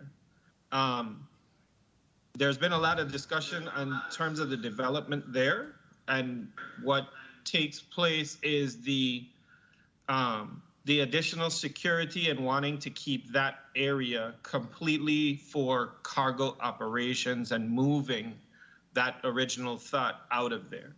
So very recently, this year, in fact, we started discussions with the Port Authority where they recommended the ramp area in the Cruz Bay Creek, that the adjacent to where the Customs House building. And so we are now looking to work with the Port Authority on how we could develop that, and also making sure that Customs and Border Protection, in terms of whatever security facilities are necessary, are not infringed upon. And that seems like a lot of a more suitable development location.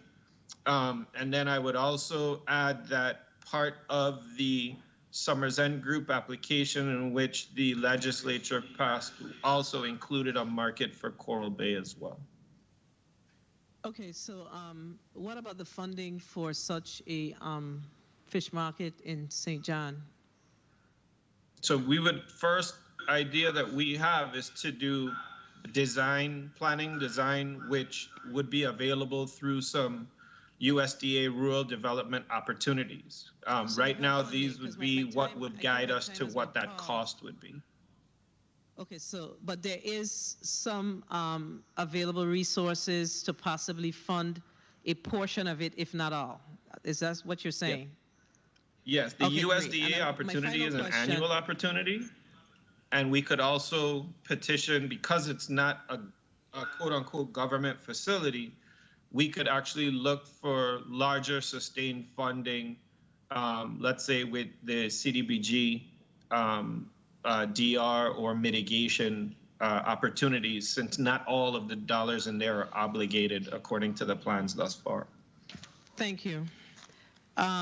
So my final question, because I think my time has been called. But my final question, Mr. Chair, if you would allow me to wrap up, is tied to the, also on page 2 of your testimony, where you reference the recreational licensing program.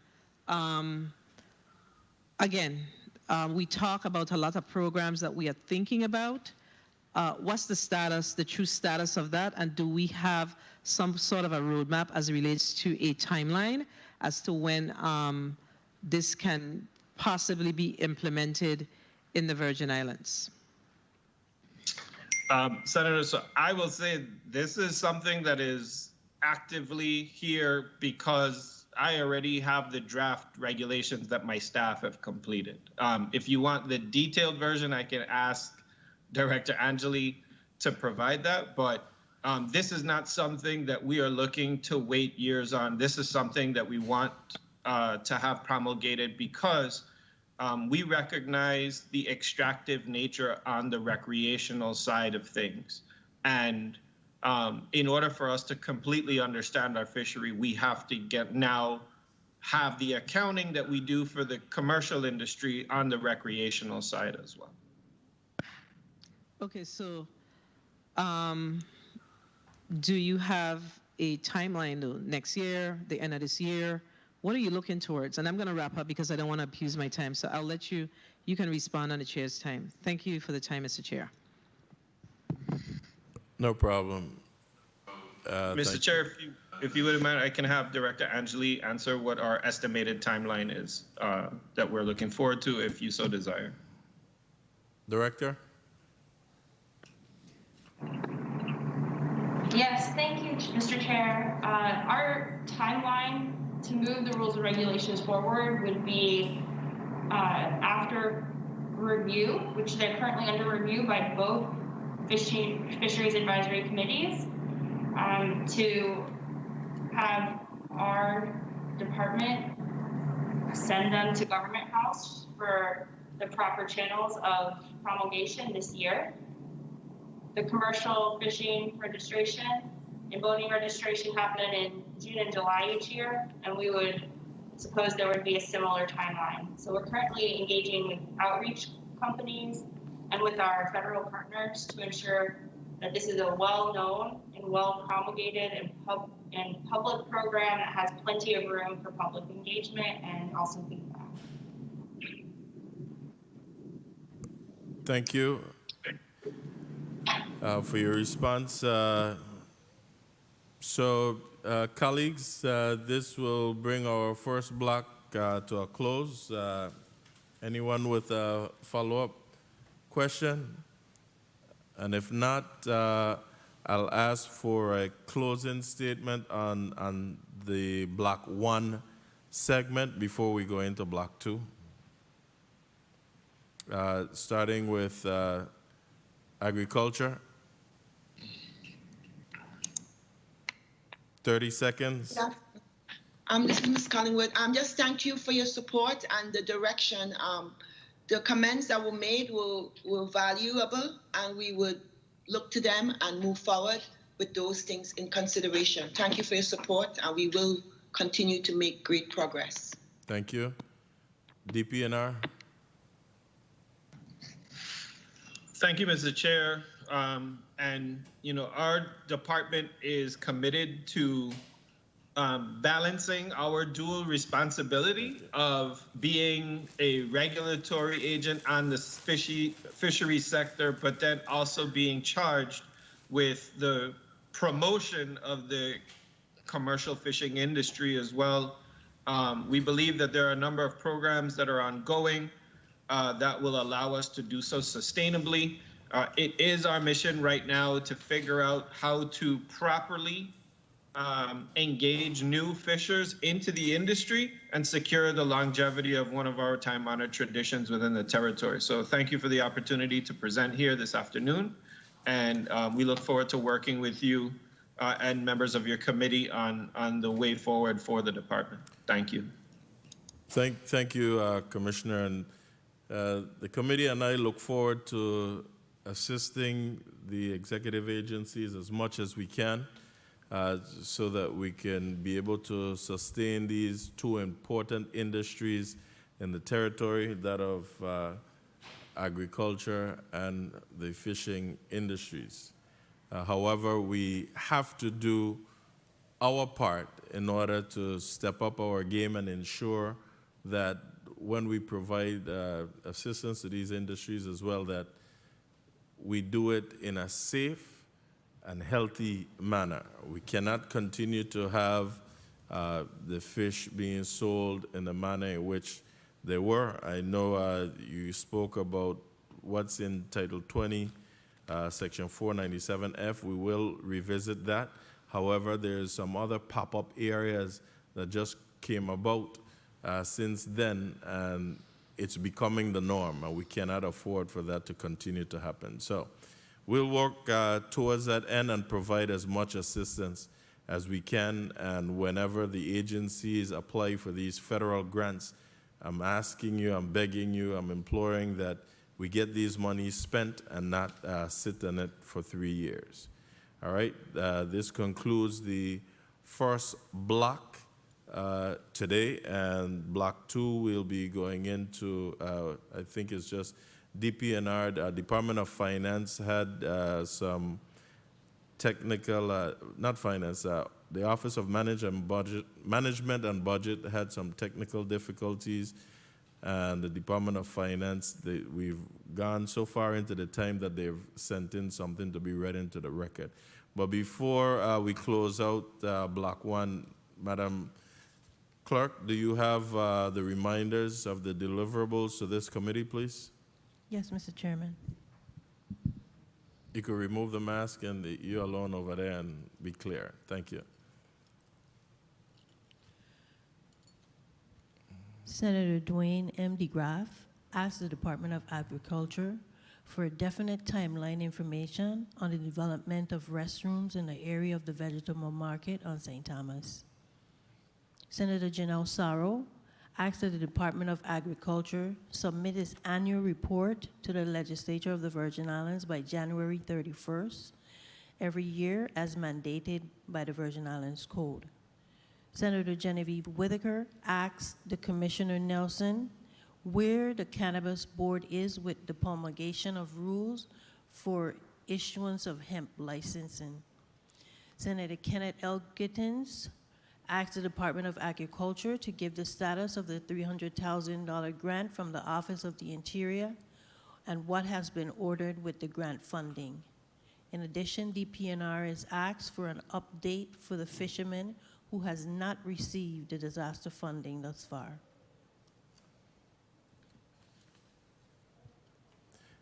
Thank you, Madam Clerk. And I got a little distracted there a minute, but you did make mention of the $300,000 Department of Interior funding, correct? Yes, Mr. Chairman. Okay, thank you so much. Colleagues, that concludes Block 1. We'll take a 3-minute recess.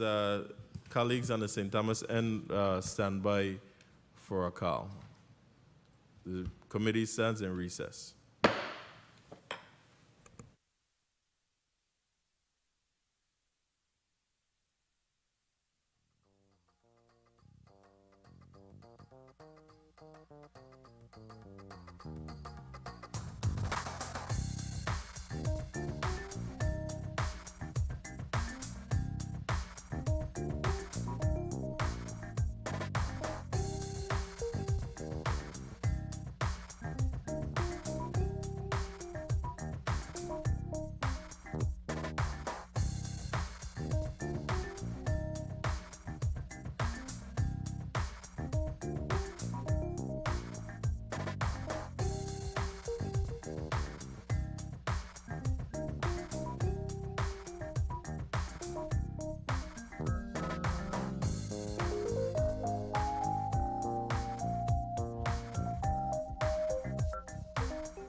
The Committee on Economic Development and Agriculture, Monday, March 22nd, 2021 is hereby back on record. Madam Clerk, can we hear what's up in Block 2, please? Block 2, Bill number 34-0023, an act amending Title 12 of the Virgin Islands Code by adding a Chapter 2A to establish the Invasive Species Eradication Community Program, establishing the Invasive Species Eradication Community Program Fund and an impress fund for the payment of bounties under the program, and appropriating $10,000 from the Animal Fund to the Invasive Species Education Community Program Fund. Invited testifiers are Honorable Jennifer O'Neill, Director, Office of Management and Budget; Honorable Claire Modeste Elliott, Acting Commissioner, Department of Finance; Honorable Jean-Pierre Oriol, Commissioner, Planning and Natural Resources; Dr. Nicole Angeli, Director, Division of Fish and Wildlife, DPNR; Dr. William Cole, Chief of Education, Division of Fish and Wildlife, DPNR; Sean Kelly, Wildlife Biologist, Division of Fish and Wildlife, DPNR. Thank you, Madam Clerk. At this time, I'll ask media for systems check with the invited testifiers. If we could see them up online. I do see Dr. Angeli and, excuse me, is it Dr. Kelly? My apologies, we didn't acknowledge your accolades earlier. And we also see Commissioner Oriol. Fix your face, man. I know it's been a long day. Sorry about that. Can you just give me a mic check? Commissioner Oriol first. 1, 2, 3. Afternoon, Senator. 1, 2, 3. All right. Good. Dr. Angeli. Hi, good afternoon. Testing, testing. All righty. And we want to hear you good this time, okay? Because, again, being far from the mic and having the mask on, it's really difficult. So, again, and let me just say, where's my agenda? The Commissioner of, is there a correspondence to be read into the record, Madam Clerk? No, Mr. Chairman.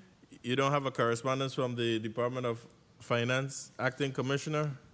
No, Mr. Chairman. Okay, my instructions was to have that printed and delivered to you. Let's see if I find the message here.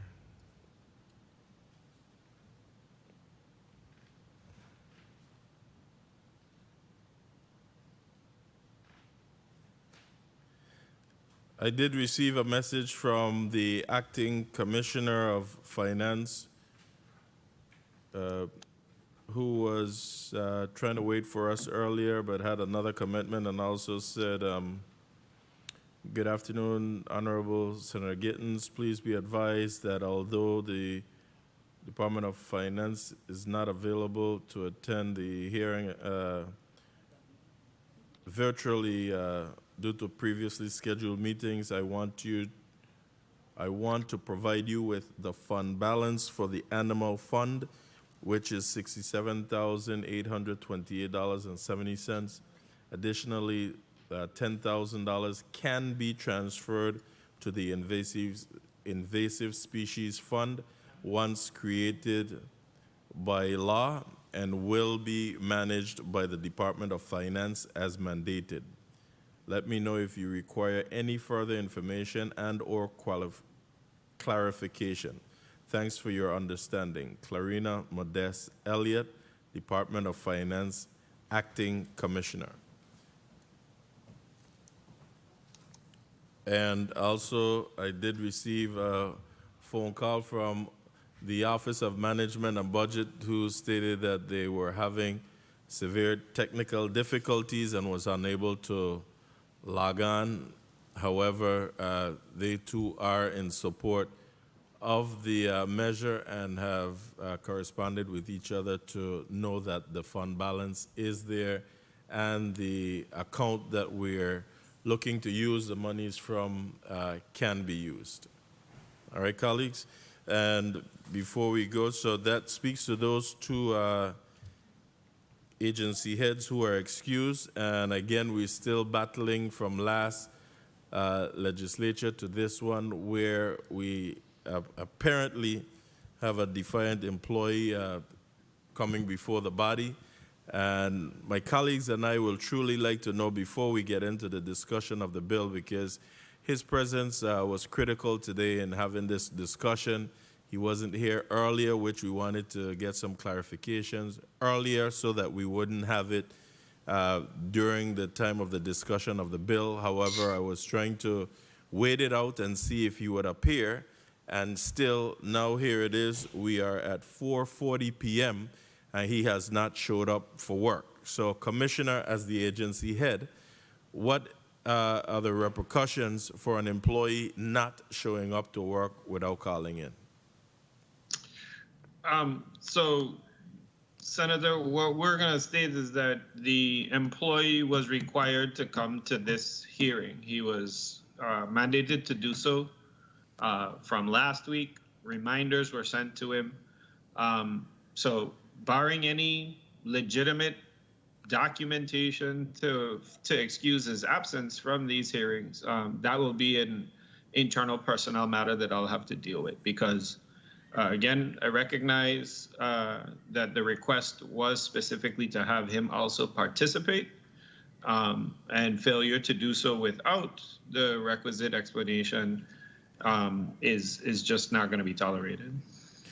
And I'm happy to hear that stern talk now, and it's now time to put the talk into action.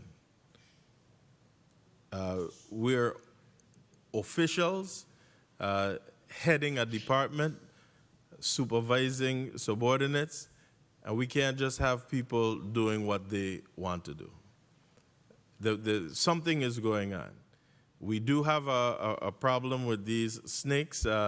He is the one that we know that formally goes out and address these snakes. We need questions answered. So as the agency head, this individual, yes, we know he's the chief of education, but what is his role with the Department of Planning and Natural Resources as it pertains to the collection or picking up of these snakes? So, Senator, I would state that, historically, Dr. Coles has been involved whenever the department is requested to respond.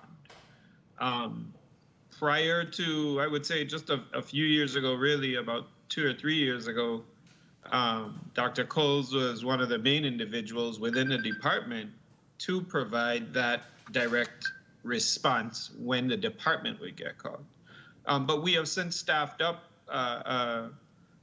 beginning even with the hiring of Dr. Angeli as the former chief of wildlife for the division, and our wildlife team in the department, as well as other staff, are in fact able to respond to any request for assistance when it comes to invasive species, and we've gotten a number of them, whether it be snakes or for deer, really. So although he is the chief of education, his role with the department is like others, that when we are requested to provide technical assistance, the department will make available personnel to be able to respond. I know that there's some questions about comments that he's made publicly in terms of responding, punching out from DPNR and doing that.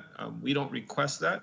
If, in fact, Dr. Coles has done that in the past, it's because he's not, in my opinion, representing DPNR, but his nonprofit that he's affiliated with, I believe it's VI Snakes, is the name of that nonprofit agency.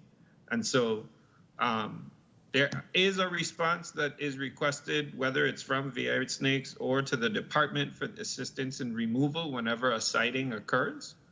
And he has participated both as a DPNR employee, I believe, and also as member of his nonprofit organization that he represents as well. I'll allow for my colleagues, if they have any questions pertaining to Dr. Cole's employment at the Department of Planning and Natural Resources, I'll allow them 2 minutes to ask that right now before we entertain the bill. Senator Vice President Francis. Thank you very much, Mr. Chairman. Commissioner Ariel, in respect to the eradication of the snakes or the collection, do you have an accounting of where the snakes are coming from, caught from, and what transpired or happened in regards to the work that's being done by Mr. Cole?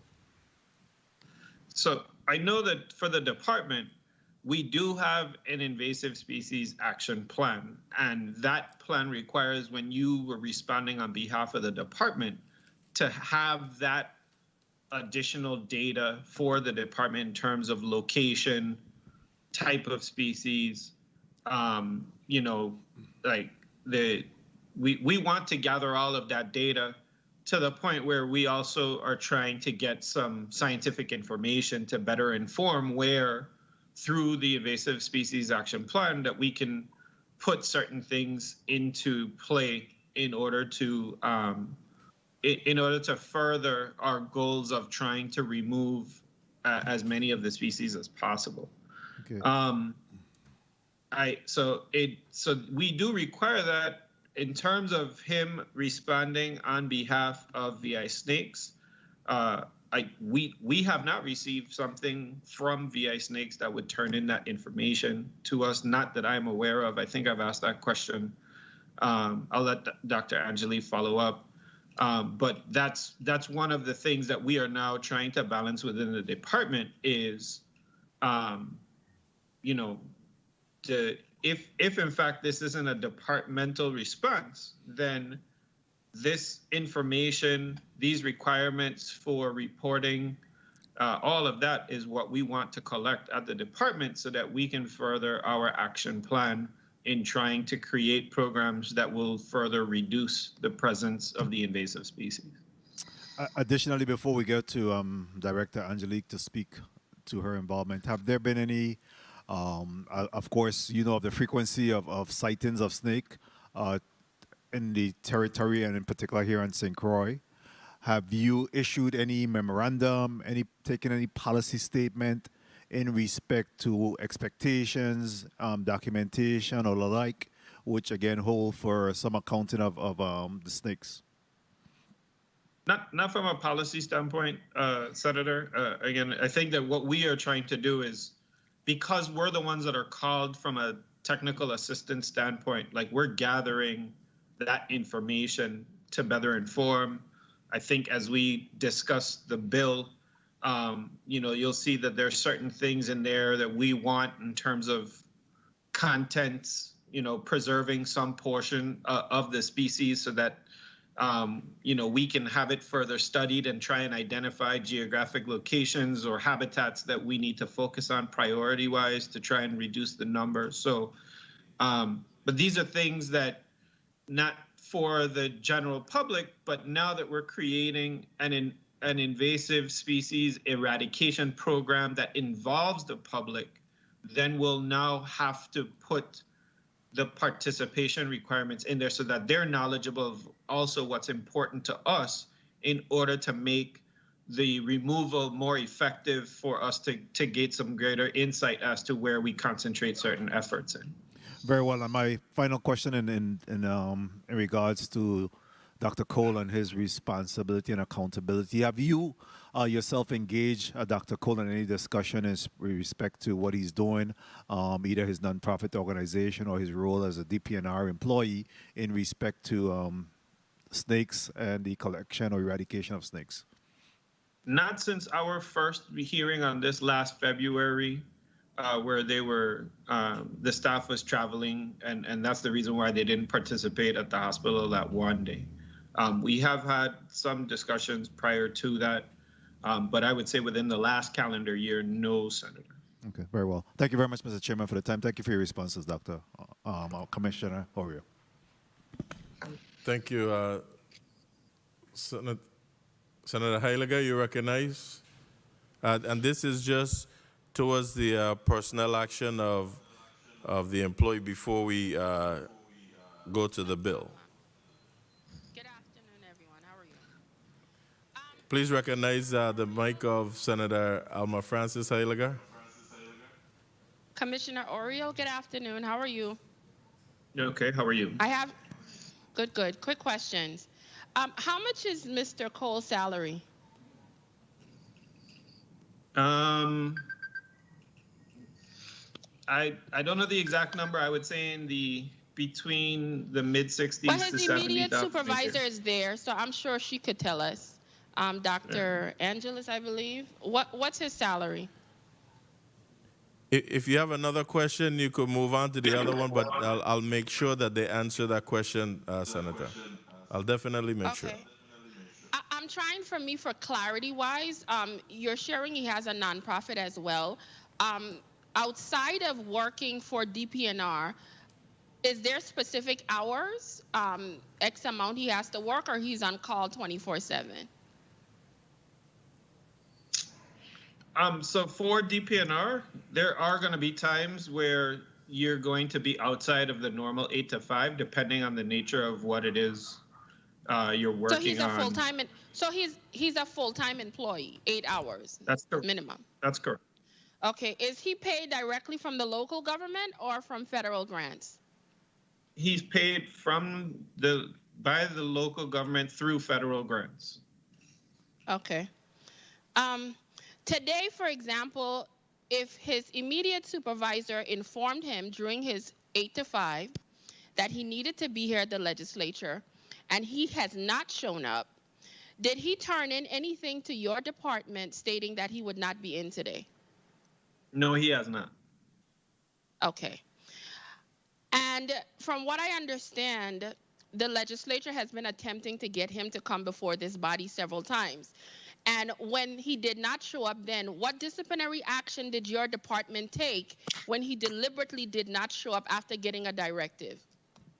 So again, Senator, the very first time that the discussion on snakes was taking place, my entire Fish and Wildlife staff was in transit to Washington, D.C., or I believe it was South Carolina for a meeting with our federal grant holders. So you said last February. Honestly, the second time that the snake bill itself was before the 33rd legislature, I honestly don't even recall the second meeting on it. Okay, I recall going to rules his on it. immediate supervisor, Commissioner, the immediate supervisor is there, so I'm sure she can answer. Can you tell me at the second time when he was asked to come, did he give a reason for not showing up? Can she hear us? Yes, hi. Thank you, Senator, for the question. This is Director Nicole Angeli. At the second hearing, we actually did show up to the legislative building that day, but the hearing was canceled this past summer. Okay. So he made it to the second one and it was canceled? Yeah, correct. Okay. So this is the third one. I'm just trying to get a timeline so I can understand for decision-making purposes. So this is the third time, and this time he hasn't shown up and hasn't called in. Just as a matter of record, he did punch in today in the ERP system with a computer punch, but he did not show up or notify us that he would not be here. Punching in means he didn't come to work. He's just not here. When I worked in the legislature for 22 years, we had to either sign in or punch in. And that's how they knew. So you telling me that and somebody not punching in, that means they ain't come to work. they're not here. So I just needed clarity so I could understand the timeline as to what's happening. So we have his commissioner online. We have his immediate supervisor online. And at some point, we're going to understand that some action is going to take place for an individual not showing up to work, not calling in, and not doing his job, specifically that he was directed to do by his supervisor. And I need this to be on the record so I could understand. Because I don't want to walk away from this engagement not so much worried about Mr. Cole, but I'm now more concerned about the overall leadership of this department, where I have two individuals I'm questioning about the whereabouts of an employee, and it's very much concerning to me because the responsibility is to run a whole department. And if you have one employee behaving like this, I'm a little bit questioning how do you handle all the rest of them. Thank you very much. Thank you, Senator Francis Heiliger. I want to be clear. Several of us are trying to figure out whether Dr. Angeli stated that he did punch in today or he did not. Which is it? He did. Dr. Angeli? Yes, that is correct. He did punch in today. So the employee did punch in today from 8 o'clock or whatever time this morning. He was given instruction not only by the commissioner, the agency head, and his division director that he should appear at the hearing. So, and you still, none of you know anything of his whereabouts from 8 o'clock this morning to 4:56 p.m. right now. Let me just tell you all something, because as I sit here, I'm totally annoyed. And I have to go according to, it's not just me. I sit with a committee, and if it was up to me, I would take some drastic action. I don't have time for this. This is what we're talking about with people being paid in government and not doing their job. This is totally sickening right about now. I'm going to cut the story short and just say that, Commissioner, we expect action to be taken. There's something called vicarious liability. You have no knowledge at all as to what your employee is doing or what they have done for the entire day. God forbid anything happen to him or her, you are ultimately responsible. And if they do anything criminal out there as well, this government will be held liable. And so do you. Look up vicarious liability. Y'all have these titles as commissioners and division heads and whatnot. We expect for you all to do your job. And I'll Senator, leave that. I'll leave that there. I know you started off that we weren't having a referendum on my Commissioner, it's not a referendum, but I advise kind of feel you. like that's the direction that this commentary is going. Commissioner, give me a second. It is not a referendum, and you know that. But we've had this discussion long enough. I'm just saying that the public as well. And if you all ain't defending, then somebody needs to speak up, because we're hearing on in the media that this is a person that you call for these snakes, etc. You yourself as the agency head can't tell me where his snakes are that he have caught, killed, or whatever the case may be. And I'm saying that if he works for the Department of Planning and Natural Resources, we expect that the agency head will have a handle on the employee. It's not that it's a referendum. But again, I will leave. Senator, yeah, but there were some generalizations made here about me in terms of whether or not I'm going to be able to handle my employee. And I'm here to tell you that that's something like internal personnel, how I deal, like this is something that he skipped. So we haven't dealt with what will take place, but there's a lot of commentary on whether or not I will be able to deal with X, Y, or Z. We still are bringing up 2 previous meetings where one, he was on a travel to South Carolina, the second one that got canceled, but yet you all are seeing it as a failure to appear and almost as if it's a failure on my part to manage. So no, I have to state this for sure. right?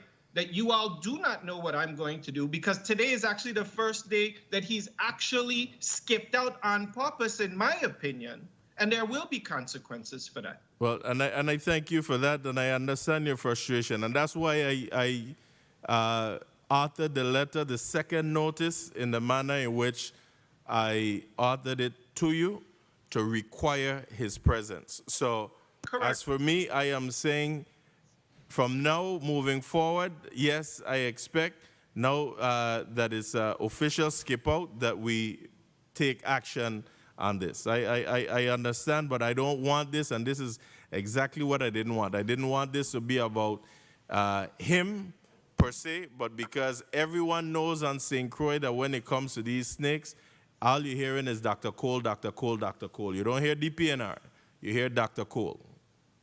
So at this point, I will allow you to do what you have to do. I will follow up, and we will move to the bill now and not make this a disciplinary thing. I really want to just move on from this disciplinary thing right now. I'll ask for the clerk to kindly read the agenda for Block 2.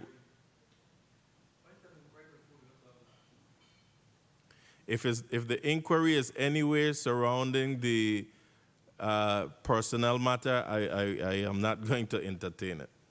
If it's that. Okay.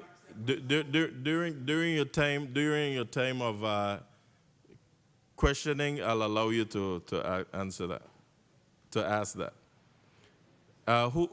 Excuse me? Okay, so we did read Block 2 already. With regards to the, let's take a 1 minute recess. Mr. Vice President, I'll ask to switch seats with you. 1 minute recess.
We're out of recess. At this time, who speaks to Bill 34-0023? Senator Gittins, you're recognized for a presentation on Bill number 34-0023. Thank you, Mr. Chair. Mr. Chair and colleagues, I am proud to introduce legislation today offered by Senator Franklin D. Johnson and myself that will protect our environment and help eliminate problematic animal populations here in the Virgin Islands. As we all know, snakes have become a huge concern here, particularly on the island of St. Croix. We don't know exactly how these snakes entered our territory, but they are not a part of our natural ecosystem, and they have grown big enough to kill small animals and wreak havoc on our peace of mind here in the territory, and specifically on St. Croix. We have all seen the pictures. Bill number 34-0023 seeks to reduce the number of invasive species in our territory by allowing DPNR to essentially license Virgin Islanders to humanly capture snakes and vermin or nuisance species. Under this legislation, an an invasive species eradication community program fund is established in order to be able to pay a bounty for the capture of these animals. Such a payment will provide an incentive to seek out and eradicate these animals. And while it may not provide a career opportunity, hunting for these animals can certainly provide a productive hobby. The bill also gives the Division of Fish and Wildlife the flexibility to establish bounties for any animal it deems problematic, and I am sure we will hear more about that today, namely some of the caimans that we've seen showed up in the Island District of St. Thomas. Such a bounty on invasive species has proved useful in other jurisdictions, and I look forward to hearing DPNR's testimony today, and at the appropriate time calling on my colleagues for your support. Also, I want to give a great thank you to the Department of Planning and Natural Resource, namely Director Angeli and her team and Commissioner Oriel, who have sat with me and reviewed, went over this bill time after time to where we tried to get it almost perfect. But as we discuss the matter today, we will be able to see it. And at the appropriate time, Mr. Chair, for the beginning of the hearing, I'll just like to show colleagues and some of the viewing audience some of what we have found here in the District of St. Croix with regards to the red-tailed boa snakes and on the island of St. Thomas with the caimans. And caimans, for those of you who are not familiar, they look like small alligators. I'll ask the indulgence of media if you have any of those pictures up at this time. Thank you, Senator Gittens, for presentation of your Bill 34-0023.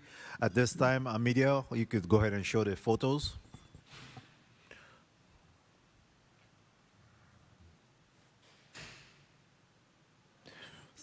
Senator Gittens, you care to narrate?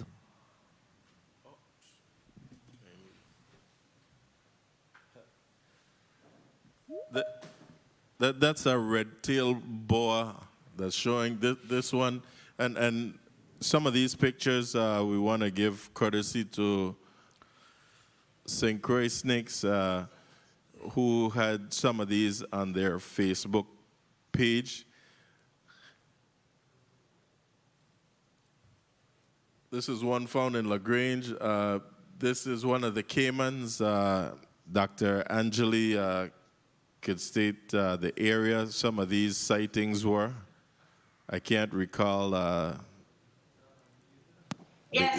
area.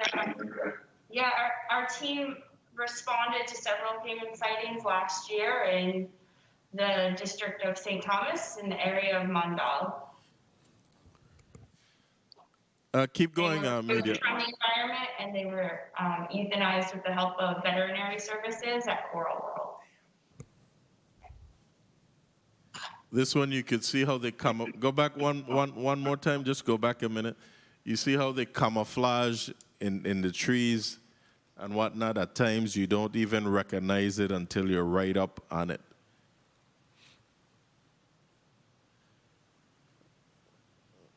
This one you could see two dead chicken right next to the snake that they found, and they killed that one as well.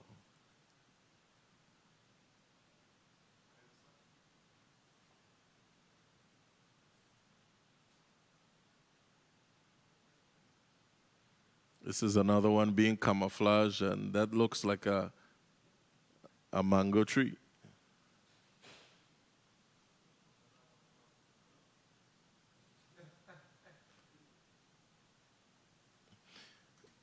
There was a couple, I guess they didn't get them up. I wanted to really use those, especially in the LaGrange and Prosperity area that were more recent.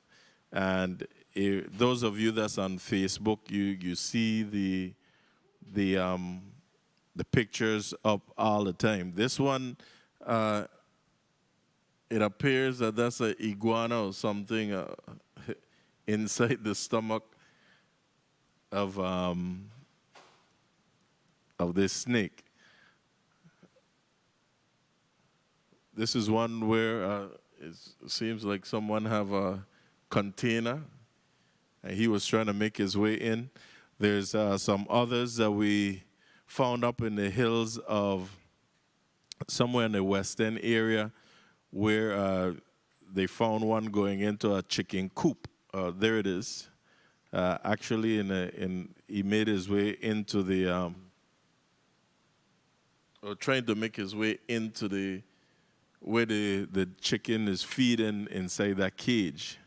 And that's on the western end of St. Croix as well.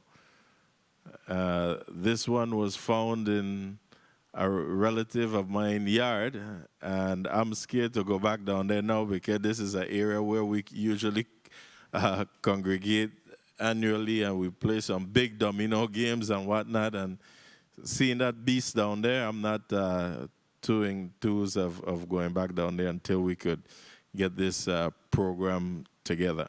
But again, colleagues, I ask you for your support so that we could eradicate some of these invasive species that's not a part of our ecosystem. Thank you. Thank you very much, Senator Gittins, and thank you, media, for your presentation and those shots. At this time, I also saw that Director Jennifer O'Neill have joined us, so we'll go to the Commissioner, Commissioner Oriol, for his testimony at this time.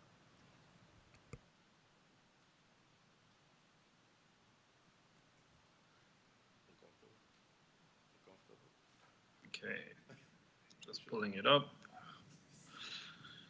And again, good day, Mr. Chair and members of the 34th Legislature's Committee on Economic Development and Agriculture, non-committee members and legislative staff present, and members of the viewing and listening public.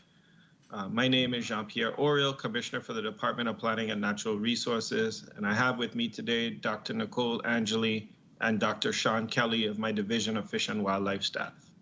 Thank you for the opportunity to present testimony on Bill number 34-0023, an act establishing an invasive species eradication community program under Virgin Islands Code, Title 12, Chapter 2, along with an impressed account fund for the payment of bounties established under the program. The DPNR staff appreciated working with the sponsor on Bill number 34-0023. The Invasive Species Eradication Community Program clearly defines the problem of invasive species and outlines a flexible management structure so that the department can quickly respond to new and emergent invasive species. By declaring a bounty and associated educational program, community members may participate voluntarily as wildlife control operators. The bill also creates a pathway for our community of business owners to address and exterminate invasive species for a fee as wildlife control removal agents. In doing so, the bill supports our mandates pursuant to Virgin Islands Code Title 12, Section 105D, where it shall be unlawful for any person to import or introduce or cause the importation of any species of plant or animal which does not naturally occur, by allowing business owners the opportunity to become licensed wildlife controllers. The program is similar to what currently occurs in states like Florida and Washington, and increases wildlife control capacity throughout private-public partnerships and the public support of private businesses. With respect to the creation of the impressed account for payments of bounties collected under this bill, the department would state that we do not believe a new account is necessary at this time. Established under Title 12 Virgin Islands Code Section 81A, there is a fund known as the Fish and Game Fund. Pursuant to 12 VIC Section 81B, funds in the Fish and Game Fund may be used, quote, for the purposes of administering wildlife restoration projects and enforcing the fish, game, and conservation laws under this title. with the Invasive Species Eradication Community Program being a conservation initiative established under Title 12 of the Virgin Islands Code, we believe that this existing fund can be used to administer bounty payments when the department would be required to do so. We understand that the sponsor's intent is to make the payments to the community as seamless as possible. However, the government of the Virgin Islands is also trying to maintain a system of controls and payments that are consistent for auditing purposes. There is already a process by which an individual may receive a payment from the government of the Virgin Islands, and to that end, a payment could be made to any individual using the Fish and Game Fund. Thank you for the opportunity to present testimony on Bill number 34-0023, an act amending Title 12 to establish an invasive species eradication community program. And my staff and I are here to answer any questions that you may have. Thank you. Thank you, Commissioner Oriel. OMB Director, are you with us?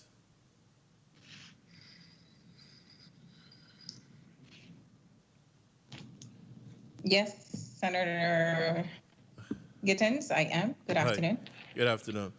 I know we didn't require testimony from you, but could you speak to the account and the fund balance, if you may, briefly? Absolutely. Good afternoon again, Chairman Gittens.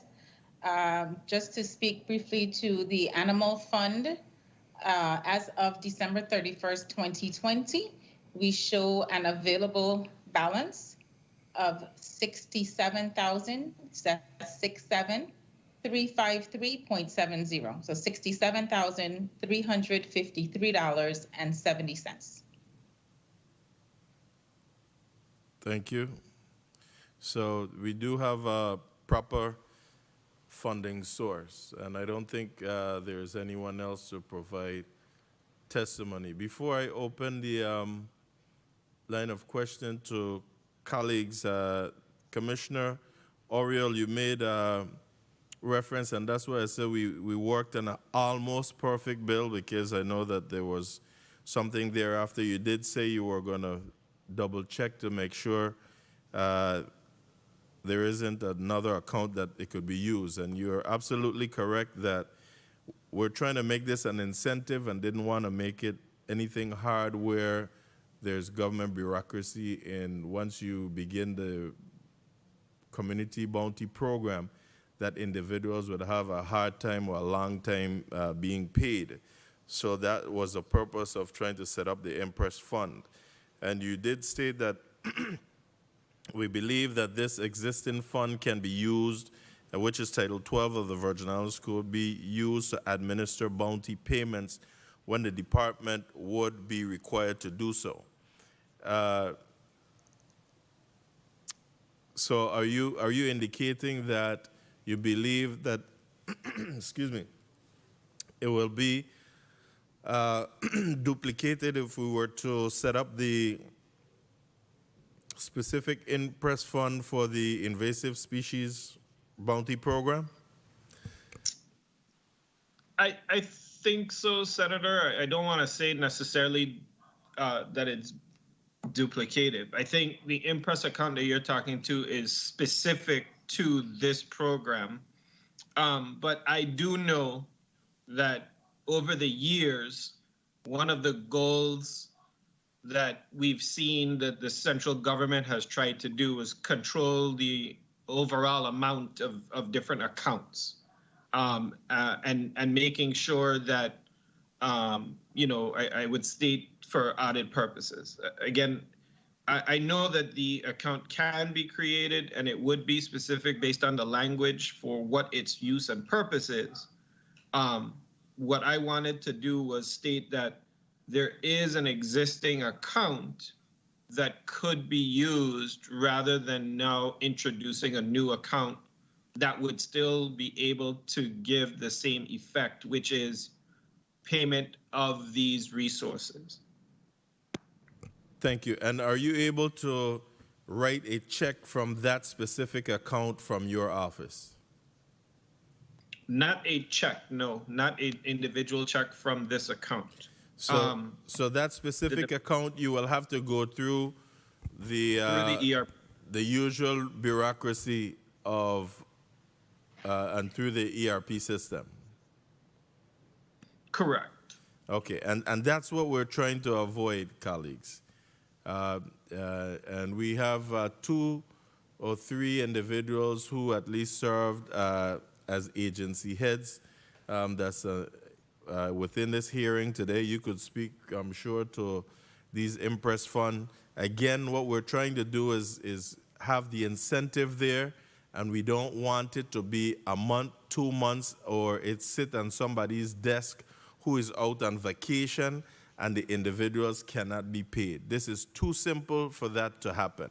What we want is an Impress Fund that's handled directly by the commissioner and the division head, that once a bounty comes in and it is legitimate, going through all what we've set up in this legislation, that they will be able to walk away with their check in hand. That would not happen going through an ERP system. At this time, again, I'll start with Senator Francis Heiliger. You're recognized for 5 minutes. Afternoon. Good afternoon, everyone. How are you? Afternoon, sir. I am trying to do my best to do my due diligence and really make a decision on this bill. I know we're setting up a bounty for a series of things, but I would like to ask, if we're going to be creating a bounty and doing all these things in trying to protect ourselves or get rid of invasive species, do we have any collected data through DPNR? For example, how many snakes or invasive species or whatever they have disposed of, like say, for example, on an annual basis?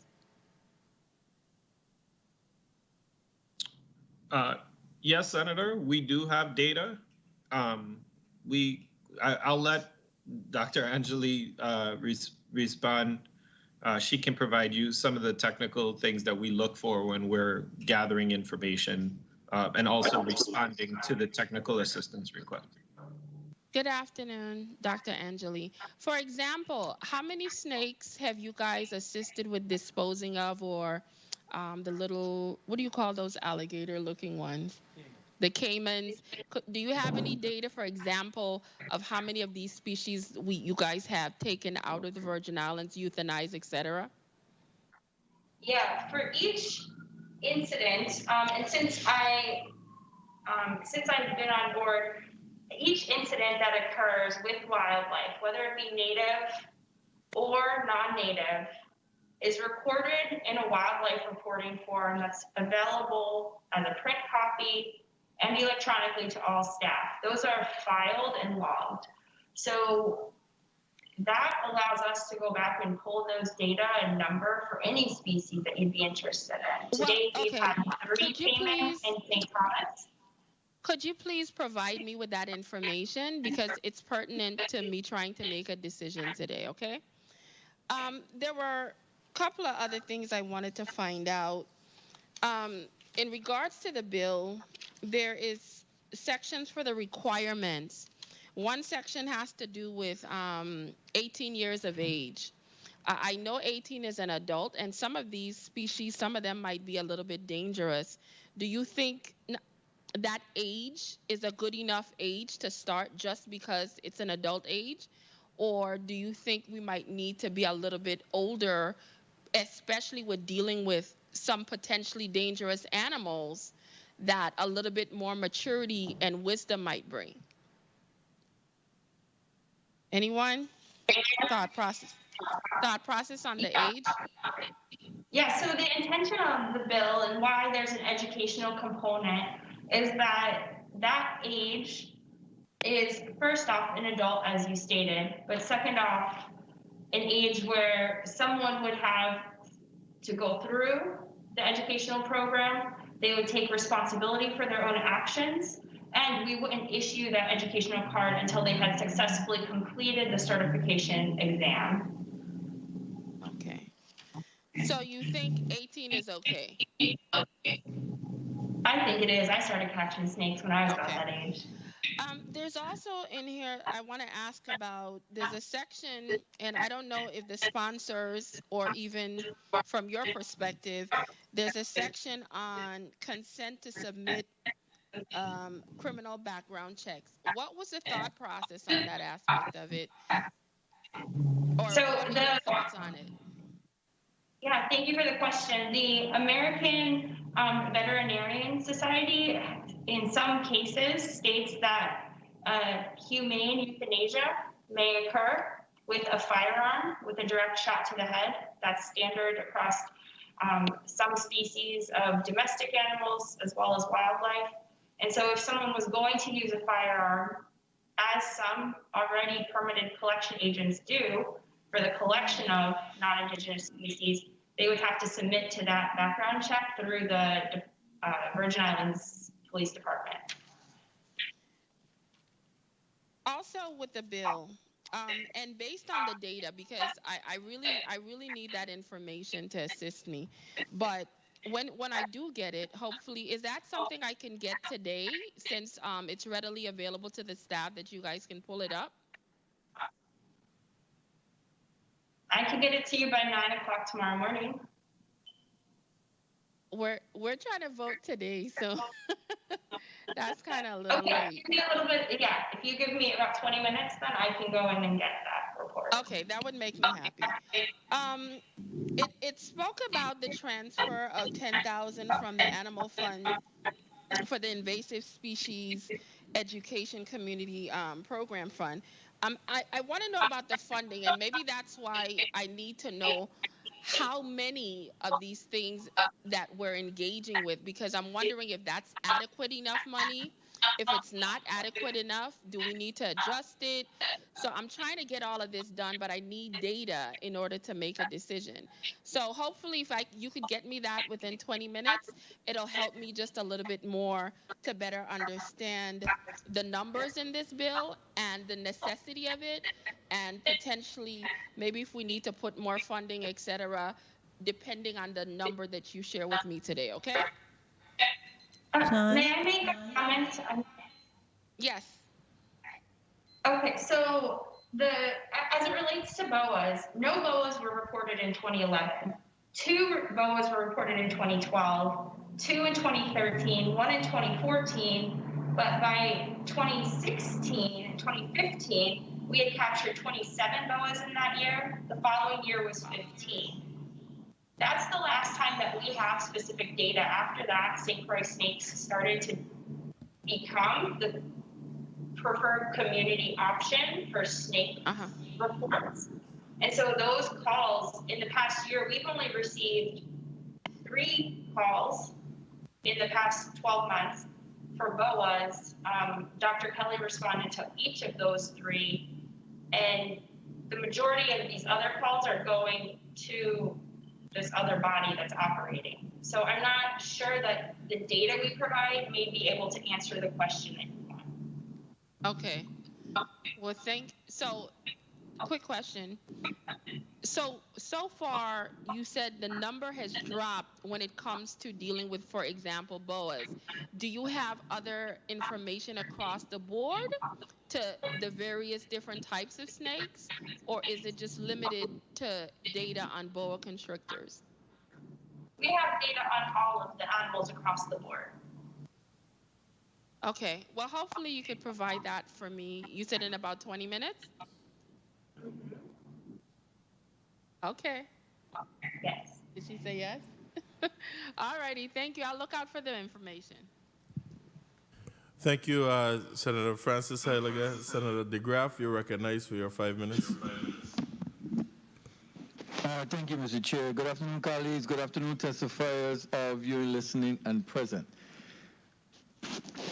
The fund consists of all sums appropriated thereto from time to time by the legislature. So we appropriate $10,000 from time to time, or is it one time $10,000 to get the program going for the bounty? OMB Director? My apologies. Good afternoon, Senator Brown. I don't have the answer to that question. I think the sponsor of the bill would be better able to answer to that. Okay, so I guess when the sponsor get to his wrap up, he could address that one. I was just wondering in regards to that. No, we're saying invasive. We're talking about boars. We're talking about caiman. Nuisance animals could be harmful to humans. And so we're talking about deer. We're talking about wild dogs, wild pigs. Would all of those be on the list? Senator, so I believe what the bill calls for is that the department would have to announce what type of bounty program that they're going to call for. So as long as it's invasive and we make the declaration, then that particular species would be available. Okay, so it would include then dogs and pigs and deer and stuff also? If we were to call for that, you know, if you look at Chapter 1, there's a bounty for mongoose. You get 10 cents for every mongoose you bring into the department. So it depends on what we call for. The department is we wanted some not to be too specific, but rather for any emergent threat that would be able to respond to using the program. But a key component that the sponsor included was making sure that these different types of program for community assistance as well as business assistance, but everybody is going to have to receive some type of training in order for us to allow for them to participate, because we don't want it to just be, you know, crazy and wild all over the place. We want to make sure that people are taking precautions when they're going after these wild animals. So I don't need that training if the invasive species is on my property. I mean, you don't, but, you know, if you're going to be eligible, you can kill it. But if you want to be eligible for the bounty program, you need to sit through the training program. Okay, good. And also, these are some of the points I want to make sure we get out from the bill, you know, that is heard. I think it's much needed. I think the issue now, as Dr. that just spoke, I forgot her last name, Anjali, you mentioned about using a firearm and a shot preferably to the head. One, that's a whole nother Pandora's box there in terms of they must possess a licensed firearm and all of these things. Are you thinking along those lines? Yes, I get it. That's the way the existing, any program right now for reviewing for using a firearm to be authorized by the department, you would have to be having a licensed firearm in the territory to do so. Okay, great. And like I said, those are just points that in the bill, I want to make sure we bring out, because again, thank you to the sponsor. I think it is much needed. You know, years have passed, and a lot of these things have gotten out of hand, and we probably don't know how to address them. But this is a good way. You could get a community involvement, training could be given, and you know, a fee could be made. Now, what I like in regards to, Commissioner, you mentioned about having a fund already. You didn't need to do basically a duplicate one. Once the $10,000 is put in, how would that work? Once the $10,000 and the bill hasn't until expended, once that $10,000 is done, that's it for the program? No, I believe the life of the bill sets up a program, and that, you know, DPNR can use other means through revenue generation to do a periodic program for bounties.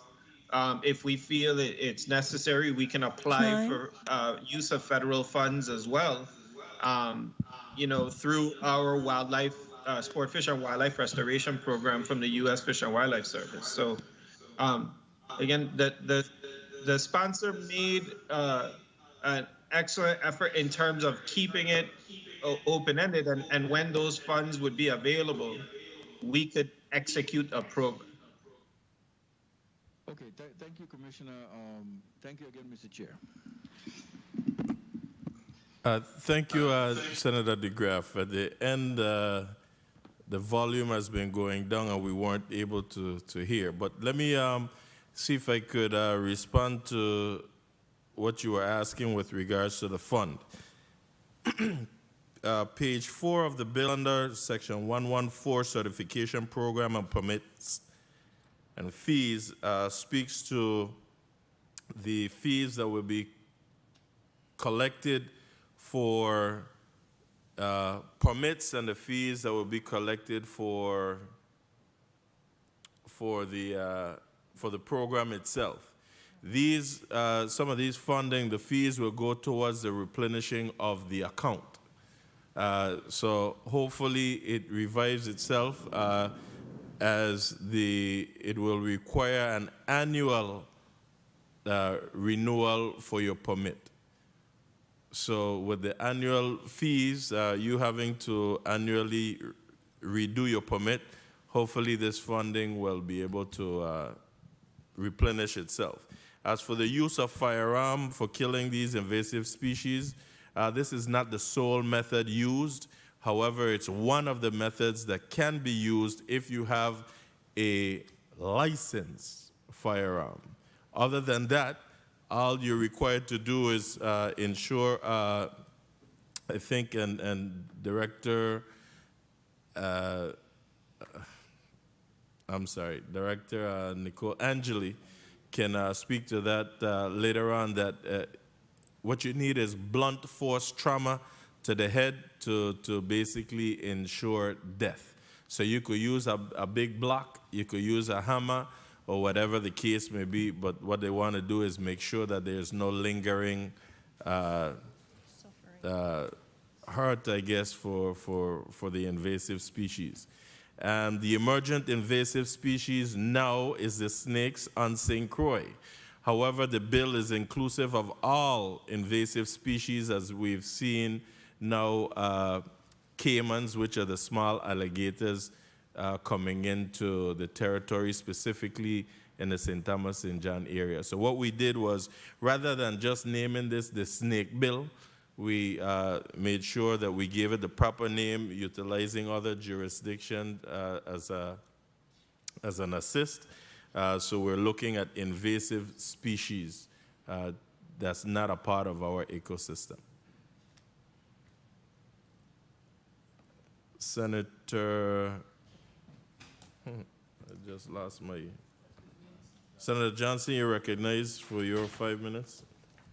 Good afternoon, Mr. Chair and colleagues. Oh, and I tell you, you are a sponsor with me. Usually the sponsors speak last, but you don't start, I'll allow you to go and you could get a second one again. That sounds good. Thank you very much for this opportunity. And it's a no-brainer for me with the bill. But I have a problem when I listen to Commissioner Orio getting a little hot under the collar. And Commissioner Orio, based on your testimony earlier here today, didn't you say Mr. Cole does punch out when he get a call for VI snakes? He has said that publicly. So who in charge, Mr. Cole or you? I'm not in charge of VI snakes. But you're in charge of Mr. Cole, right? He works for you, right? Correct. And he determines that he could punch out when he want and go when he want. That's what it sounds like. So when colleagues start questioning about what action is going to be taken, these are some of the things that make me think, what's going on? When one of my employees gonna tell me he just punching out and going because he get a call, does VI Snakes pay him? I don't know. You'd have to ask him. But he punching out from your job. That's what we need him here. But I'm not paying him. So, in other words, he comes to work when he want and leave when he want. No. But if he is going to leave off of DPNR time and not be paid for it, right? Then he's not being, I can't account for his time for VI snakes. Then my statement is correct, that he goes and come as he choose, but yet he's a full-time employee at DPNR. Mm-hmm. Wow. And you're in charge. Mm-hmm. I am. You're sure not in charge when it comes to Mr. Cole. Not when he could punch the clock when he want. You're not in charge. But you get upset when my colleagues ask about him. You get upset when my colleagues saying that what is going to take place. But based on your testimony, it tells me that Mr. Cole does what he wants, when he wants, and how he wants. Okay. So I don't know who is in charge. I know if I was the commissioner, he'd have been written up more than one time already for punching and going when he want, coming when he want, and how he want. And it was a downright disrespect to them because you gave him the statement that he was supposed to come today. And what did he do? He punched in on your clock and gone about the business. He's in charge. Step up your game, Commissioner. Okay. Good. I got nothing else to say right now, man. This don't make sense.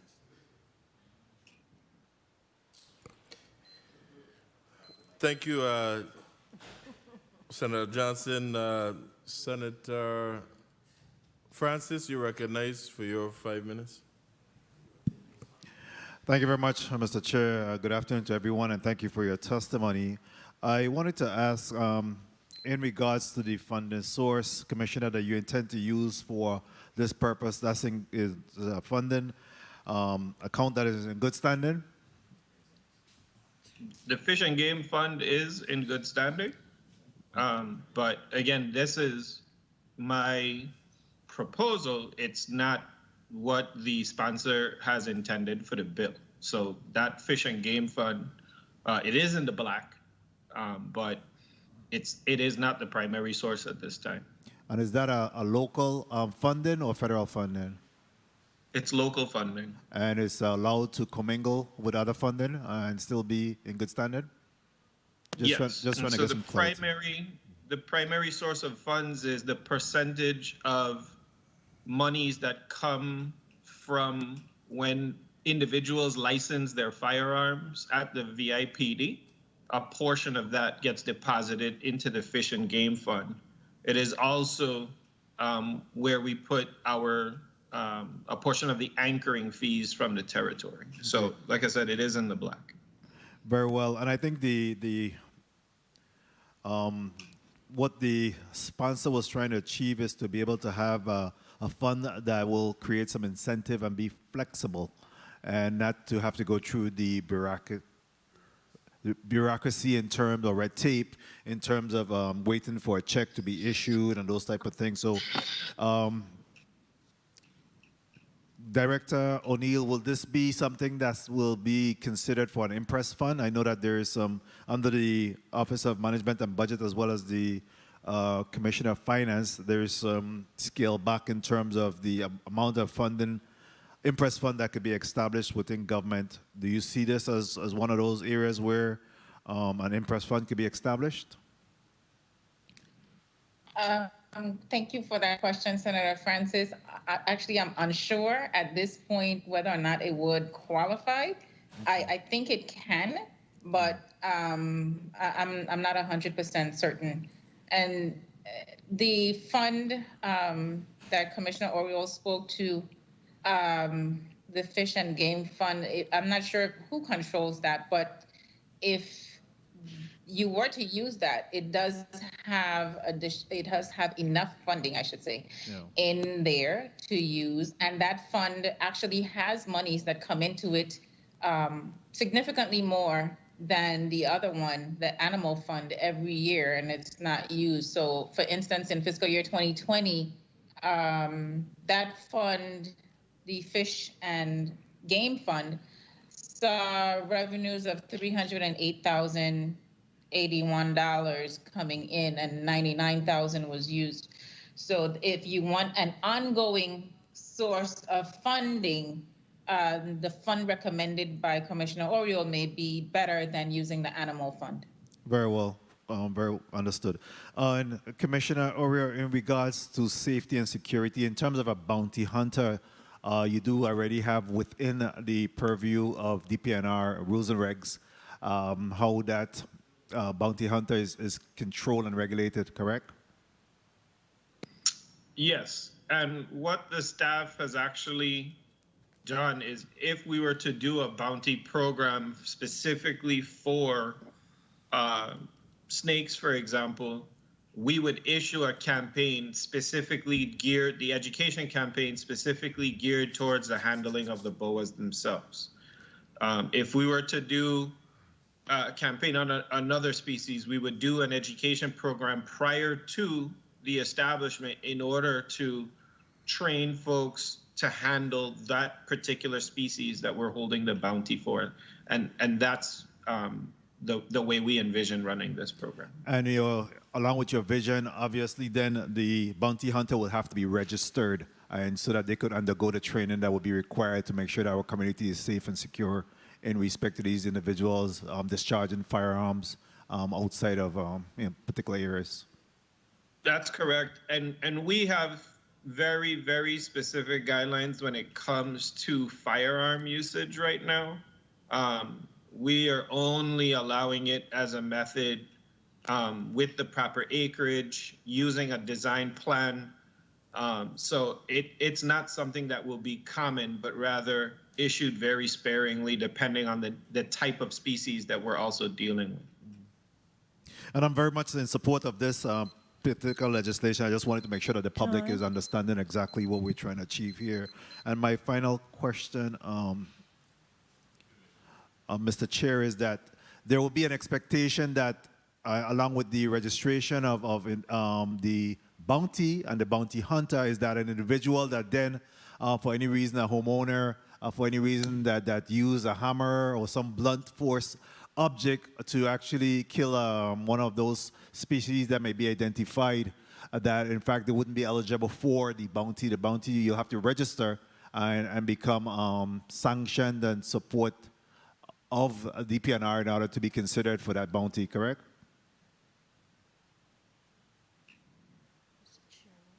Commissioner? I'm sorry, I thought you started off that by saying the sponsor of the bill. No, I'm asking that. I saw you also looking the other way. Yeah, I saw you looking the other way. I know it's it's been a long day, Commissioner. I know how it is. But what I'm trying to clear up is that an individual that may be considered a homeowner, a resident, that for whatever reason come in contact with one of these species, a snake, for example, use a blunt force object, again, to kill, maim, or injure that particular bounty or that particular species, they would not be eligible for the bounty that's offered by DPNR because they're not registered. I would say two criteria would be, one, that there is an active bounty underway, and two, that they've received the certification and the training. Like it's not going to be, or we did not envision something that is just across the board, year-long open, because what we have seen, particularly most recently with the lionfish, for example, is that those funds get depleted extremely quickly if you just leave it open randomly and everybody is coming in. But there are criteria that the department has established that would be part of this program, specifically as it relates to the snakes, and then we would curb that criteria depending on the species that we're dealing with. Very well. Thank you for your responses. And again, I am in support of this particular measure, and at the appropriate time, I'll be voting accordingly. Thank you very much, Mr. Chairman, for the time. Thank you much for your comments, questions, and your support in advance. Senator Pata, Vice Chair, you're recognized for your 5 minutes. Thank you very much, Mr. Chair. Good afternoon, testifiers, once again. For DPNR, what's the most common, and I heard the talk of snakes, but what's the most common invasive species that we're seeing here in the territory right now? What type of snake, if it is snakes?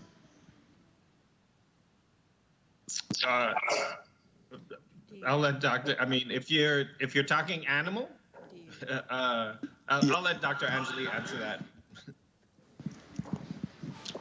We've had a long day, but I can talk for a long time about invasive species. If we're talking about common naturalized invasive species, that could include things like deer and mongoose. I think deer are the species that we get the most calls about, whether they be deceased or injured on folks' properties. We also get quite a few calls about pearly-eyed thrashers being nuisances, red-eared sliders that are dropped off to our offices, which are little turtles. The invasive snake that we're talking about for the St. Croix district is the red-tailed boa. We're fairly certain that's from the snake, from the pet trade. And it's the only one that really would create an issue for people's domestic pets and livestock at this time. And so that is, I think, why we've heard so many cries for help. Okay, so they're typically not dangerous to humans? Correct. Typically, they're dangerous to other wildlife and other animals. Okay. As far as the ecology, how does it impact the local ecology? We know very well that already on St. Croix, of course, people's domestic pets are being impacted and chicken coops, things like that. But if we go to a place like Aruba that has constricting red-tailed boa, they've almost completely lost their avifauna. All their birds are gone.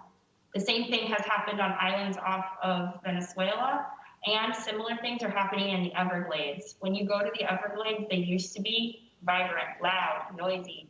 They're quiet. This is similar to other snakes and snake invasions. For example, in the Pacific, a well-funded research project is with the brown tree snake.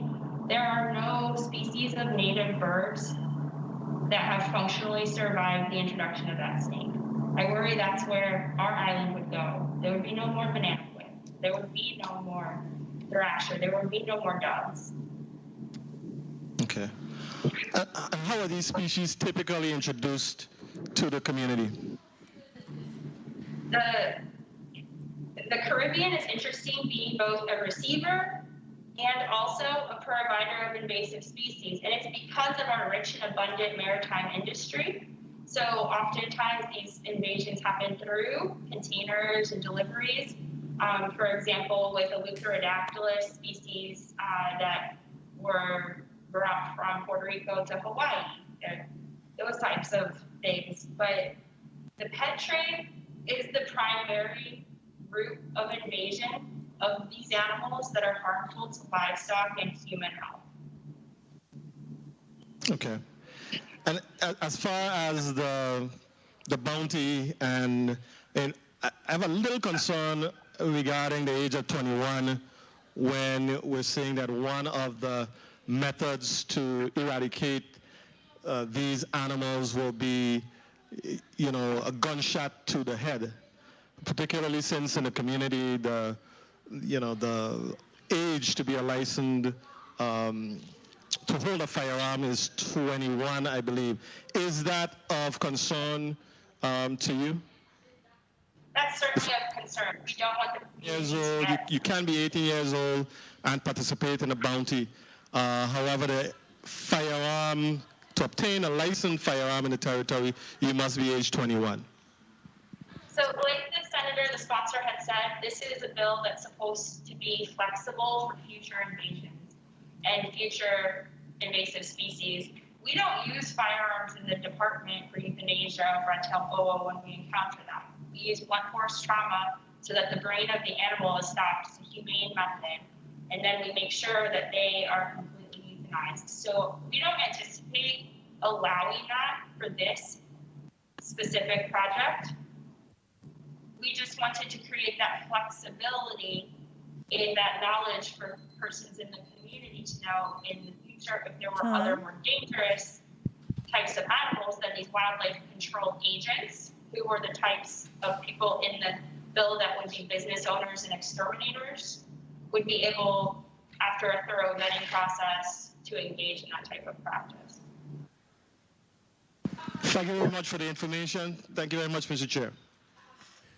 Thank you, Mr. Vice Chair. Mr. Vice Chair and other colleagues, I want to assure you all that when Dr. Angeli and I discussed this bill over the last month and a half or so, or I could say 2 months, that it certainly was not the intent to let anyone believe that you need a firearm to euthanize any of these species. In looking at other jurisdictions, we saw that a firearm can be used. Again, if you are a licensed firearm carrier, you may utilize it. Again, those individuals have already gone through the certification and everything for the safety and how to use their firearm and whatnot. So we don't expect for them to be using it in the middle of a housing community or middle of a residential area or in a shopping center parking lot to euthanize a snake.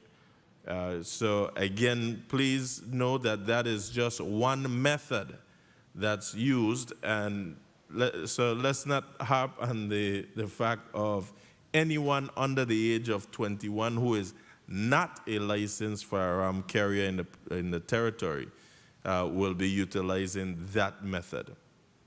Again, we know that seeing all these snakes, especially in recent times, we hear one of them was shot. But people are using machete, they're using hammer, they're using concrete blocks, and whatever it needs to euthanize these snakes. Next up, Senator James, you recognize. Thank you for the time once again, Mr. Chair. I stand in full support of the bill.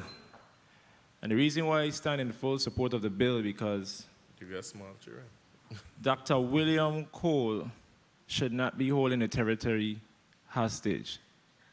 We need individuals to be cross-trained, and that's the problem in our government, succession planning. Tomorrow, God forbid, he loses his life. Who gonna go there and deal with the snakes? So this is a great idea, Mr. Chair. My only thing is, I really wanted to hear what he had to say because on February 3rd, Governor Albert Bryan Jr. posted on Facebook, "Look who came to Government House, Dr. Cole, not the snake. We got an education on the infestation of red-tailed boas on St. Croix and what we can do to help."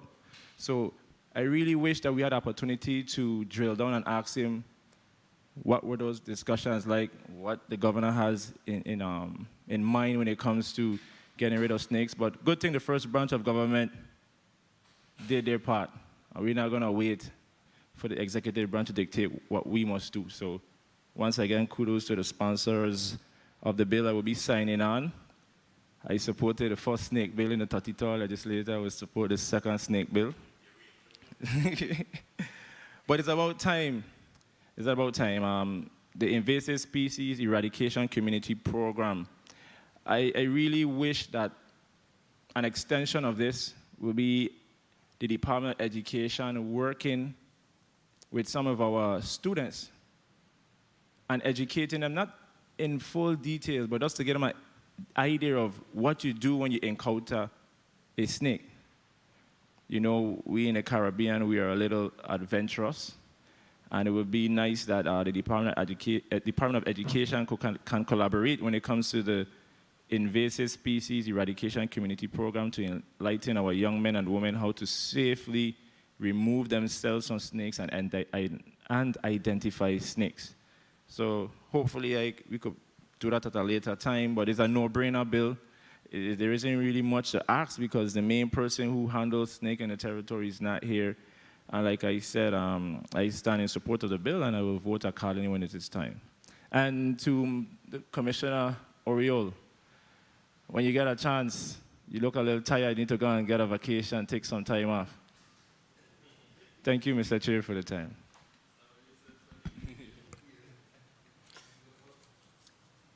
Commissioner Oriole is good. Thank you, Senator James. You spoke to, before I move to the next senator, you spoke to succession and cross-training. While Dr. Cole may appear to be the face of the SNCC's topic here in the territory, or specifically on St. Croix, again, and I need the leadership of DPNR to make note that he is not the only individual within DPNR that is trained to handle the call for these SNCCs.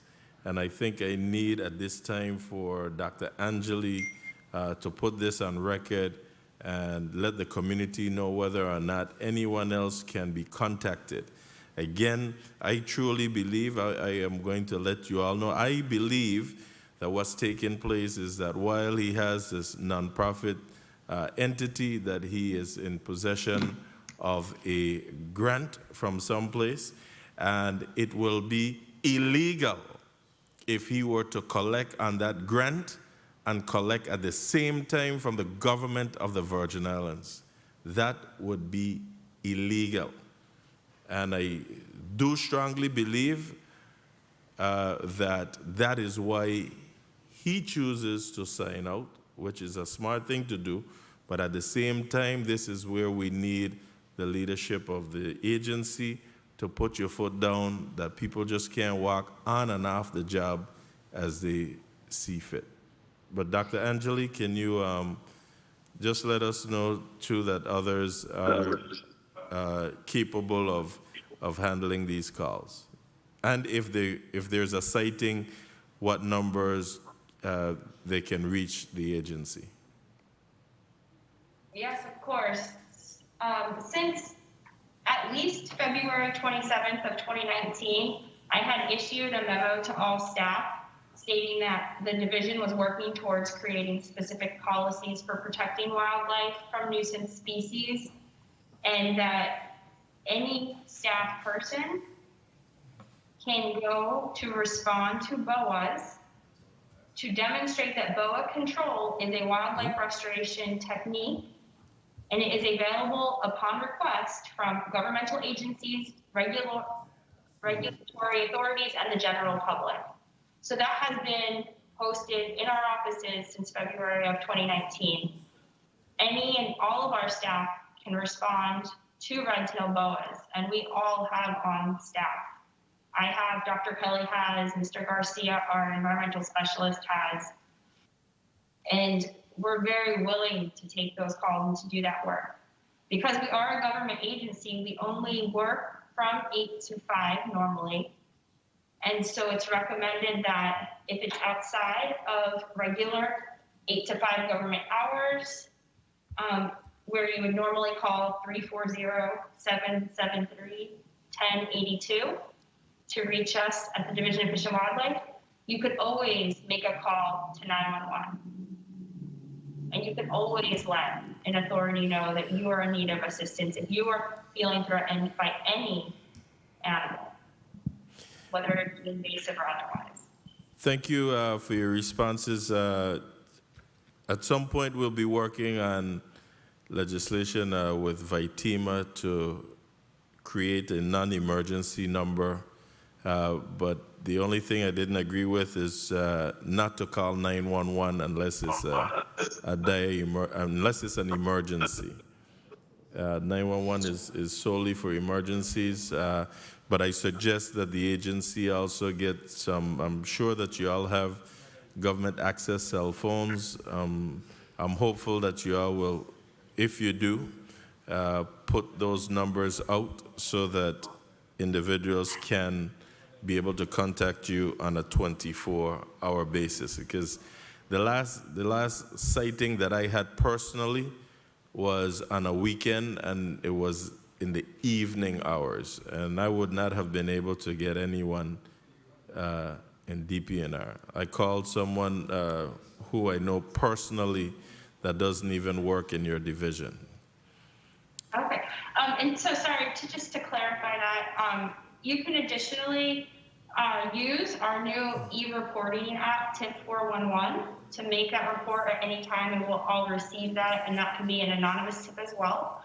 that's available for download on our website and can be used in the web interface or on a smart device. But there's also the number for the Division of Environmental Enforcement, and that can be called at any time, and that's 340-244-9066. So the Division of Environmental Enforcement does work all 7 days of the week and can be called at any time. But I would like to reiterate, yes, that 911 should only be called if you are feeling like your life is in immediate danger. Thank you. Thank you. I'm trying to see the St. Thomas side. Is there anyone on St. Thomas that didn't speak yet? I don't want to get in trouble. I don't see the other speaker, so I'll just, what I'll do is I'll move to, okay, here we go now. I see you coming in your skates.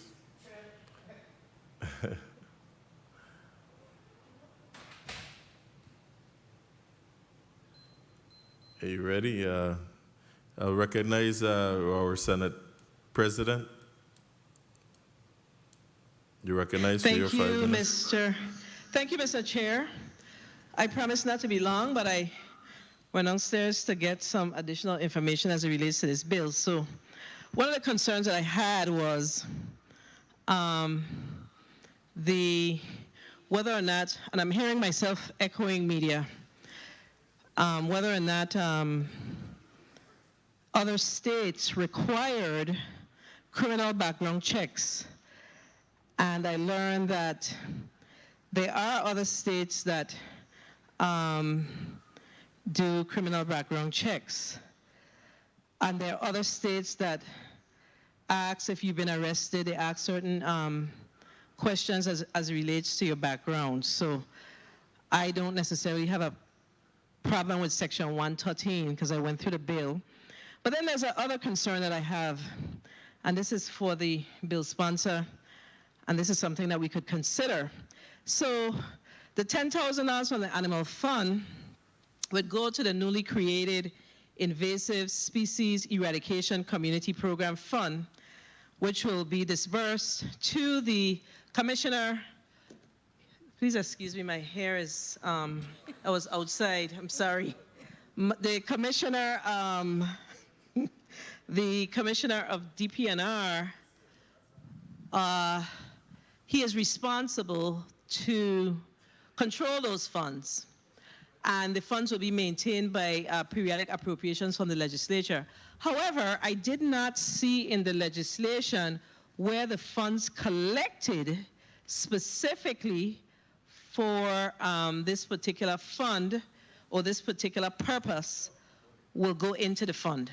So I think it's silent on that. So I need to it's something I think that the bill sponsor needs to look at a little closer to ensure that I think the fund is going into another fund.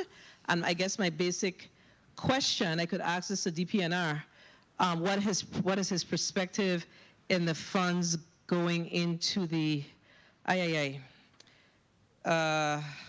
there's another fund that it goes into. I think it's the general fund. Why can't it go directly into the fund and then the general fund make up the difference if it becomes necessary?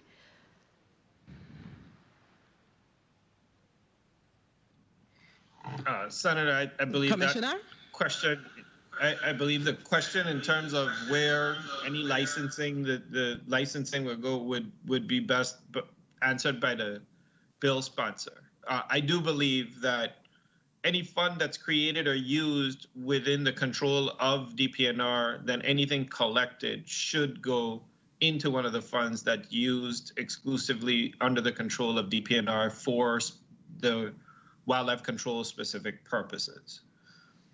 Yes. So we're saying the same thing. So then we're saying the same thing. So that's my primary concern with regards to the legislation is how we're funding it. If we're setting up an invasive species fund, then the fund under the DPNR, then the fund should any funds collected as a result of this particular legislation needs to go in there. And then if there's a need for the legislature to address additional appropriations, then we do that within a particular year, and the DP&R commissioner at the time will come and plead his or her case during the budget cycle. So I'm going to move on from that. That is my recommendation, Mr. Bill Sponsor. Now, questions for the DP&R commissioner again. Are there any grant funds that's currently available that can be used for a program such as this? Was asked already. Senator, I believe so. Like one of the things that Dr. Angeli was working on was to create or have legislation created that created an invasive species program within the department, so that we can identify two sources. There is an invasive species grant program under the Office of Insular Areas that currently exists. And then if your state wildlife program includes legislation that relates to invasives, then we can tailor applications to the wildlife restoration program to address certain invasive species needs as well. And that's U.S. Fish and Wildlife. So do you believe that this legislation will be or can be the impetus for the Department of Planning and Natural Resources to make a application or a plea to the U.S., I forgot the entity that you mentioned, to receive additional funding to support the territory on an initiative such as this? Definitely to support. Currently, Dr. Angeli has received, I believe, 2 grants from OIA in consecutive years for invasive species. And then now, again, if we develop this invasive species program through legislation, then it opens up to being eligible for more based on, whatever the appropriation under the U.S. Fish and Wildlife Services on an annual basis. Okay, perfect. I don't know if my time is called, but it was? My time was called? I see the legislation as a legislation that will definitely open a door for us to get additional federal funds. But my final question, Commissioner, is do we need you may do wrap you see up. Any sections where You may we wrap need up to, as time was called. include You may where wrap we up need as to time was called. Oh, I'm sorry, where we need to include additional funding, additional language to ensure that we are in line to receive funding on a national level. And I will allow you to answer on the chair's time as my time has been called. Thank you for the time, Mr. Chair.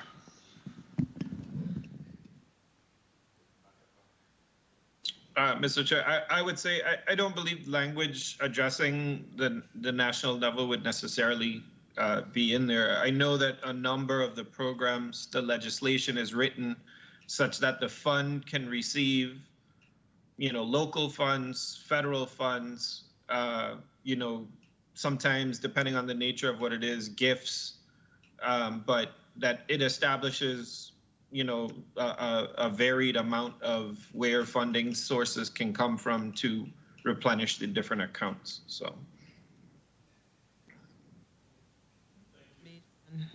Thank you, Madam President, and thank you for your responses, Commissioner. Colleagues, this piece of... You had a follow-up, Madam President? Yes, I have a point of information. I just basically want to say that based on the Commissioner's response, again, I think that the language in the legislation needs to be tweaked to allow the fund to receive gifts and bequests. So that's where I was going with the discussion. So thank you for the time. Thank you. Further, I wanted to let you all know, colleagues, that again, this measure was worked on, debated, researched, back and forth, and we did look at the funding as well. And Section 114, which speaks to the certification program and permits and fees, specifically speaks to the total cost will be $50. $25 for an administrative fee, which is for the application slash examination that the department has to put in place, whether individuals will be required to either do, the department rather is required to do either in-person training or online training.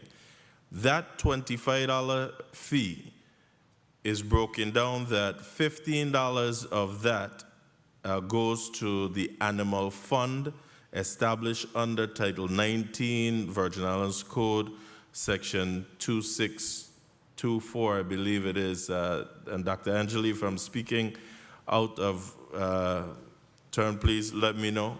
And $10 is to go to the general fund. That's your $25 right there, the $15 and $25. For the other $25, which is for the actual permit itself, this fee will be deposited into the Fish and Wildlife Restoration Trust Fund that's established under Title 12 Virgin Islands Code, Section 81D. And you have two permits that you can apply for.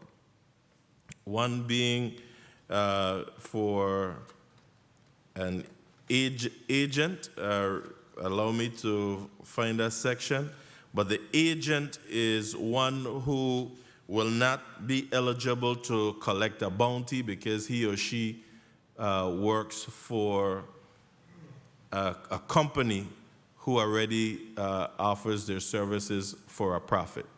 So you have to pay there. The other one is the, Dr. Angeli, if you could remind me so I don't have to, and the other one is the wildlife control operator.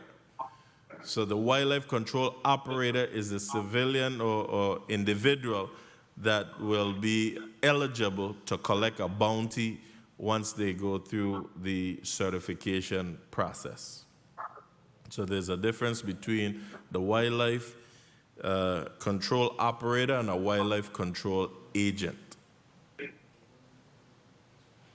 At this time, we'll move to a wrap-up round, and Senator Francis Heiliger, you had any follow-up questions? 3 minutes? What? Good afternoon. All that time is taken up. That's okay. Listen, good afternoon again. Hello? Okay. Good afternoon. I wanted to ask a question to the sponsors.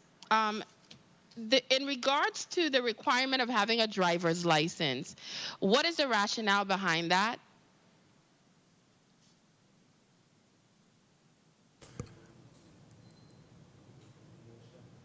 It's required nationally, and one of the things that we saw is that you're able to transport the species to the department if they're unable to come to you. Okay, so the bounty individuals have to be able to drive, and I was a little bit confused because I wasn't sure if it was a form of identification or if you're just saying they have to be able to drive. But also, you made reference, for example, needing access to a mobile device. So are you saying that somebody who doesn't have a car, you could have a license, but you don't have a car? So that's why I wasn't sure if it was just for ID or just saying that you have to be able to drive. That's all I needed to know about that part. Okay, I don't want to eat up any more time because I think we should, hurry up, round this up. That was the only thing I wanted to ask in a point of inquiry, but that's it. Thank you. Thank you, Senator. Next, Senator DeGraff, you're recognized for your 3 minutes. Thank you, Mr. Chair. Commissioner, to you and your team, thank you very much Much appreciated for your spending the day with us. Thank you. Thank you, Senator DeGraff. Senator Johnson, you're recognized. Thank you very much, Mr. Chair. This is a well-needed bill, and I support it heartily. And I live in the district of Frederickstead where most of these snakes have been caught. And you come in my yard, I got 5 machetes. And basically because of this, and time after time you continue hearing the older folks that live out in the LaGrange area, in the North Side area, pretty much are traumatized about these snakes being in our, in our territory. So for me, it's a no-brainer, and it's something that we need to do to try to eradicate these snakes and let people be comfortable in their home. Nobody want to come out of the yard in the night no more. The first thing they think about is a snake. And we can't be living in our homes in fear of this species that is not a species from this territory. So we definitely need to make sure we do something and do it fast. And I'm sad that we don't have Dr. Cole here because he's been, I think, working now with VI snakes. So our numbers, if I'm right, we haven't got our numbers in this year.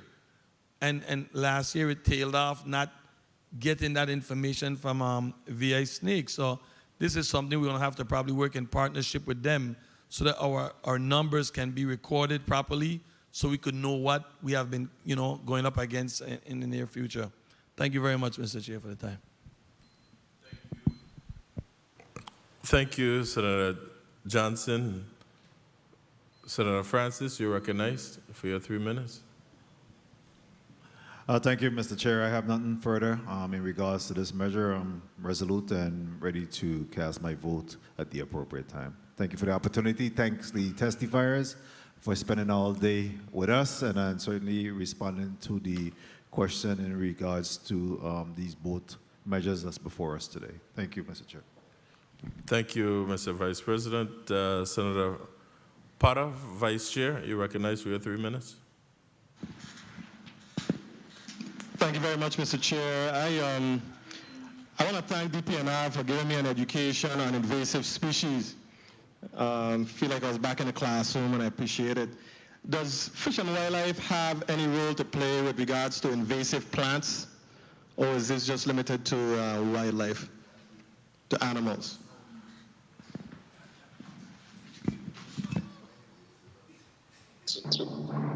Senator, the bounty program is specific to animals, but the department as a whole does have a focus on invasives and the restoration of endemic species as well. So there are lists of both flora and fauna, and we are actively developing plans for the reintroduction of more native species.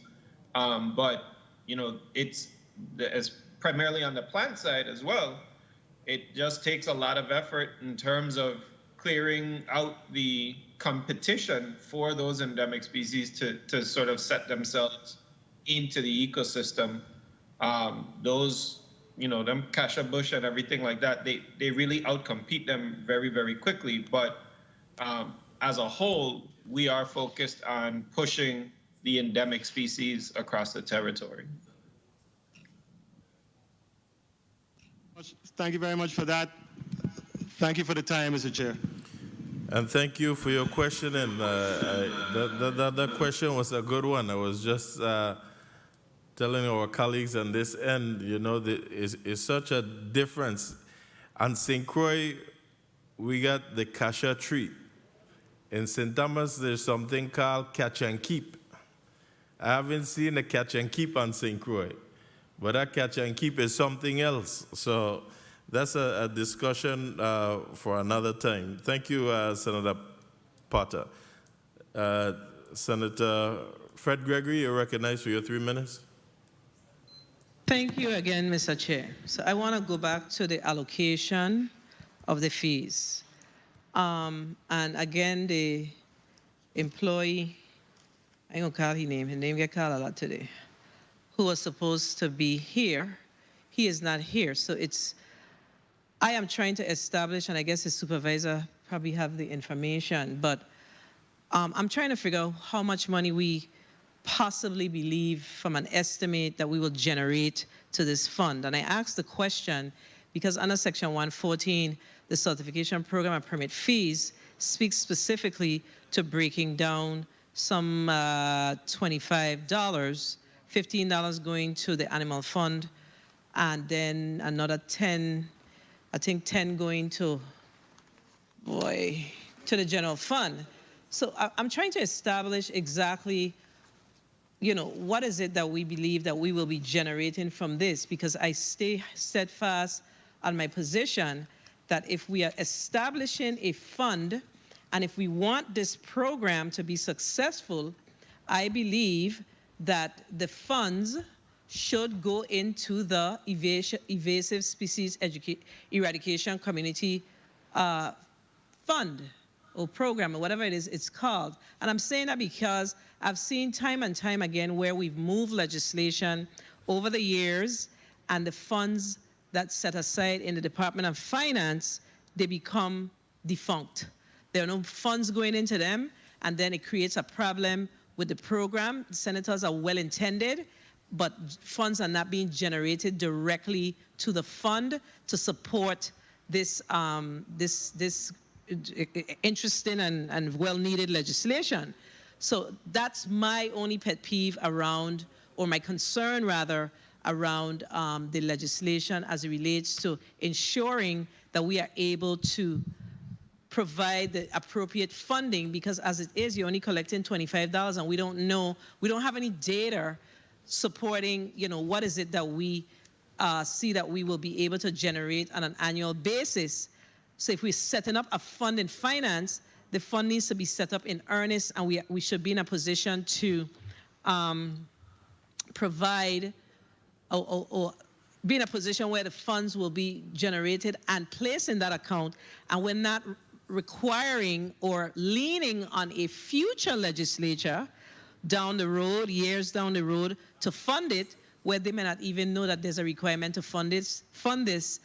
That has happened in the past. So I am just trying to eliminate or alleviate us finding ourselves in a situation where such a good legislation as this one, for this particular purpose, where it could find itself in a situation where it's not funded and the program, it goes for naught. So that's my concern around the legislation as it stands today.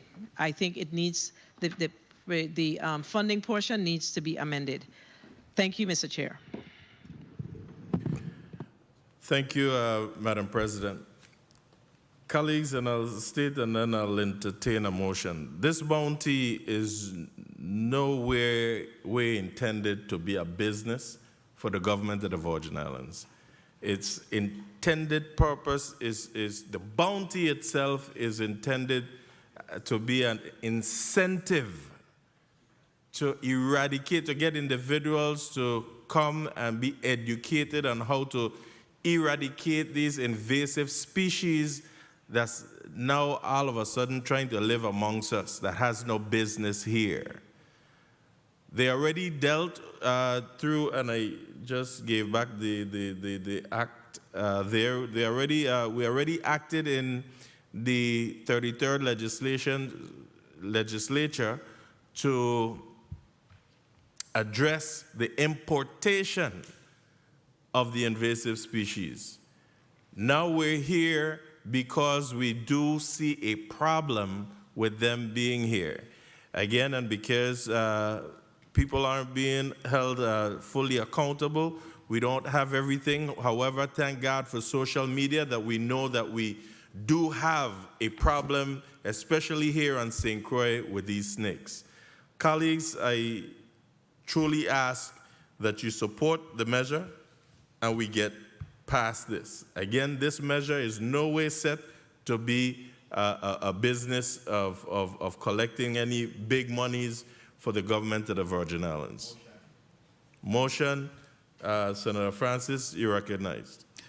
Thank you very much, Mr. Chair. Mr. Chair and colleagues, I move that Bill number 33-0023, an act amending Title 12 of the Virgin Islands Code by adding Chapter 2A to establish the Invasive Species Eradication Community Program, establishing the Invasive Species Eradication Community Program Fund and an Impress Account Fund for the payment of bounties under the program, and appropriating $10,000 from the Animal Fund to the Invasive Species Eradication Community Program Fund be approved by this committee and be sent to the rules for further consideration. I so move. Properly moved by Senator Novell E. Francis Jr., second by Senators Giovanni James Sr. and Franklin D. Johnson. Roll call on bill number 34, that's 0023. Senator Dwayne M. DeGraff. What? Yes. Senator DeGraff, yea. Senator Alma Francis Heiliger. Yes. Senator Francis Heiliger, yea. Senator Novell E. Francis Jr. Senator Francis Jr., yea. Senator Donna A. Fred Gregory. No. Senator Donna A. Fred Gregory, nay. Senator Javon E. James Sr. Senator Javon E. James Sr., yea. Senator Milton E. Potter. Yes. Senator Potter, yea. Senator Kenneth L. Gittins. Senator Kenneth L. Gittins, yea. Mr. Chairman, we have 6 yeas, 1 nay. Thank you, Madam Clerk.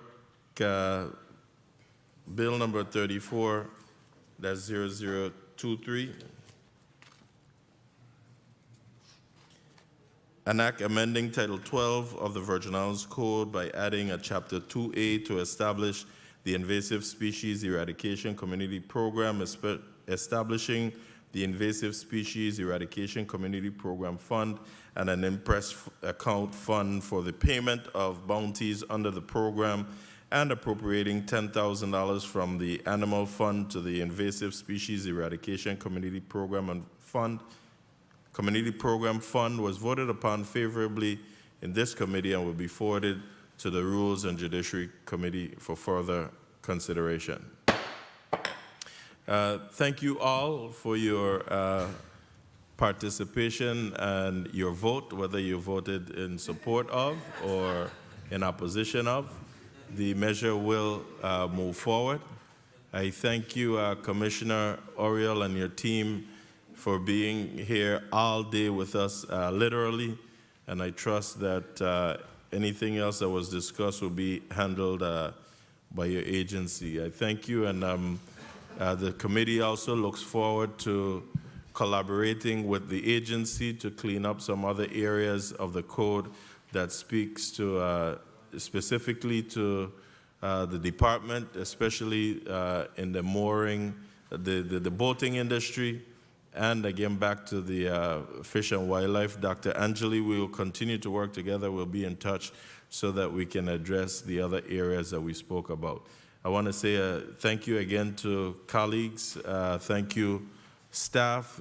Thank you to the viewing and listening audience for participating and even calling and sending messages.